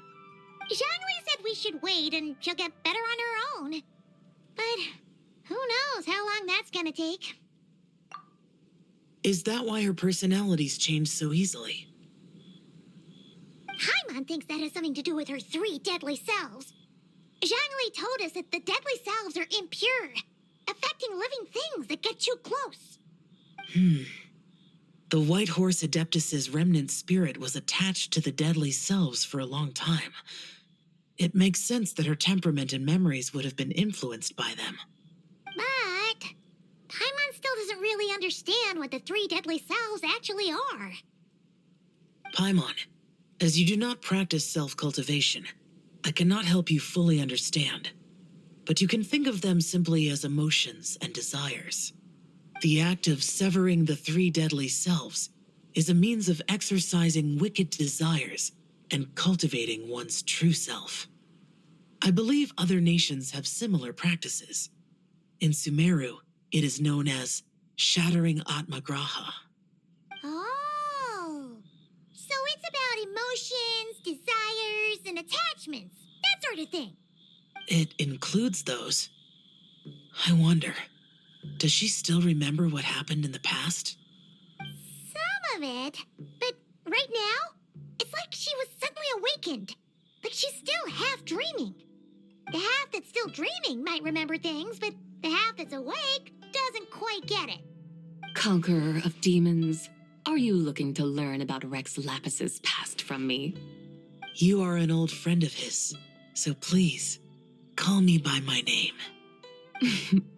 But Conqueror of Demons sounds so much more imposing.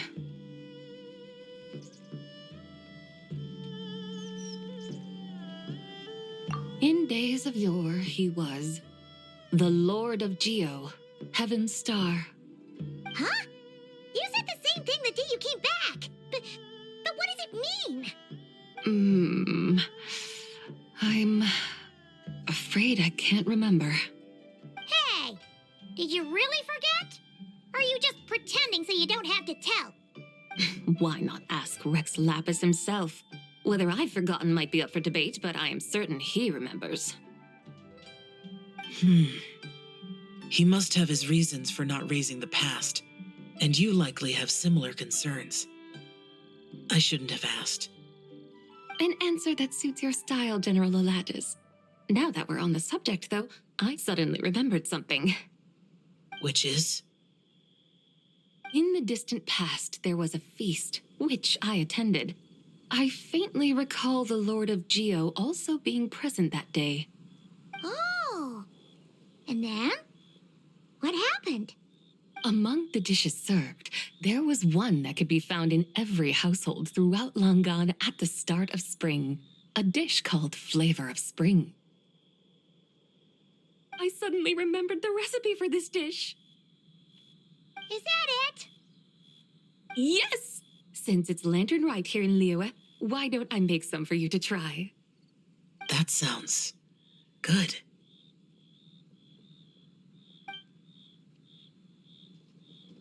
Wow! It might not have been the story Paimon was hoping for, but this looks delicious! The spring breeze stirs. Now is the perfect time to savor this dish. My dutiful guides have gone to great trouble to show me around Liyue.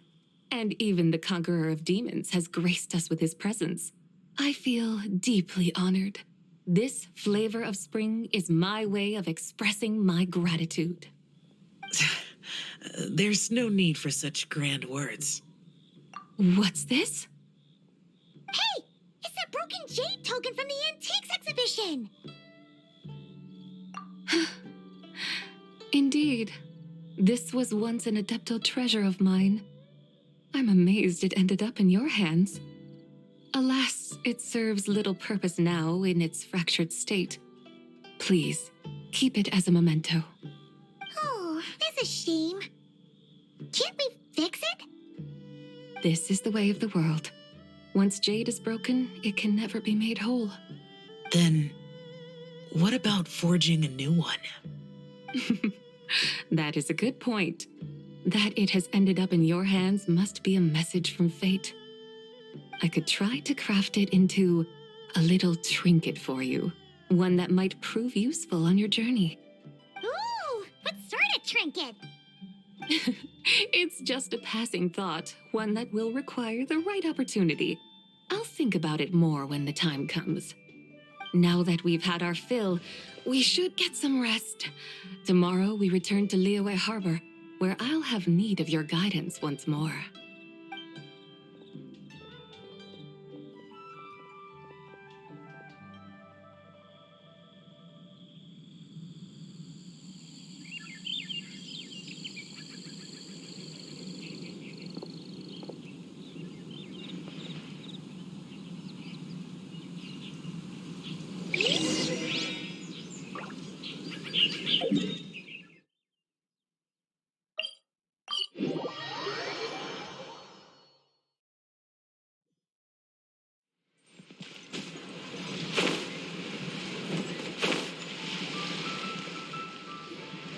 Chi-Chi, the Lantern Rite is almost over. Do you remember how to make a Xiao lantern? Morning, split bamboo, traveler. And get silk, make Paimon. You've got it all mixed up again. They're here again. Yow! Looking good in that new outfit, huh? Hey, it's Paimon! Dr. Baiju gave this to me as a gift. How does it suit me?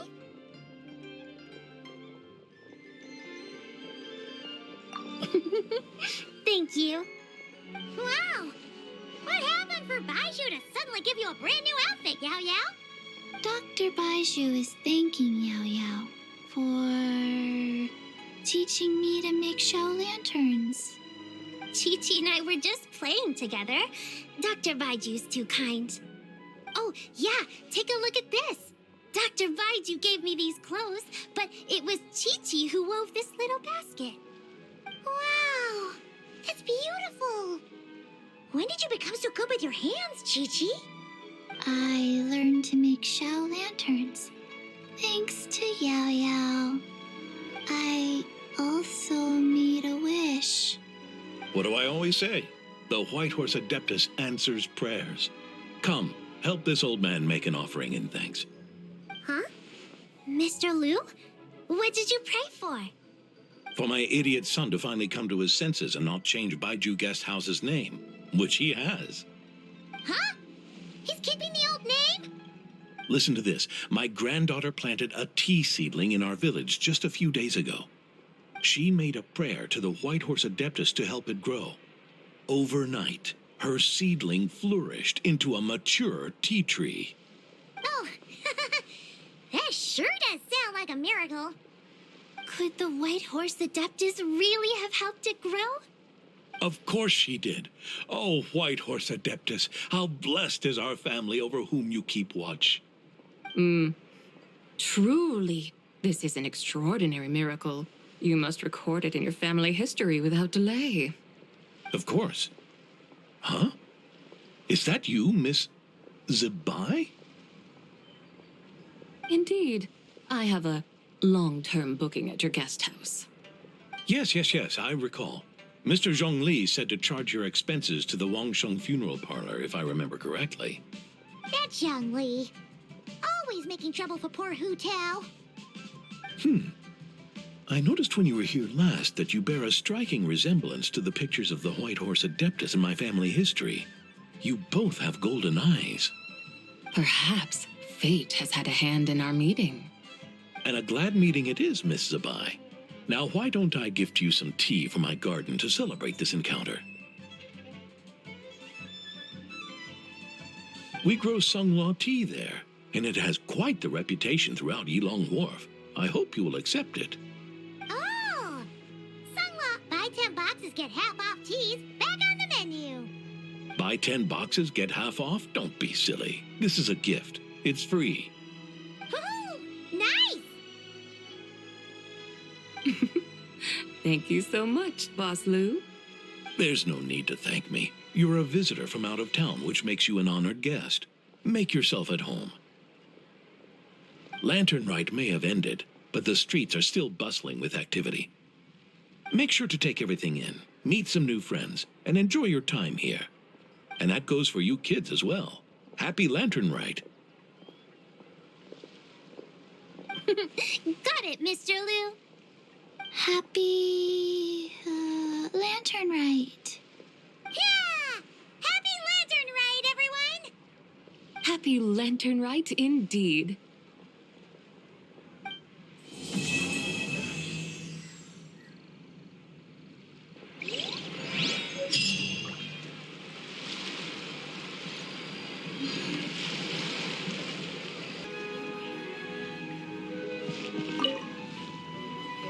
Whoa.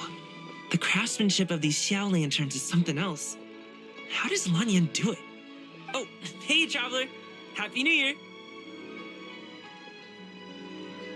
Yup. Took me ages, but this one's turning out pretty decent. I'm gonna paint Manzai on it, too. Oh, and I gotta make one for Pops. Whew, that should do it. All that's left is sending it off to the sky.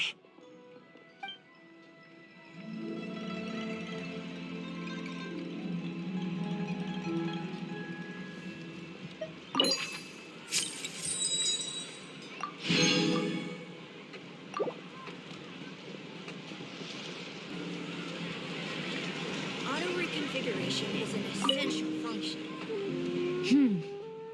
To encounter you here amidst Liyue's celebrations is unsurprising. Happy Lantern Rite. Indeed, I submitted the request to Miss Pingxi. Evidently, you are the professional photographer she mentioned. Very well. I trust you will take excellent photographs. Let us begin. In that case, please advise me on an appropriate pose while we prepare.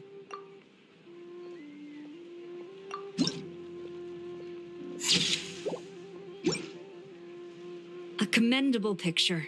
A perfect memento for the occasion. My thanks. I will treat it as one of my personal effects and take care of it accordingly. Thank you. Happy Lantern Rite to you as well. But if I may ask, does the Millilith always maintain such strict vigilance during Lantern Rite? To maintain such strict discipline even amidst the festivities, I'm impressed.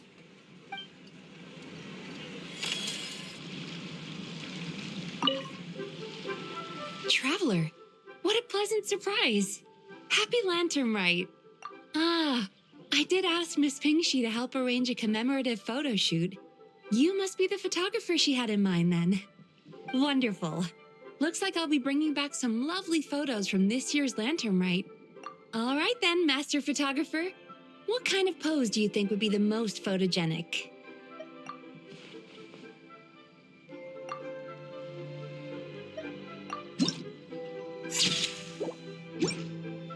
Oh, what a lovely picture. Thank you. I'll keep it safe.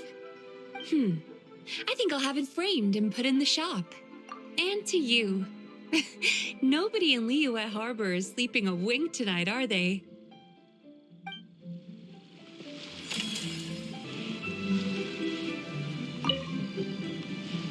Another one finished. And the paint's all dry. Oh, happy holidays! Are you here for a Xiao lantern too? Yep. You know how Miss Pingxi made a customizable lantern frame? Well, lots of people bought them to tinker with. Oh, Gaoming got one too. I offered to help, but he was adamant about doing it himself. Some of my neighbors had an idea about what to make, but didn't know how to execute their vision, so they came to me for some hands-on help. And after weaving them for everyone else, I made one for myself too. Now it's just time to release it. What wish should I write?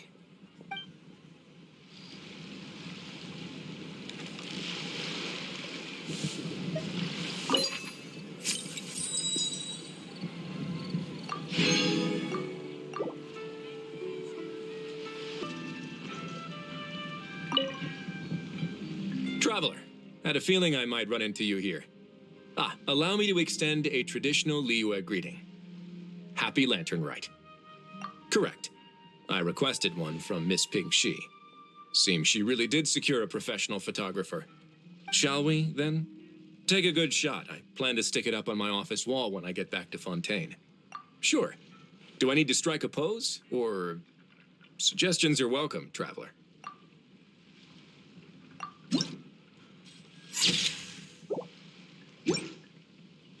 Let's see. Not bad. Pretty standard shot. If you look at it from the neck up, it could even pass for a mugshot. I'll be keeping this. Really appreciate the help. Oh, and to you too. I'll still need to buy some gifts later. Other than tea. Bang! Wow. And with that, If you make a lantern like this and release it, will the wish really come true? Oh, you're in Liyue too? Happy Lantern Rite. Yeah, my advisor sent me. She said participating in folk festivals might help spark some inspiration for my research. But I work on star charts. I'm still not sure what that has to do with holidays like this. But she had already bought me a ticket and escorted me onto the boat before I even had a chance to ask. As soon as I got off the boat, a lady stopped and offered me a free Xiao lantern frame. She said releasing one would bring good luck for the entire year. I'm not sure I need a whole year of luck, but a little bit when it's time to submit my thesis wouldn't hurt. So I followed her instructions and made one. Thanks. I should release the lantern now, right? Oh, I need to write my wish on it first.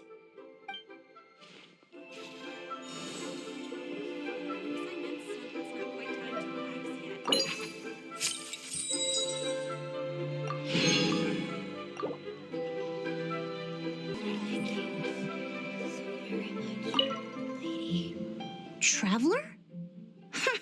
Happy holidays! It's been some time since we last spoke. Huh, you could say that. I had already planned to come to Liyue to research floral essences, so when I heard there was a merchant ship heading here, I decided to join them. I had no idea I'd arrive just in time for Lantern Rite. In deference to the season, I've decided to put all work aside and simply enjoy myself. I even asked a young lady to teach me to craft Xiao lanterns. In fact, I was just about to release it. Thank you. She told me it's tradition to write down a wish before releasing it. Still, I'm not quite sure what to write.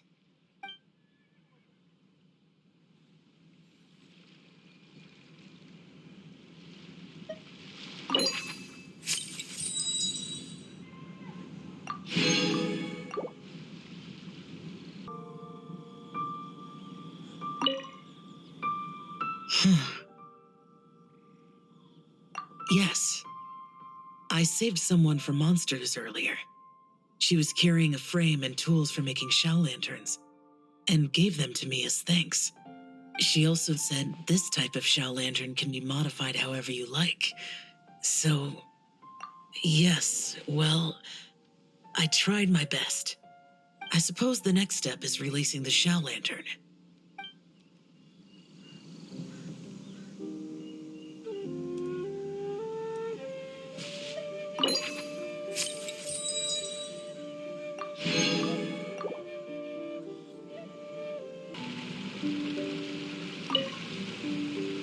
Happy holidays, traveler.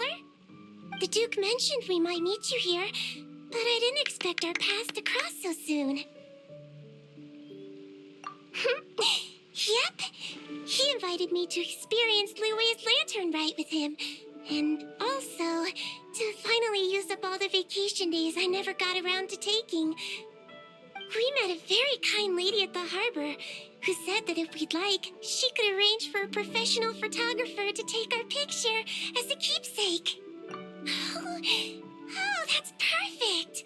Oh, I'm sure you'll take a really good photo. And then I'll be able to show it to Monsieur Nervulet later. Sure. Well then, as the professional photographer, what pose would you recommend?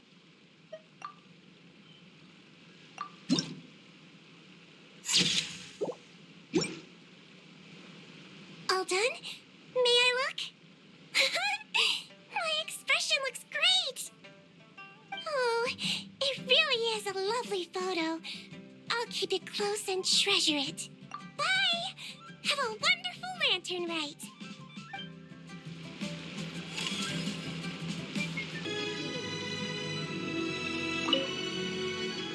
Hey, psst, over here, over here! Oh, I knew you wouldn't miss Lantern Rite. I was wondering when I'd bump into you. No. I can't be working at every Lantern right now, can I? I really am here on vacation this time. Yup. Miss Pingshi said she'd find a professional photographer to take a good portrait photo. Hey, wait a sec. Don't tell me... Oh, it really is you.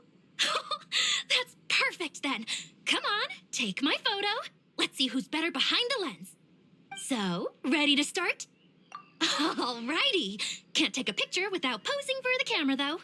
Any suggestions, Traveler?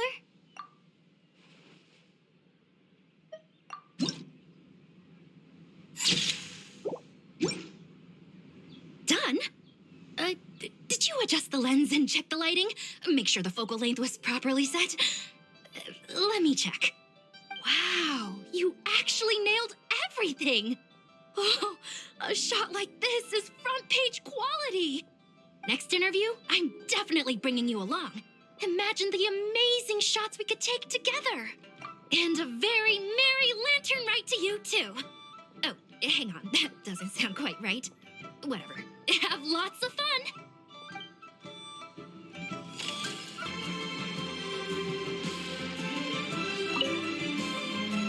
Oh, this is what I get for being impulsive.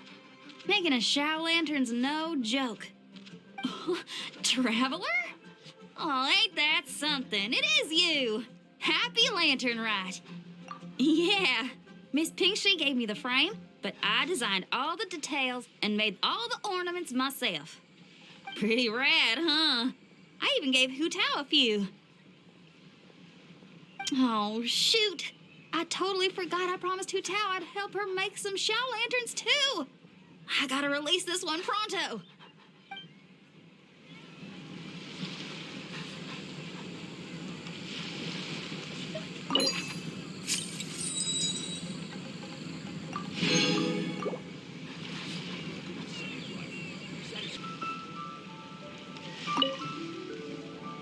Liyue's got so much delicious food.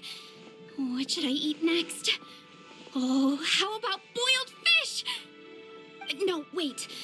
I need to take a picture for everyone back at the tribe first. Traveler? Oh, wow. So you're the pro photographer that lady was talking about? That's fantastic. You're so talented. Of course you're good with a camera, too. Sure. I want to strike a cool pose. But what if it looks weird in the picture? Any advice?